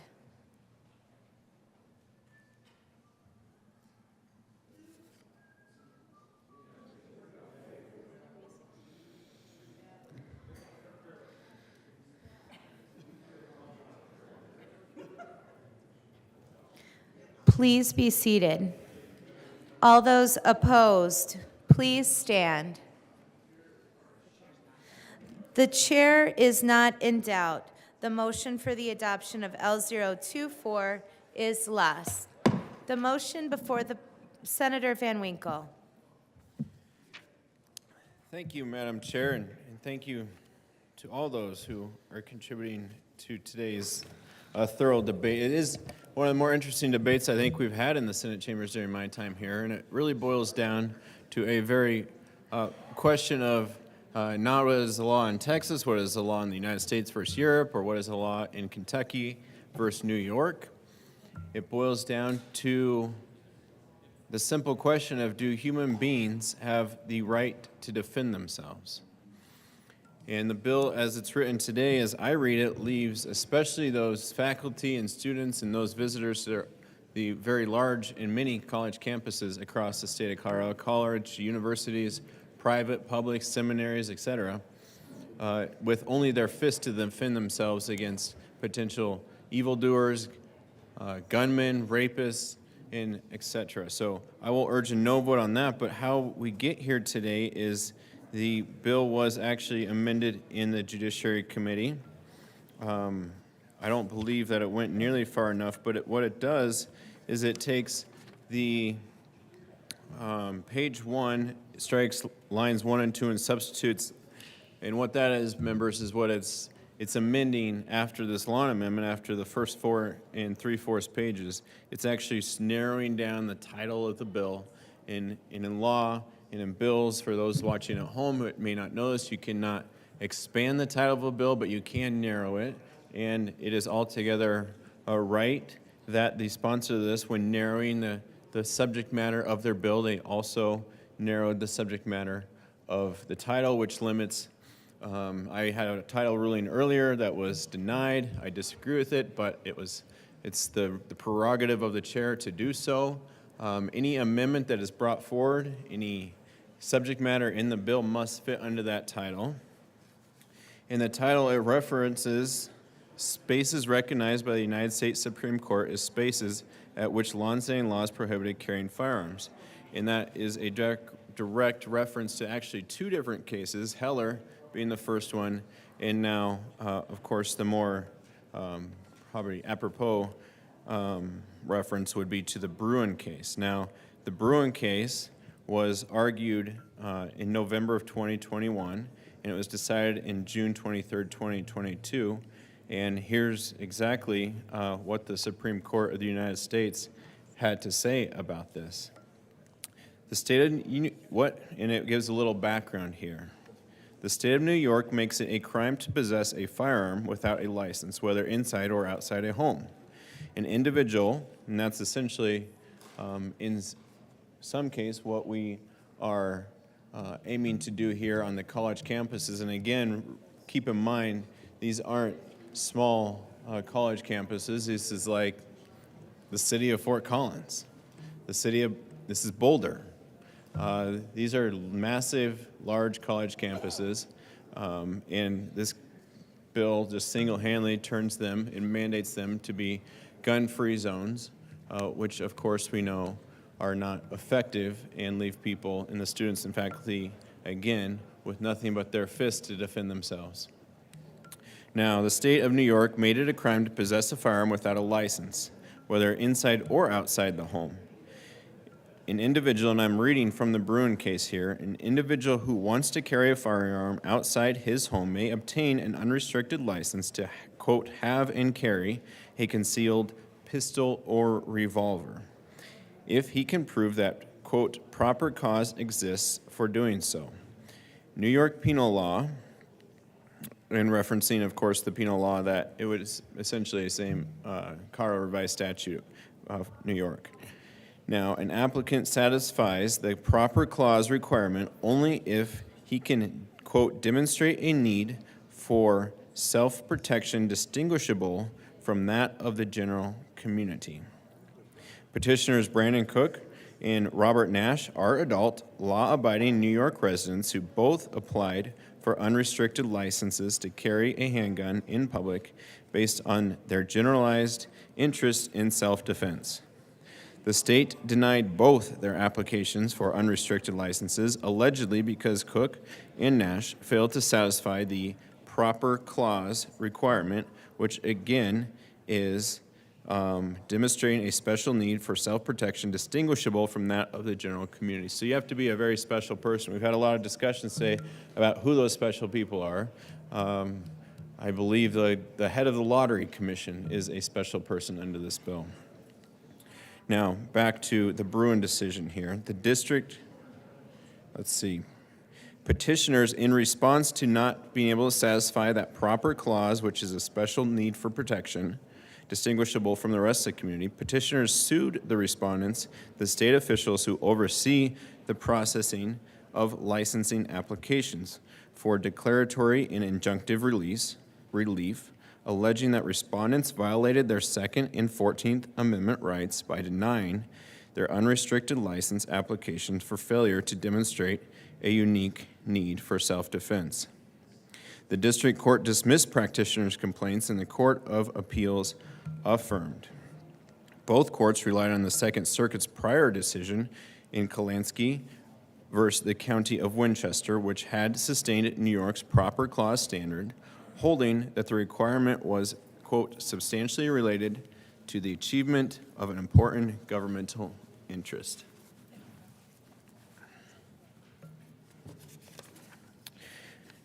Now, the Supreme Court steps in, and the Supreme Court of the United States of America held that New York's proper clause requirement violates the 14th Amendment by preventing law-abiding citizens with ordinary self-defense needs from exercising their Second Amendment right to keep and bear arms for self-defense. Let me read that one more time. The Supreme Court of the United States held that New York's proper clause requirement violates the 14th Amendment by preventing law-abiding citizens with ordinary self-defense needs. That's very important. Ordinary self-defense needs. That's what I was saying earlier when I was saying the fundamental human right, not necessarily even as an American citizen, a Colorado citizen, a citizen of this state or that state, but a fundamental human right to exercise the need for self-defense, for ordinary self-defense needs from exercising the Second Amendment right to keep and bear arms for self-defense. And now we're going back again. I referenced, remember, there's a Bruin decision, there's the Heller decision. Both are encumbered into now the title of this bill. In the District of Columbia versus Heller and McDonald versus Chicago, the court held that the Second and 14th Amendments protect an individual's right to keep and bear arms for self-defense. Under Heller, when the Second Amendment's plain text covers an individual's conduct, the Constitution presumptively protects that conduct, and to justify a firearm regulation, the government must demonstrate that the regulation is consistent with the nation's historical tradition of firearm regulations. So, that right is assumed, that right is guaranteed, and in fact, the role of government is to uphold that right and to protect that right. And if the government is to step in and override that right for an individual, then the government must demonstrate that the regulation is consistent with the nation's historical tradition of firearm regulations. Now, since Heller and McDonald, the Court of Appeals have developed a two-step framework for analyzing Second Amendment challenges that combines history and the means in scrutiny. The court rejects that two-part approach as having one step too many. One step too many, remember, referring to a constitutional right guaranteed. The court, step one is broadly consistent with Heller, which demands a test rooted in the Second Amendment's text as informed by history. But Heller and McDonald do not support the second step that applies means and scrutiny in the Second Amendment context. Heller's methodology centered on constitutional text and history. It did not invoke any means in tests such as strict or intermediate scrutiny, and it expressly rejected any interest-balancing inquiry akin to immediate scrutiny. Historical analysis can sometimes be difficult and nuanced, but reliance on history to inform the meaning of constitutional text is more legitimate and more administratable than asking judges to, quote, make difficult imperial judgments about, quote, the cost and benefits of firearm restrictions, especially given their lack of expertise in the field. So what the Supreme Court is saying is that the Supreme Court can't foresee the future. The Supreme Court can't know everything. The Supreme Court, not every judge is going to be an expert in everything, such as firearms, but what every judge can do is look back at the historical context in the plain, clear writing of the Constitution of the United States, which we swore an oath to. The Second Amendment, while judicial deference to legislative interest balancing is understandable and elsewhere appropriate, it is not deference that the Constitution demands here. The Second Amendment is the very product of an interest balancing by the people, and it surely elevates above all other interests the right of law-abiding, responsible citizens to use firearms for defense. That is a quote directly from Heller. The test that the court set forth in Heller, this is again reading the Bruen decision, and applies today, requires courts to assess whether modern firearm regulations are consistent with the Second Amendment's text and historical understanding. Of course, the regulatory challenges posed by firearms today are not always the same as those preoccupied by the founders in 1791 or the Reconstruction generation of 1868, which would have been the very beginnings of our great state of Colorado, would be in the Reconstruction era, hence the streets around the Capitol, of course, Grant, Lincoln, Sherman,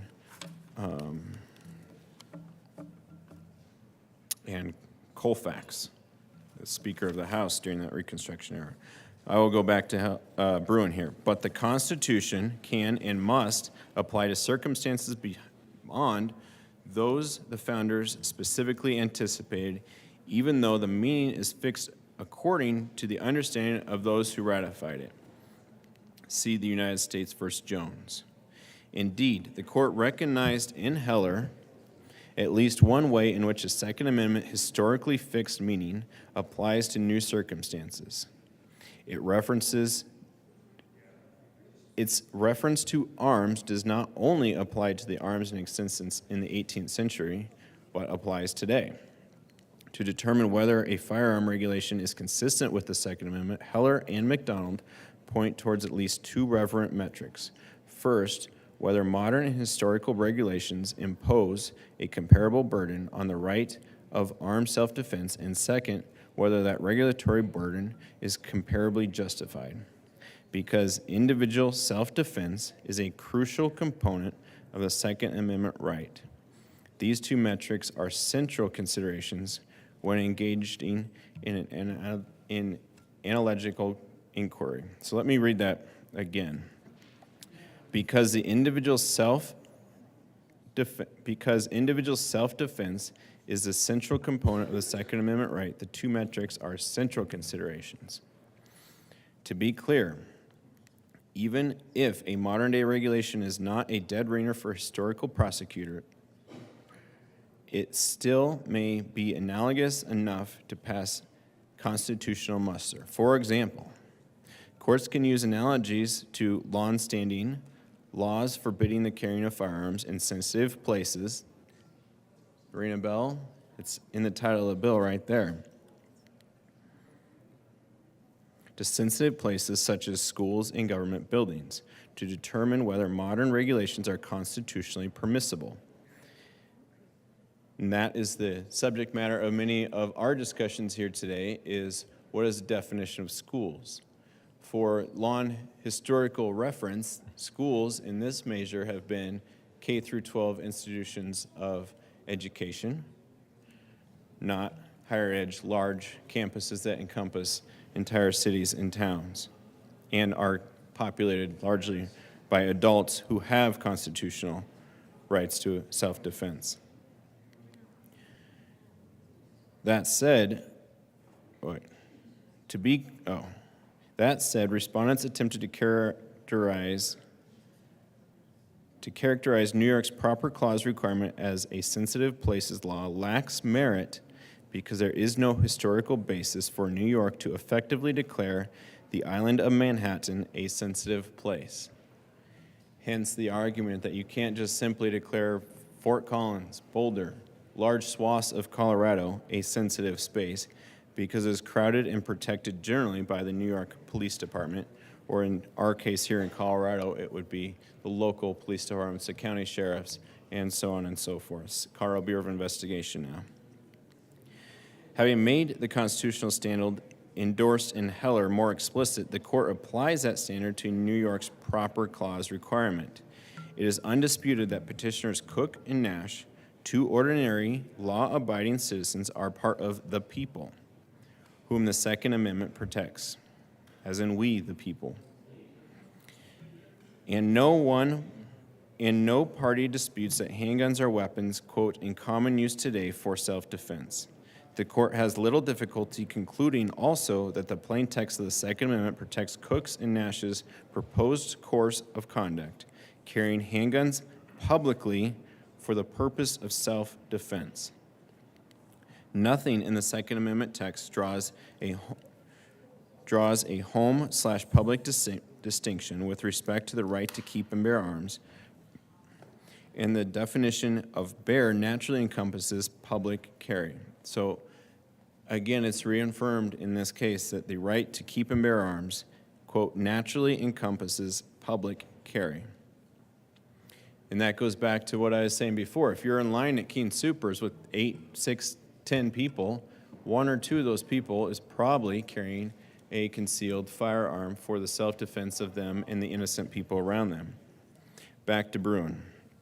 Moreover, the Second Amendment guarantees an individual right to possess and carry weapons in cases of confrontation. And confrontation can surely take place outside the home.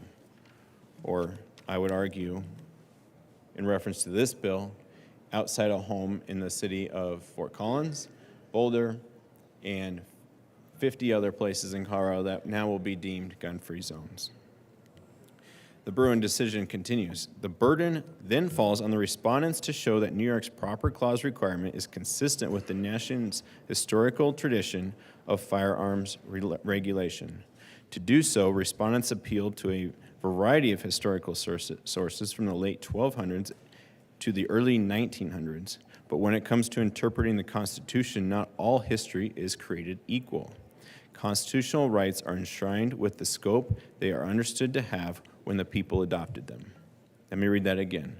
Constitutional rights are enshrined with the scope they were understood to have when people adopted them. So in other words, the text can never mean what it was never meant to say. The Second Amendment was adopted in 1791, the 14th in 1868. Historical evidence that law predates or postdates either time may not illuminate the scope of the right. With these principles in mind, the court concludes that respondents have failed to meet their burden to identify an American tradition justifying New York's proper clause requirement, again referring back to the Safe Spaces Law, which now was in New York, and we're seeing echoes of it here today. Respondents' substantial reliance on English history and customs before the founding makes some sense given Heller's statement that the Second Amendment codified a right inherited from English ancestors. But the court finds that history ambiguous at best and sees little reason to think that the framers would have thought it applicable to the New World.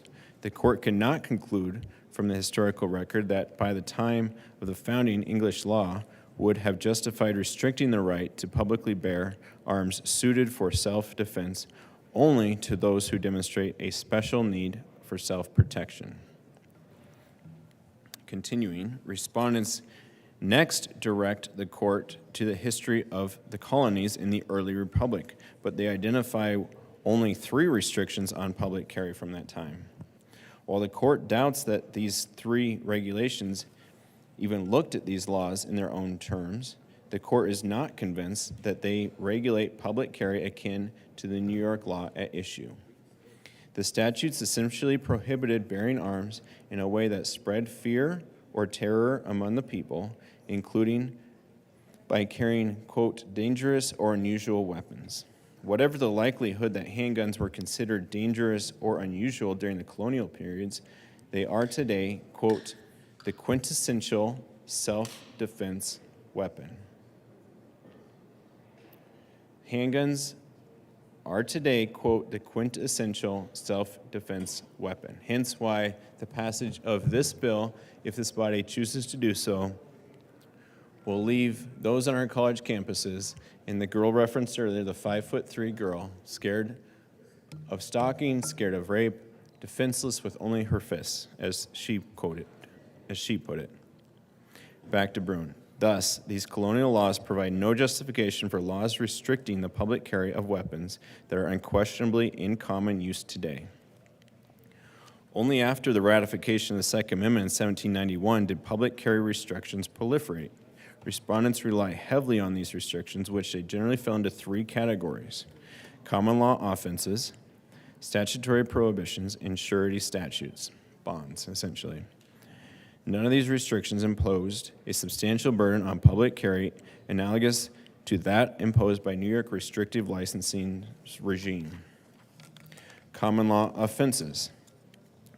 During the colonial and founding periods, the common law offenses of affray or going armed to the terror of the people continues to impose some limits on firearms carry in the antebellum period. But there is no evidence indicating that these common law limitations impaired the right of the general population to peacefully, publicly carry. That's the first. The second, statutory prohibitions. In the early to mid-19th century, some states began enacting laws that prescribed the concealed carry of pistols and other small weapons. I don't believe the Supreme Court gets into it, but a lot of those laws were brought by very evil, racially motivated motivations, but they have been since struck down. But the antebellum state court decisions uphold them evidence a consensus view that the states could not altogether prohibit the carry of arms protected by the Second Amendment or the state versions. I do love M&Ms. Thank you. Surety statutes. Now, this is the third thing that the proponents would point to. When it came before the Supreme Court, the proponents in the Bruin decision to uphold the New York law, the third thing they point to is the surety statutes. In the mid-19th century, many jurisdictions began adopting laws that required certain individuals to post bond before carrying weapons in public. Contrary to respondent positions, these surety statutes in no way represent the direct precursors to New York's proper law requirement. While New York presumes that individuals have no public carry right without showing a heightened need, the surety statutes presumed that individuals had a right to public carry that could be burdened only if another could make out a specific showing of, quote, reasonable cause of fear and injury to breach of the peace. Thus, unlike New York's regime, a showing of special need was required after all individuals in reasonable accusations of intending to injure another or a breach of peace, and thus, even then, proving special need, simply avoiding a fee. So what these states tried to do, many of them, again with racial motivation, said, yeah, you can carry your firearm for self-defense in public, but first we need to see that you pay the fees, that you have the ability to pay money. And those laws, whether it be having to pay a fee in order for the right to vote, or in this case, having to pay a fee in order to the right to carry a firearm for self-defense, have widely been struck down and now are seen as highly racist. Now, 4, evidence is back to Bruin. Evidence from around the adoption of the 14th Amendment also does not support the respondent's position. The respondents in this case being New York.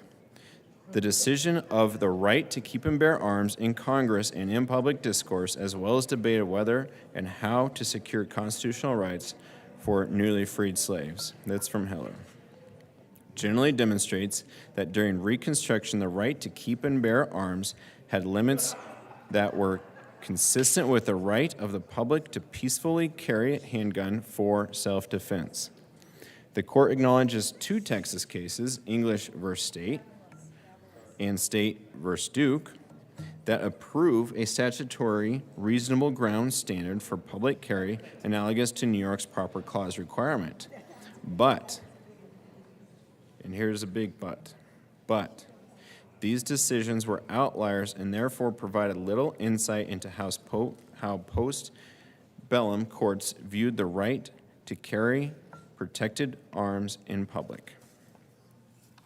Finally, number 5 here.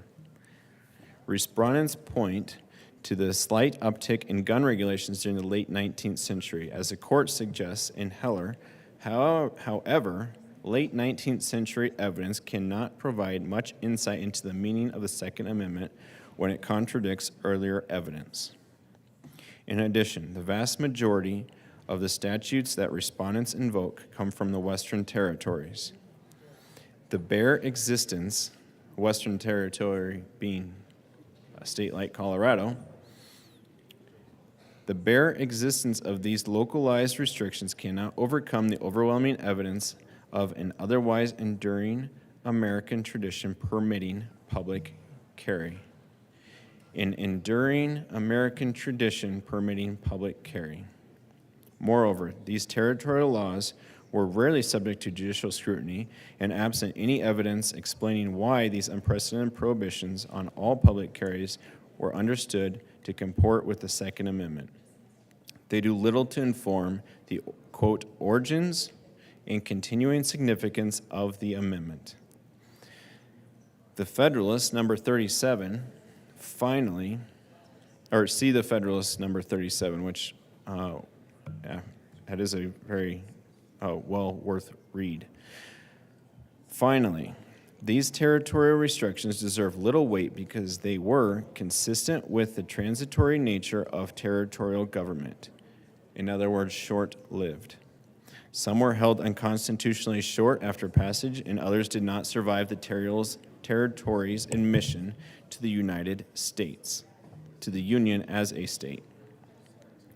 After reviewing the Anglo-American history of public carry, the court concludes that respondents have not met their burden to identify an American tradition justifying New York's proper clause requirement.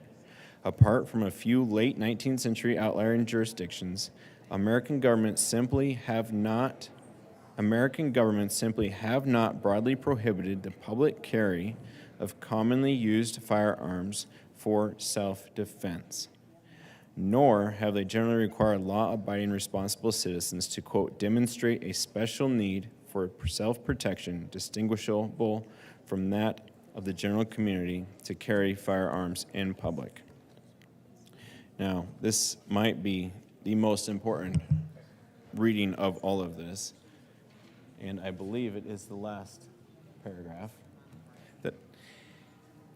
This is very important, members. The constitutional right to bear arms in public for self-defense is not a, quote, second-class right subject to an entirely different body of rules than the other Bill of Rights guarantees. The exercise of other constitutional rights does not require individuals to demonstrate to government officers some special need. Again, you don't need to have a special need just to cast a ballot or vote. You don't have to pay a bond. You shouldn't have to pay a fee, a poll tax. Same with firearms and the right, fundamental right to self-defense. The Second Amendment right to carry arms in public for self-defense is no different. New York's proper clause requirement violates the 14th Amendment by preventing law-abiding citizens with ordinary self-defense needs from exercising their right to keep and bear arms in public. Now, we could go on and we could continue to read the very thoughtful words of people much smarter than I who sit on the United States Supreme Court. Justice Thomas delivered the opinion in the court in which Roberts, Alito, Gorsuch, Kavanaugh, and Barrett joined. There were actually even more opinions that were filed alongside, with Sotomayor and Kagan filing dissenting along with Justice Breyer. Now, all that to say this: the Constitution of the United States of America, and even more fundamentally, the rights as you as a human being, you have the right to defend yourself. If you're going down 16th Street Mall and you see well, in this case, the person who emailed us, a 5'3" woman getting beaten, it is your job. I would see it as my job, my duty, to go assist her and help her. What we're doing on college campuses is we're telling that 5'3" woman that she can use her fists, but she shall not be allowed to defend herself against an evildoer. And we are telling the kids in the classrooms that they shall be restricted from defending themselves against evildoers, against villains, against gunmen, and against rapists. I said it once before, and I'll say it again: if gun-free zones work so well on these college campuses, perhaps we should also declare them to be rape-free zones, because there are many students today who are scared and fear for their safety, being left with only their fists to defend themselves. I ask for a no vote on Senate Bill 131, and I ask for support be given back to the fundamental rights of human beings to be able to defend themselves. Thank you anew, Madam Chair. I am to please. Senator Baisley. Thank you, Madam Chair. Let me read a brief email that I believe all of us received from a professor at Northeastern Junior College in Sterling, Colorado. It says, hello, Senators. My name is Lee Lipstrew, and I'm a music professor at Northeastern Junior College. I am emailing today to ask you to please vote no on Senate Bill 24-131, prohibiting carrying firearms in sensitive spaces. I first want to be clear that I do not represent any college in Colorado as a whole. This is my own personal request to you. My belief is that SB 24-131 will negatively impact folks who legally obtain, legally carry, and legally use their firearms, and that this bill will not deter criminals from carrying out violence.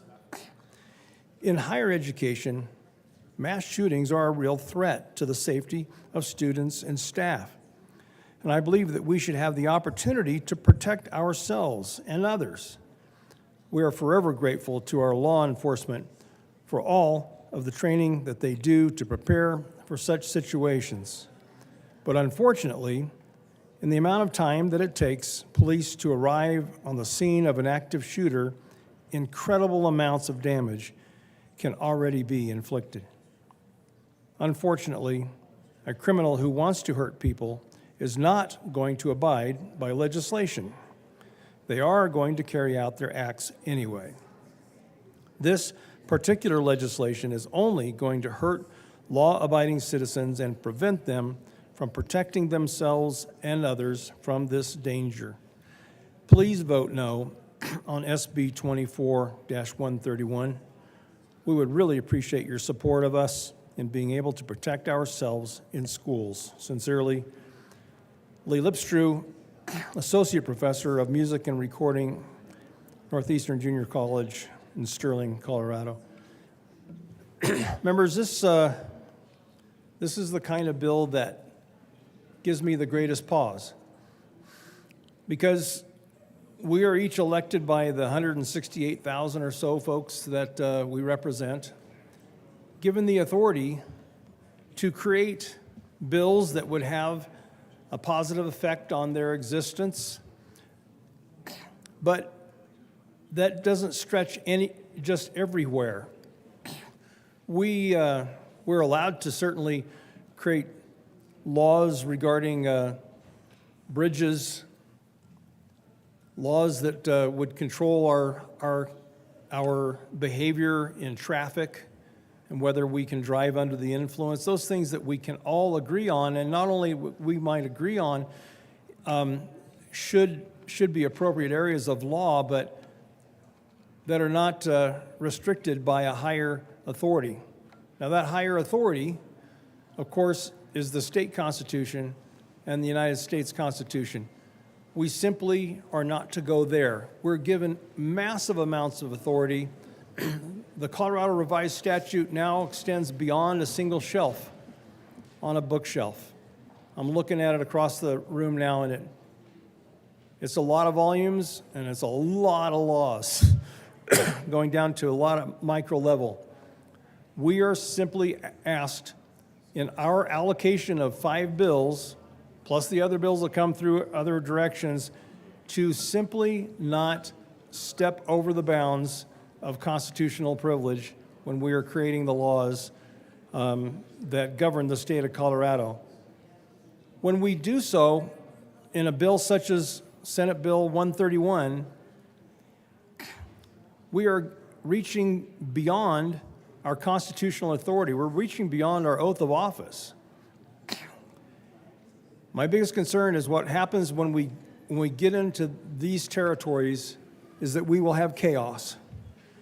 When we cannot agree on the most basic of matters, like constitutional guidelines, for us to not step over those lines, we devolve into chaos. Don't bother sitting down because you're going to get up. I'm about done.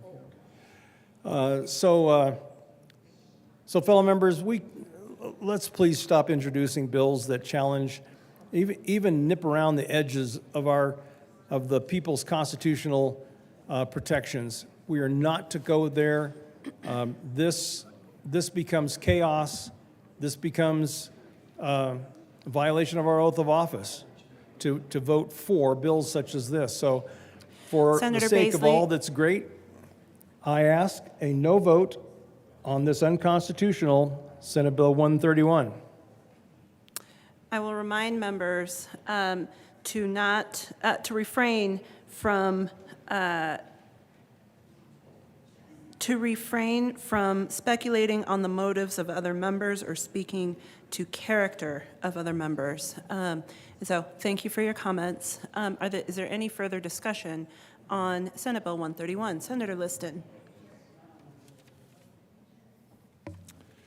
Thank you, Madam Chair. Well, members, I'm not going to come up here and belabor all the points that my good colleagues, really on both sides of the aisle, for Senate Bill 131, and certainly those of us who are opposed to Senate Bill 131. And I certainly won't impugn their motives, because I, certainly understand where they're coming from. Nobody wants to see mass shootings and mayhem at schools or any place for that matter. None of us want to see that. But unfortunately, the unintended consequence of a bill like this is, as I've stated before, and I just kind of make my final points, is that we are going to, unfortunately, down the road, if this bill does become law in its current fashion, we will probably see a great mayhem and mischief as a result of this bill. I just want to mention to you again, for the second or third time, I know these points have been made, but I'll make them again, that number one, that we, as standing elected officials, that we are not the problem, at least as it comes to gun violence. Yes, there have been a couple of incidents where somebody has dropped a firearm, didn't go off, nobody was hurt, or somebody forgot and they left it somewhere. You know, shame on them, they were duly castigated, but no harm came of that. It's not like what can happen outside of the Capitol, as we all know, is that there are people out there that that really won't be impacted by this, but will impact our lives and our aides' lives and others. So we won't be able to necessarily protect ourselves, and we certainly can't depend upon the well-intentioned armed guards here in the Capitol all the time. And yet, we ourselves will not be able to legitimately carry. And it's only going to make, I'll say, criminals or misdemeanors out of all of us, because there will be people currently and certainly in the future that are going to disregard this law. And I predict that no harm will come to ourselves if a future senator or representative decides to carry. In fact, that will probably be a good thing. Like I said, I would much rather have the good senator from Garfield County being able to potentially carry than not, because he knows the impact and how to deal with firearms. He's trained. He's not only trained himself, but he trains others on the safety use of firearms. Because the people who are committing these heinous crimes, I'll put in a plug for the National Rifle Association. Find me one example where there has been a card-carrying member of the NRA who has gone out and committed these heinous crimes at schools or universities. It just doesn't happen. I'm a member of the NRA. I obey the laws, all the laws that we have. We have more laws that we can deal with. We are not the problem. We are safe, honest, decent, law-abiding citizen. So I go back. In fact, I meant to mention this article. It just came out barely, not even 3 weeks ago, that up in the fair state, or up in Wyoming, is that they're about ready to pass legislation, if they haven't already, that runs contrary to what we're passing here. That under their latest bill, you'll be able to open carry in schools and government buildings. You know, it's passed overwhelmingly in the state of Wyoming. I believe the governor, probably by now, has signed the bill. And see if I can find the bill number. I don't see it here right now, but I won't waste your time. But I'm sure that it's passed the House and the Senate that does the opposite of what this bill proposes here in the state of Colorado. And I would say that the good citizens and students up in Wyoming are going to feel a lot safer than what we will have here in Colorado. So if our own president, our own congressman, our own governors, celebrities, you name it, all of these other officials, sporting events, office buildings, factories, you name it, if they can be protected by the safe carry and use of firearms, why can't we? Say we are not the problem.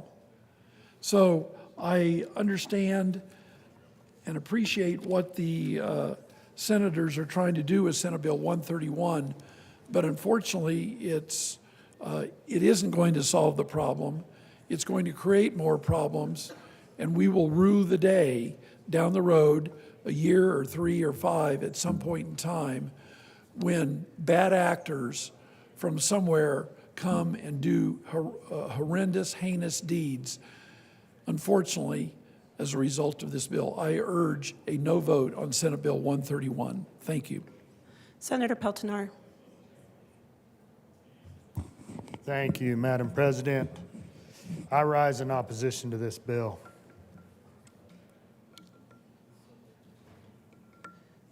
The people that commit these crimes in schools, in supermarkets, these mass shootings and the such, they already are breaking the law. They could care less that there is a law on the books. They're already breaking it. This bill will make criminals out of us. It'll make victims out of a lot of people. And I think it's going to be moving our state in the wrong direction. I'm a very big supporter of the Second Amendment because it's there for a reason. It's there to protect us from a tyrannical government, number one. It's there to protect us whenever there are intruders that mean to do harm to us and our families. I will be a criminal if this bill gets signed. Come after me. I will be a criminal, and I urge you no vote. The motion before the body is the adoption of Senate Bill 131. All those in favor say aye. Opposed, no. The ayes have it, and Senate Bill 24-131 is adopted. Mr. Hubler, will you please read the title to House Bill 1037? House Bill 1037 by Representatives Epps and Degree Kennedy and Senator Priola concerning reducing the harm caused by substance use disorders. Senator Priola. Thank you, Madam Chair. I move House Bill 1037 on second reading. There's no committee report, no fiscal no. Ask for an aye vote. Seeing no further discussion, Senator Henriksen. Thank you, Madam Chair. There is an amendment at the desk. Mr. Hubler, will you please read L10 to 1037? L10 amendment Senator endorsed bill. Henriksen. Thank you, Madam Chair. L10, so first of all, I like... Please move the amendment. Yes, thank you for reminding me, Madam Chair. I move Amendment L010 to House Bill 1037. To the amendment. Thank you, Madam Chair. I appreciate House Bill 1037 and I'm supportive of the bill. I'm also become aware recently of a few cases throughout our state where the presence of Narcan specifically has been used as justification for probable cause to perform a warrantless search and seizure on an individual. Now, Narcan is commonly available. It reverses overdose from opioids, especially fentanyl. It's frequently carried by members in the cycling community in Denver and a couple other cities throughout our state. It was provided early on in the session to every member of the General Assembly, and it's something that I carried on me every day when I was working as a manager at the Pueblo City bus service, as well as something that we provided training for our employees. So I believe that this adds to the bill, and I want to thank the sponsors for bringing the bill, and I ask for an aye vote on Amendment L010. Further discussion, Senator Priola. Thank you, Madam Chair, and I consider this a friendly amendment. Ask for an aye vote. Senator Smallwood. Senatorial 5.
further discussion on L10 to 1037?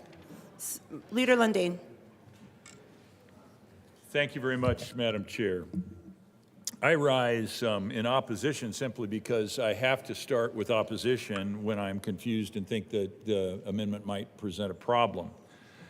The amendment, as it reads, is a peace officer shall not use, or this is the language, the active language that's inserted into the bill, peace officer shall not use the presence of an opioid antagonist near an individual or an individual's possession of an opioid antagonist as the sole basis for probable cause to perform warrantless search or seizure of the individual.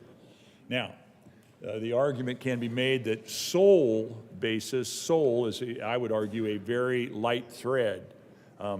It is not allowed to be the only or the sole cause for a search. I am concerned that the presence of Narcan or an opioid antagonist of one form or another, one brand or another, might in fact by criminals be used as a shield to prevent search of their property, search of their vehicle. They may be fleeing the scene of a crime and use this nuance in the law as a shield against search that would lead to potentially other evidence, but it's not evidence that's immediately available, and therefore presenting other probable cause for law enforcement to make the stop, do the search, et cetera. So I'm thinking, I deeply appreciate the intent of the amendment, but I am troubled and concerned that in fact it might also offer up an opportunity to use an opioid antagonist as a shield by criminals to prevent them from search that might otherwise identify potential probable cause or evidence around a crime they may have just committed or intend to commit. Actually, just committed is better. Senator Priola. Thank you, Madam Chair, and to the good senator from Monument. I think you're misreading the amendment. It says sole. So this, just to clarify, pinning Narcan to your chest is not like an invisible shield, force field against you being searched or taken into custody for doing other things that are illegal under the law. The amendment simply means it can't be the only reason. And the example I gave you offline, if you're driving and you have Narcan on your dash in case someone you know is going into overdose, an officer cannot then search your entire vehicle because you have an item that is used to save lives. Ask for an aye vote on the amendment. Motion before the body is the adoption of L10. All those in favor say aye. Those opposed, no. The ayes have it, and L10 is adopted. The motion before the body is the adoption of 1037. All those in favor say aye. Those opposed, no. The ayes have it. 1037 is adopted. Mr. Hubler, will you please read the title to House Bill 1071? House Bill 1071 by Representative Garcia and Senators Michelson, Janay, and Priola concerning permitting a name change for a person convicted of a felony to conform with the person's gender identity. Senator Priola.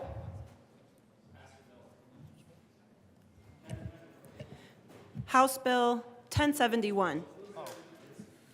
I move House Bill 1071.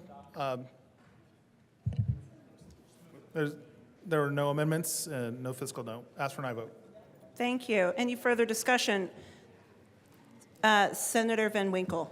Thank you, Madam Chair. And we spent a great deal of time in the Judiciary Committee, as we do so often with many thoughtful bills, discussing this one. And the reason for the law and discussion in the Law and Committee hearing was largely because this has been a standard in place for a very long time in the state of Colorado, that for a name change to occur for a felon, for someone who had been imprisoned in the state of Colorado for a crime and found guilty, that standard is very different than a regular person that maybe just goes and gets married or something like that. And that is because, of course, there is a record that goes with that name, that goes with that person. Now, I was surprised that the bill sponsor did say that there are no amendments today. I'm wondering if there might be one on third reading to name the bill, because it is colloquial, or it's known far and wide as Tiara's Law, after Tiara Latrice Kelly. So perhaps we will have an amendment on that on third reading. I am not sure, but advocates such as Tiara believe that changing your name to match your perceived gender identity outweighs the public benefit of being able to identify individuals convicted of felonies. Proponents, now what that is referring to is we just had a bill that came through here just a few weeks ago that dealt with the dangers of, for example, using false names on dating websites, and that a person could be a felon rapist or be using dating websites for nefarious purposes in order to entrap and kidnap women, things like that, and then just change your name on another website. Now, proponents will point out that a judge still needs to approve the name change, and that any felonies in the individual is convicted of will still be attached to his or her social security number, which wouldn't be hidden even with the new name. But again, I point out, if you're a regular Joe citizen and you're looking to hire someone, if you're a Joe citizen looking to go on a date with someone that you met on an online dating website, you would have absolutely no access to a criminal database that searches by social security number. So the arguments ignore the real-world safety, legal, and fairness concerns. Social security numbers are not available for members of the public or employers to readily access before hiring a person. So any arguments that felonies can be easily found are just untrue. Plus, it is unreasonable for the public to be expected to be investigative experts, again, to have access to a database that can search persons' felonies and not simply their name, but have to search by the social security number. Now, the law enforcement could uncover any felonies because they do follow that social security number. A simple search from a member of the public would not turn up any results. And finally, the bill creates a special class of felon that is separate from all other felons and is just flat out by creating a special class of felon, it is rather unfair to the other felons. So we heard often in committee that, for example, if a felon gets married, that they have to go before a judge, and this is the same process. But that is not actually the case at all. In fact, if a Joe Smith felon wants to get married, or Jill Smith felon wants to get married, they have to go before a judge, and the judge will determine whether that person can or cannot change their name depending on the crimes that are following them. This creates a special class and takes away a judge's authority or discretion to make that determination. So after this bill passes, there is no criteria beyond claiming that a new name will match the gender identity for felons in Colorado. And so for those reasons, I ask for a no vote. Thank you, Madam Chair. Senator Gardner. Thank you, Madam Chair. Well, members, we heard this bill in judiciary, and as Madam Chair will recall, I didn't have a lot to say about it because I have a great deal of frustration about it. I don't think that I'm going to change the result with respect to this bill, but what it does is it creates a particular reason or good cause reason for the name change of a convicted felon. And everybody else in every other category has to show good cause separately. So the scenario runs like this. A felon, someone's convicted, they do their time, they get out of jail, maybe they're off, maybe they're on parole or maybe not, and they want to change their name. Now, under current law, they have to show good cause for changing their name. Now, that might be that they got married. It might be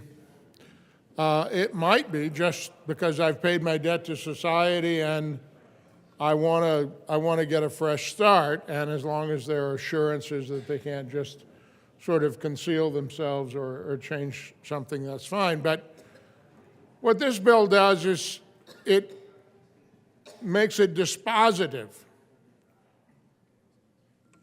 that good cause will be changing the petitioner's name to conform with the petitioner's gender identity.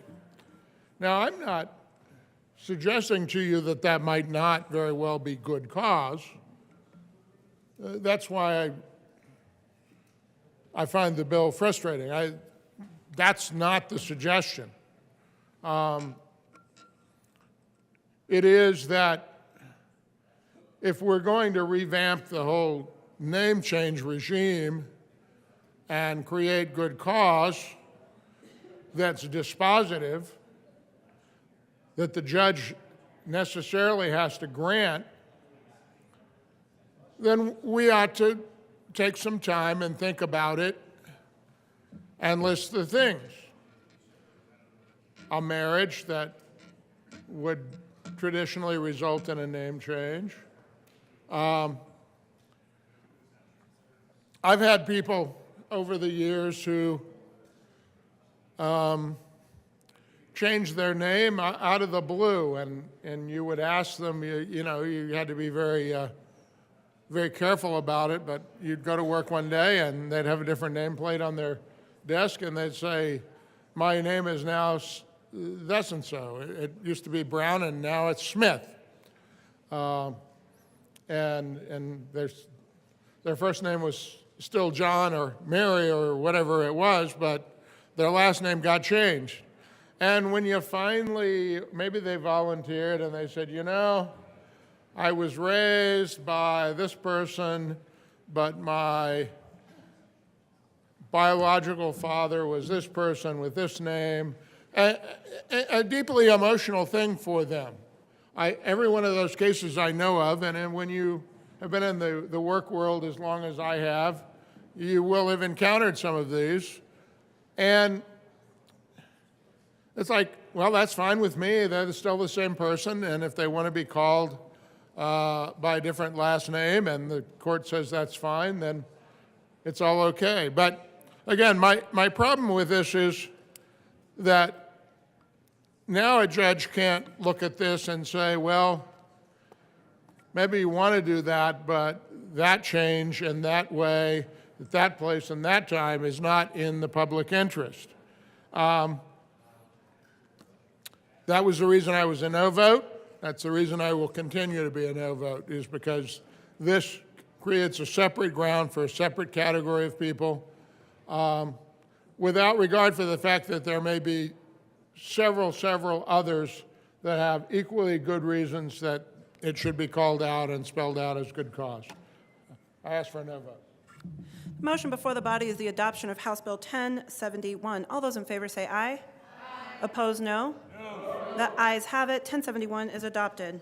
Will the clerk please read the title to House Bill 1150? House Bill 1150 by Representatives Garcia and Parenti and Senator Henriksen concerning false slates of presidential electors. Senator Henriksen. Thank you, Madam Chair. I move House Bill 1150 and the State Veterans and Military Affairs Committee report. There is no committee report. To the bill. Oh, that's right. I move the bill without the committee report.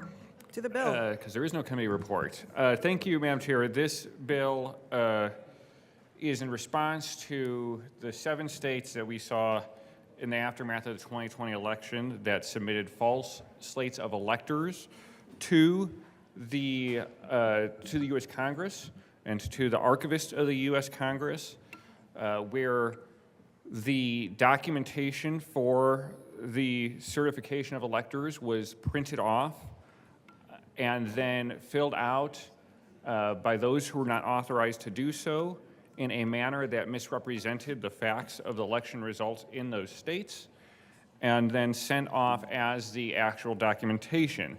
This is a new kind of fraud that we have never seen before in our nation's history, and laws on the books in different states varied in their breadth and definition of what that type of forgery of a document was, and that had differing effects on the ability to prosecute this activity, where some states had quick and successful prosecution of what was clearly a falsification of government records. Others have had challenges because of the absence of language around this activity in statute, because it's never before been contemplated. This ensures that, God forbid, this activity ever happens in Colorado, and I pray that it never does, that we have the statutory framework in place so that we can adequately see it prosecuted for the crime that it is, and I ask for your aye vote. Seeing no further discussion, the motion before the body is the adoption of House Bill 1150. All those in favor say aye. Opposed, no. The ayes have it. And House Bill 1150 is adopted. Majority Leader Rodriguez. Thank you, Madam Chair. I move the committee rise and report. Motion is to rise and report. All those in favor, say aye. All those opposed, no. The ayes have it, and we will rise and report.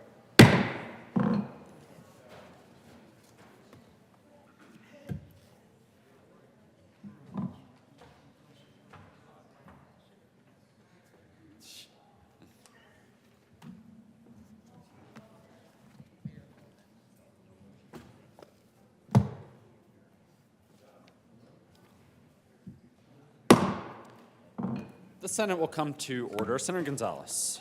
Thank you, Mr. President. Colleagues, the committee has met and had several bills under consideration. Mr. Hubler, will you please read the report? April 2nd, 2024, Mr. President, your Committee of the Whole begs leave to report it has had under consideration the following attached bills, being the second reading thereof, and makes the following recommendations thereon. Senate Bill 131 is amended, passed on second reading, and ordered engrossed and placed on the calendar for third reading and final passage. House Bill 1037 is amended, and House Bills 1071 and 1150 passed on second reading and ordered revised and placed on the calendar for third reading and final passage. House Bill 1259 and Senate Bill 164 laid over until April 5th, 2024, and retaining their place on the calendar. Senate Bill 60 and 106 laid over until April 8th, 2024, and retaining their place on the calendar. Senator Gonzalez. Thank you, Mr. President. Colleagues, I move the report. The motion is the adoption of the Committee of the Whole report.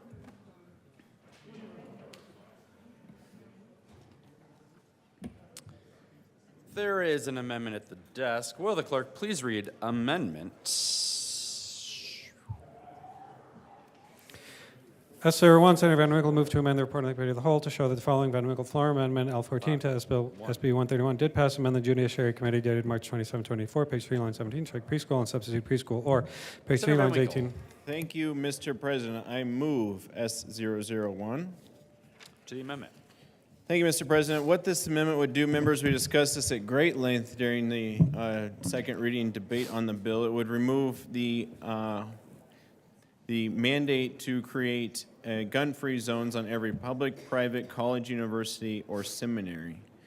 So essentially what it would do is it would just remove our higher education campuses from the bill. I had two reasons for running the amendment and hope that it would be adopted. The first, of course, it's a morally right thing to do because human beings should have the opportunity to protect themselves and others. And criminals, of course, will not follow gun-free zones. It is immoral, in my opinion, to leave especially students and faculty and visitors to these campuses completely defenseless with only their fists to defend themselves against potential rapists, gunmen, shooters, violent criminals, et cetera, et cetera. And then secondly, I think it's a legally appropriate thing to do because when you look at the new title of the bill, it expressly references the Supreme Court rulings, in which case, which is Heller and Bruin. We read those at length and determined that the debate there is whether when it says schools, is it referring to K through 12 schools, which has been traditionally the law and standing tradition, the law and historical knowledge is K through 12 is a school, not higher education campuses. that, if you recall, Bruin essentially would have turned the entire entire city of Manhattan into a gun-free zone, and that was widely legal. What this bill would do is it would turn essentially Fort Collins, Boulder, and every higher institution, public or private school, into a gun-free zone. And once again, I would ask the members, just 1 mile north of Fort Collins is the University of Wyoming, where students and faculty readily carry firearms. If we make Fort Collins into a gun-free zone, essentially, which one would you feel safer? I know I, for one, would want my daughter, when going to college, to be able to defend herself against an attacker or a mass shooter with something, a proper tool, not simply her fists. So I ask for a yes vote. Senator Colker. Thank you, Mr. President, and to the senator from Highlands Ranch. I want to thank for acknowledging that preschools should still be prohibited from having guns in preschools, but everything else I completely disagree with and ask for a no vote. See no further discussion. The motion before the body is the adoption of Cal Amendment 1. Are there any no votes? Senators Hansen, Roberts, Exum, Mullica, Gonzalez, Coleman, Colker, Jaquez Lewis, Majority Leader Rodriguez, Danielson, Janal, Zenzinger, Bridges, Sullivan, Michelson Janae, Cutter, Marchman, Winter, Fields, Priola, Buckner. Please add the president.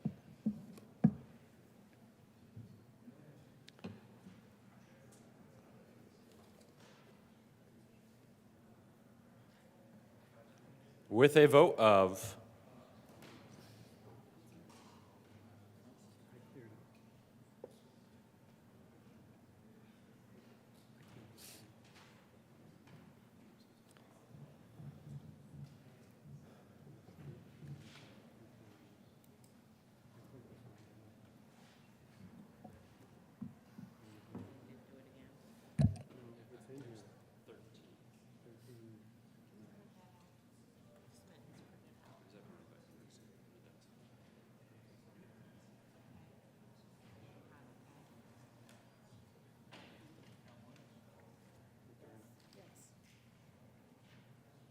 With a vote of 13 ayes, 22 noes, 0 absent, 0 excused, the amendment is lost.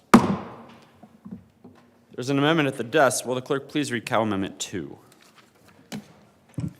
Amendment 2, Senator Smallwood moves to amend the report of the committee of the whole to show. Thank you, Mr. President. I move Cal Amendment 2. To the amendment. Thank you, Mr. President. Colleagues, as we discussed, Cal Amendment 2 simply provides some clarification for those poor folks in law enforcement in and around the state capitol. So I should say there's two things that this amendment does. One, it will clarify things for those poor folks in law enforcement in and around the state capitol who I'm sure will feel a responsibility with the passage of Senate Bill 131 to attempt to arrest, detain, question members of the General Assembly. This will clarify that they won't need to do that.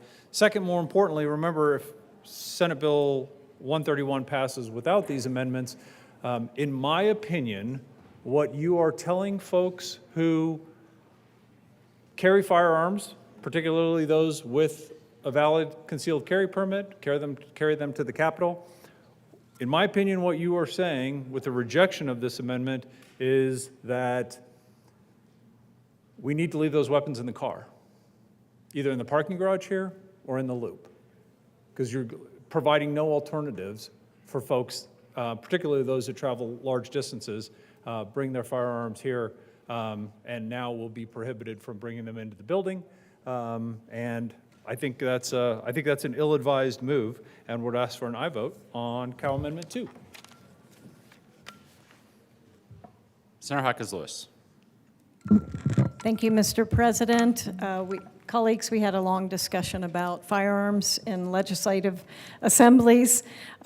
We do not support that. The bill does not support that, and we ask for a no vote on this Cal amendment. Seeing no further discussion, the motion before the body is the adoption of Cal Amendment 2. Are there any no votes? Senators Jaquez Lewis, Kolker, Buckner, Priola, Fields, Winter, Majority Leader Rodriguez, Danielson, Marchman, Cutter, Michelson Janae, Malika, Sullivan, Bridges, Zenzinger, Janal, Gonzalez, Coleman, Exum, Roberts, Hanson,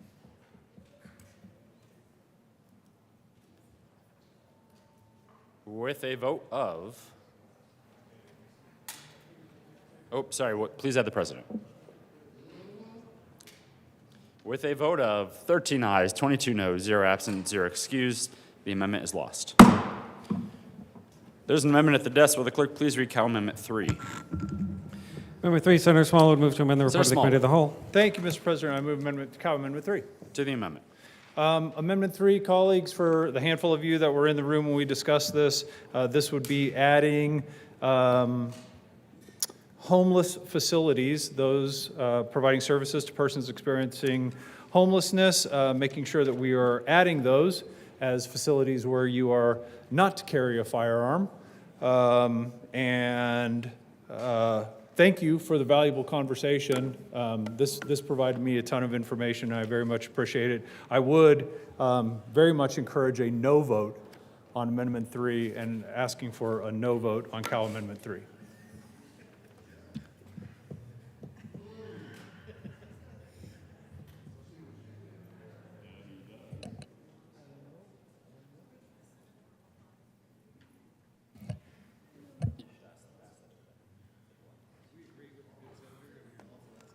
Senator Kolker. Senatorial 5, please. Senate will stand in a senatorial 5.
Senator Kolker. Thank you, Mr. President, and I would just say I agreed to be asked for a no vote on this. As we narrowed the title, narrowed the scope, we want to follow what has been explicit, and so I asked for a no vote.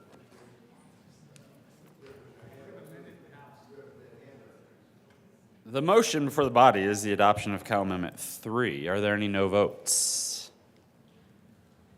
Senators Van Winkle, Will, Baisley, Rich, Lundin, Peltonar, Smallwood,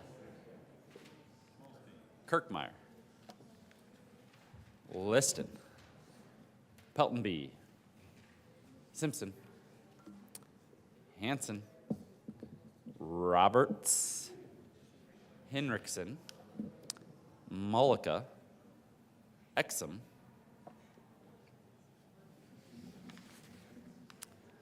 Gonzalez, Buckner, Majority Leader Rodriguez,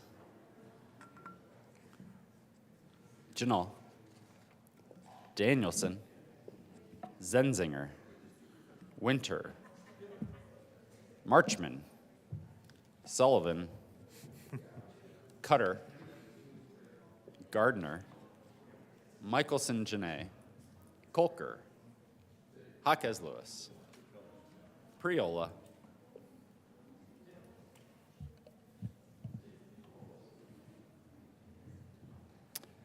please add the president, Coleman,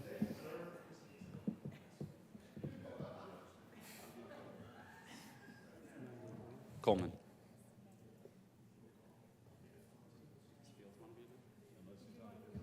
Fields, with a vote of 1 aye.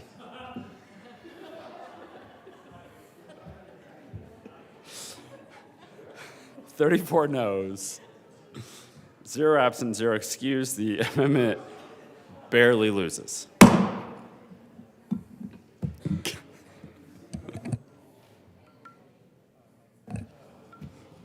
There's an amendment at the desk. Will the clerk please read Amendment 4?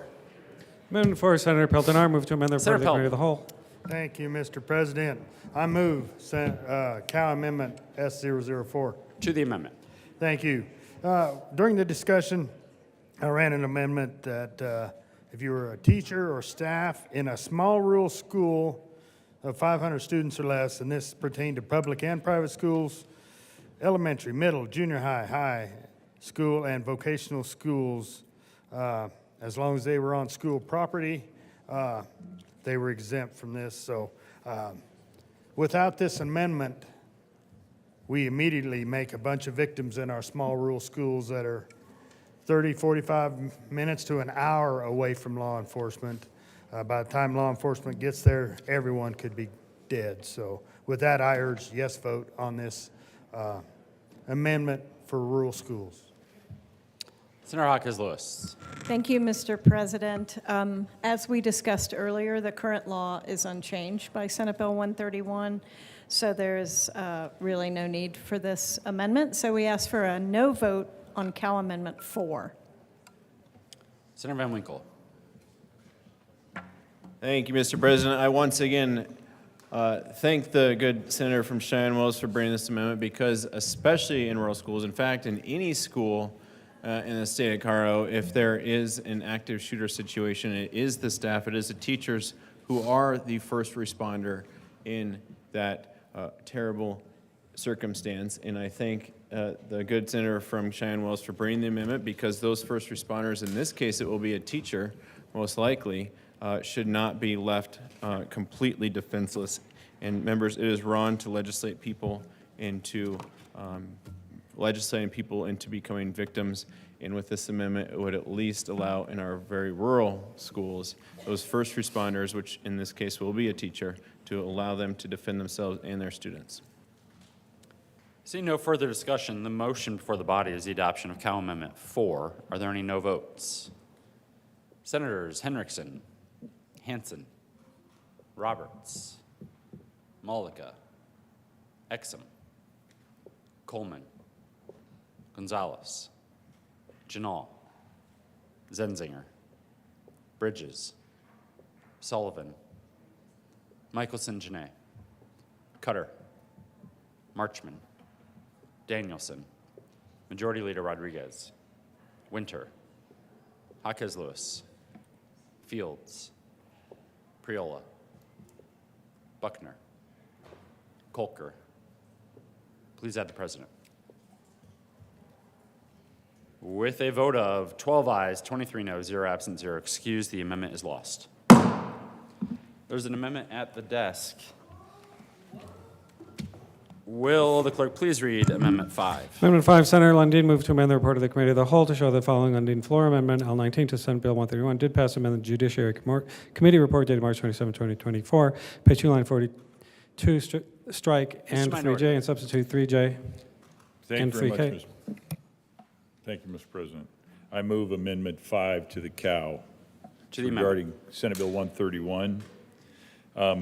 we discussed at length the sensitivity around rural environments where it takes longer times for law enforcement to get to the circumstance.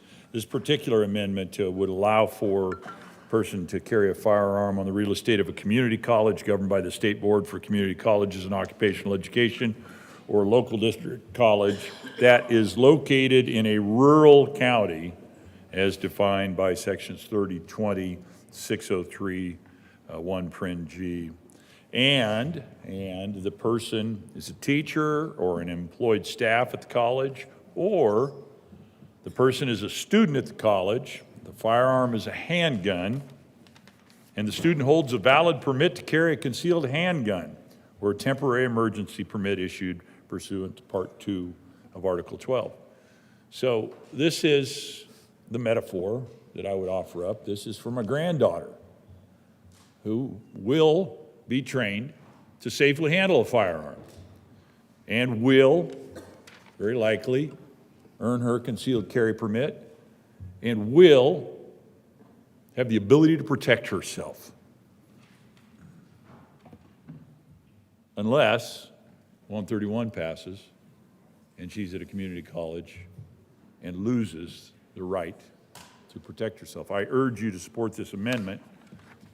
We'll call it Lundine's granddaughter's amendment. Senator Pelton. Thank you, Mr. President. I rise in support of Senator Lundine's granddaughter's amendment. You know, there is a rural-urban divide in this state and in this building.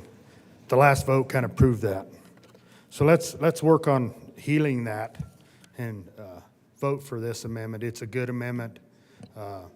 Again, without that amendment, we make victims and criminals out of people in these rural colleges. So I'd ask for a yes vote. Senator Hawkins Lewis. Thank you, Mr. President. Colleagues, if you'll indulge me just a moment, I know it's a long day. I just wanted to read something from Dr. Wu, who is a faculty member at UCCS. She says, the February shooting deaths at UCCS have devastated our community. My students have been shattered to the core. I do not see normalcy anywhere on the horizon. Violent death by gunfire is deeply traumatic and has lasting impacts. It doesn't matter whether it's homicide, suicide, with legal or illegal guns. Do we really want a society in which all of us eventually are broken by gun violence? We ask for a no on this Cal Amendment 5.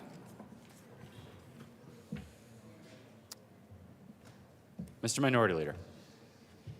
Thank you very much. Two things can be the same, inconsistent and true at the same time. Let me spit that out again one more time, a little more clearly. Two things can be true and inconsistent at the same time. The amendment doesn't have anything to do with UCCS or any of the four-year colleges. Doesn't have anything to do with a school that's embedded in the heart of the second largest community in the state, 40th largest city in the state. It has to do with the rural environment. So the reality is it's tragic what happened. The tragedy is when a bad person gets a bad thing in their heart and they use any kind of a weapon, even if it's a fist, to do violence against another person. It's unacceptable. The reality is people should be able to protect themselves. And that's what the amendment's about. It's about allowing a person to protect themselves. If it's a young woman, a force equalizer, a weapon that makes her as powerful or more powerful than the largest, most aggressive male assailant you could imagine. I urge your support of the amendment. The motion before the body is the adoption of Cal Amendment 5. Are there any no votes? Senators Hansen, Roberts, Malika, Exum, Coleman, Gonzalez, Janal, Zenzinger, Bridges, Sullivan, Michelson Janae, Cutter, Marchman, Danielson, Majority Leader Rodriguez, Winter, Fields, Priola, Buckner, Colker, Hawkes Lewis. Please add the president. With a vote of 13 ayes, 22 no, 0 absent, 0 excused, the amendment is lost.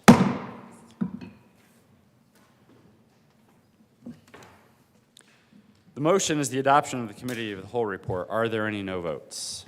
Senators Pelton B., Van Winkle, Will, Baisley, Gardner, Minority Leader Lundin, Smallwood, Kirkmeyer, Liston, Pelton R., Simpson, Rich. With a vote of 23 ayes, 12 noes, 0 absent, 0 excused, the Committee of the Whole report is adopted. Senate Bill 131 is amended, passed on second reading, order engrossed, and placed on the calendar for third reading and final passage.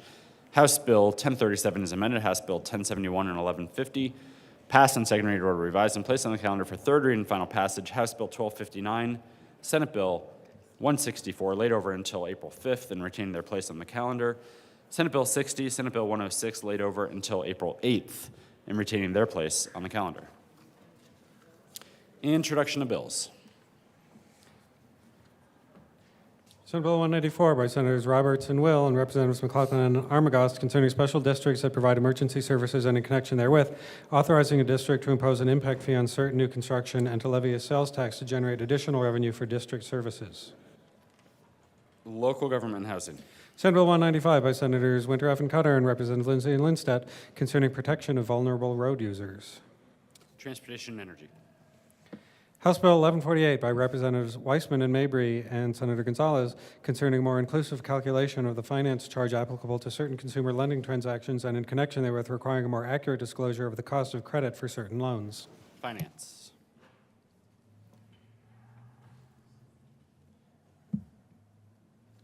Consideration of House adherence. Will the clerk please read the title of Senate Bill 35? Senate Bill 35 by Senators Pelton B. and Fields and Representatives Winter T. and Duran concerning strengthening the enforcement of human trafficking for servitude.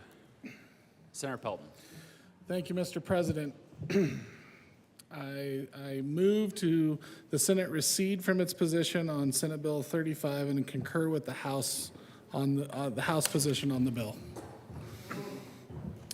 Senator Pelton, would you like to explain the reason for the motion? Yes. So when we sent it back to have conference committee, they voted almost unanimously to adhere with the House amendments. There's been a lot of thought into this bill, and I appreciate everybody in this chamber going back to the House, and I appreciate that fact, but we put a lot of thought and effort into this bill. There's some really good things still in this bill, and I would just appreciate an aye vote on this bill moving forward, because it's been a lot of consternation on both sides. We've really worked hard to make this thing work, and we appreciate your support. The motion is to recede from the Senate's position on Senate Bill 35 and concur with the House position on the bill.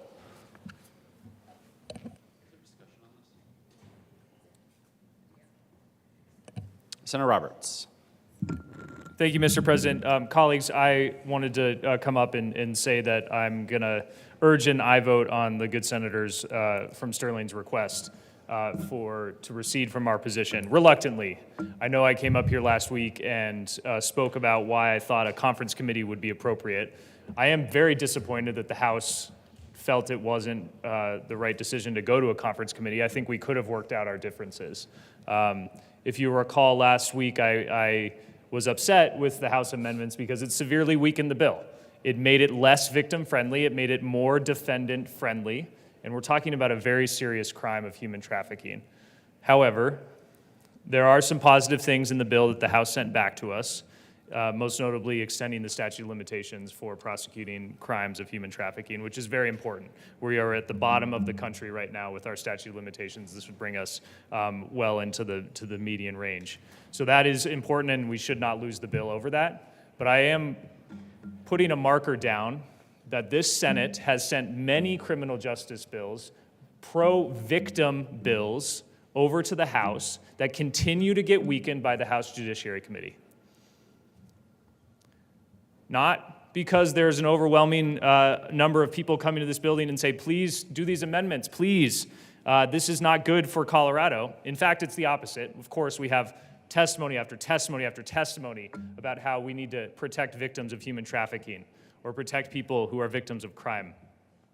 And there are certain, without naming specific people, there is a certain lobby in this building that is very powerful in the House Judiciary Committee, and it's hurting victims in Colorado. But this bill still has good things in it, so I will be voting to recede from our position and concur with the House amendments. But I do want to note that we continue to do good work in this Senate in a bipartisan way to protect victims in Colorado, and that work continues to be undermined by the House. Senator Gardner. Thank you. Well, I appreciate the position of the senator from Sterling and the senator from Frisco. And perhaps they don't feel a lot differently than I do. I feel a little like we're being held hostage. And I've certainly been in the position in all of my sessions when you do what you can do and it's very little. And I'm going to I'm going to observe your request and vote aye, but it doesn't feel good. Feel like we're being held hostage. It's very frustrating. Thank you, Mr. President. The motion is to recede from the Senate's position on Senate Bill 35 and concur with the House position on the bill. Are there any no votes? Senators Van Winkle, Liston, Hansen, Smallwood, Baisley, Minority Leader Lundin, Sullivan, Priola, Fields.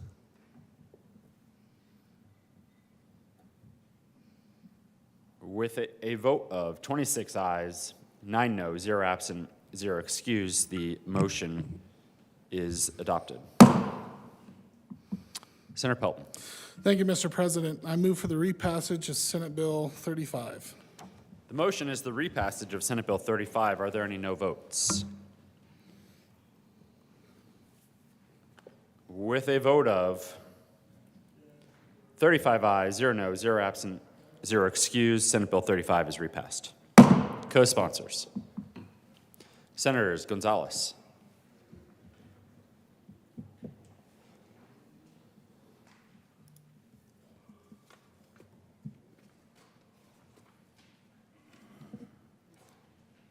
message from the governor. March 22nd, 2024. Ladies and gentlemen, pursuant to the powers conferred upon me by the Constitution and laws of the state of Colorado, I have the honor to designate, appoint, reappoint, and submit to your consideration the following Water Quality Control Commission for terms expiring February 15, 2027. Jennifer Bach of Steamboat Springs, Colorado, reappointed. Blair Corning, Arvada, Colorado, appointed. Catherine Lotzbeich of Kersey, Colorado, appointed. Pursuant to the powers conferred upon me by the Agriculture and Natural Resources. March 15, 2024, pursuant to the powers conferred upon me by the Constitution and laws of the state of Colorado, I have the honor to designate, reappoint, and submit to your consideration the following member of the Colorado Civil Rights Commission for a term expiring March 13, 2028, Mayuko Feiweger of Thornton, Colorado, to serve as a representative of the statewide Chamber of Commerce, reappointed. State Veterans Military Affairs. Announcements.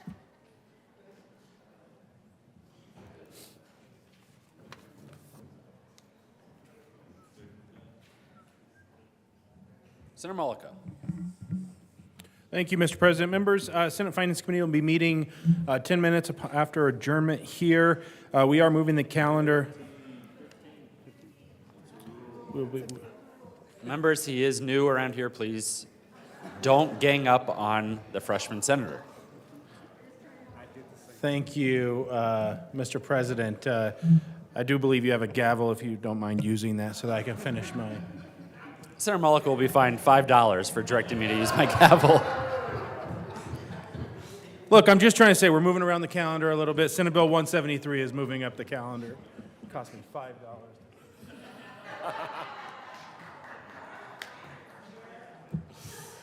Senator Exum. Thank you, Mr. President. Senate Local Government Housing Committee will be meeting 15 minutes upon adjournment to hear House Bill 1057 and Senate Bill 174. We will be hearing testimony for both bills and laying them over for action only. Thank you. Thank you to Senator Exum for modeling adherence to the rules of the Senate. Senator Pelton. Thank you, Mr. President. And after speaking with the minority and the majority leaders and them trying to contain their excitement, they've granted me a permission to be gone Friday. Senator Pelton R, only the R, will be, so all of the Peltons will be marked as excused on Friday. Senator Bridges. Thank you, Mr. President. Two things. One, having spoken with the majority leader and minority leader, I will also be gone Friday and ask to be marked excused. Senator Bridges will be marked as excused on Friday. Senator Bridges. Thank you, Mr. President. The Senate Appropriations, I should probably, it's an official announcement. The Senate Appropriations Committee will be meeting tomorrow morning, 8 a.m., to hear, as the committee of reference, House Bill 1385, 1386, 1387, I'm just going to go 88, 89, 90, 91, 92, 93, 94, 95, 96, 97, 98, 99, 1400, 1401, 2, 3, 4, 5, 6, 7, 8, 9, 10, 11, 12, 13, 14, 15, 16, 17, 18, 19, 20, 21, 22, 23, 24, 25, 26, 27, 28, 29, 30, and as not the committee of reference, Senate Bill 188. Appropriations Committee, see you tomorrow morning, 8 a.m. Senator Van Winkle. Thank you, Mr. President. Having spoken to the majority leader and the minority leader, I also will ask to be excused on Friday. Senator Van Winkle will be marked as excused on Friday. Senator Simpson. Thank you, Mr. President. After speaking with the minority leader and majority leader, I also request to be excused on Friday, April the 5th. Senator Simpson and all of the other Republicans will be marked as excused. Senator Kirkmeyer. Thank you, Mr. President. I too spoke with the minority leader and the majority leader, and I need to be excused Friday afternoon. Only So we the need to be afternoon. done with the bill, long bill, Friday morning. I actually have a funeral I must attend, so. Senator Kirkmeyer, does this have anything to do with the beginning of the baseball game at 1:05 p.m.? No. No, sir, it has to do with a funeral that I must attend for Oh, my I'm cousin. sorry to hear that. That's okay. I wanted to Senator hear that. Kirkmeyer will Thank be you. marked as excused on Friday. Senator Smallwood. Thank you, Mr. President. Having blanket approval from the majority leader, minority leader, and the president of the Senate, I will be I've already requested and been approved to be excused on Friday afternoon afternoon, literally afternoon. Senator Smallwood, I still don't know why you show up every day, because you have been excused for every day of the session. Senator Pelton. Thank you, Mr. President. I just want to remind everybody, Statutory Revision Committee, tomorrow morning, 7:30 a.m., 352. Thank you. Sounds like a party. Senator Liston. Thank you, Mr. President. Mr. President, I have not talked to the majority leader or the minority leader, and I will be here on Friday.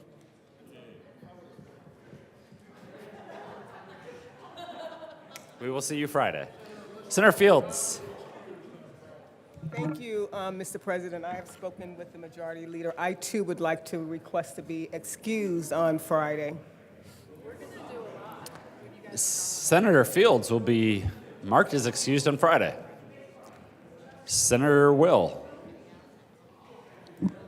Thank you, Mr. President. I want to give a shout out to all the big game hunters. Today is the last day to apply for deer, elk, antelope, bear, turkey, bighorn sheep, goat.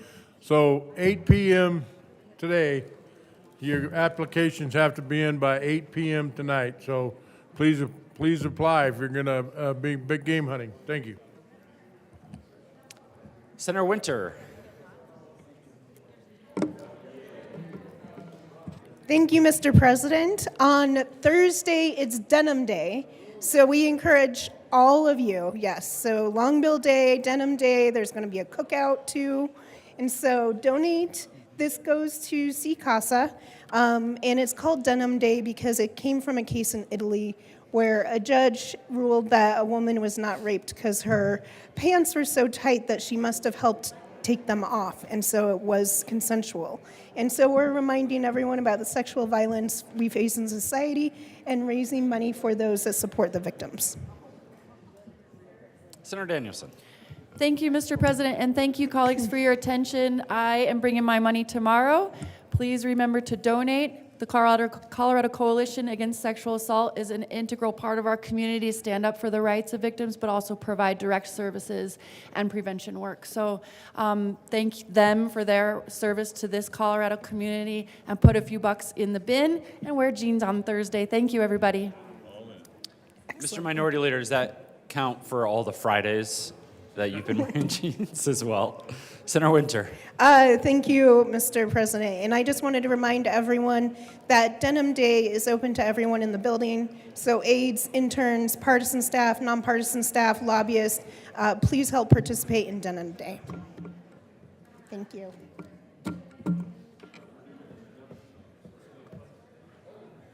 Have we announced what? Have we announced it? I'll announce it. Mr. Majority Leader. Thank you, Mr. President. Colleagues, a few announcements. The plan for the week, as many of you know, tomorrow is announced, will be appropriations. After appropriations, we'll start the floor, clean up some business, then everybody will go off to their public caucuses for the long bill. And then the plan is to come back on Thursday and do seconds, and on Friday do thirds if all goes well. Many of you won't be here for thirds, so you can always watch or listen to it online. Also, Thursday is the Denim Day if you want, but also know that we'll be grilling on Thursday. The president will have his apron on and be grilling. But so, yeah, you're done. And on that, Mr. President, I move the Senate recess or adjourn until 9 a.m. Wednesday, April 3rd, 2024. You have heard the motion. All those in favor say aye. Those opposed, no. The ayes have it, and the Senate will adjourn until tomorrow, 9 a.m. on Wednesday, April 3rd.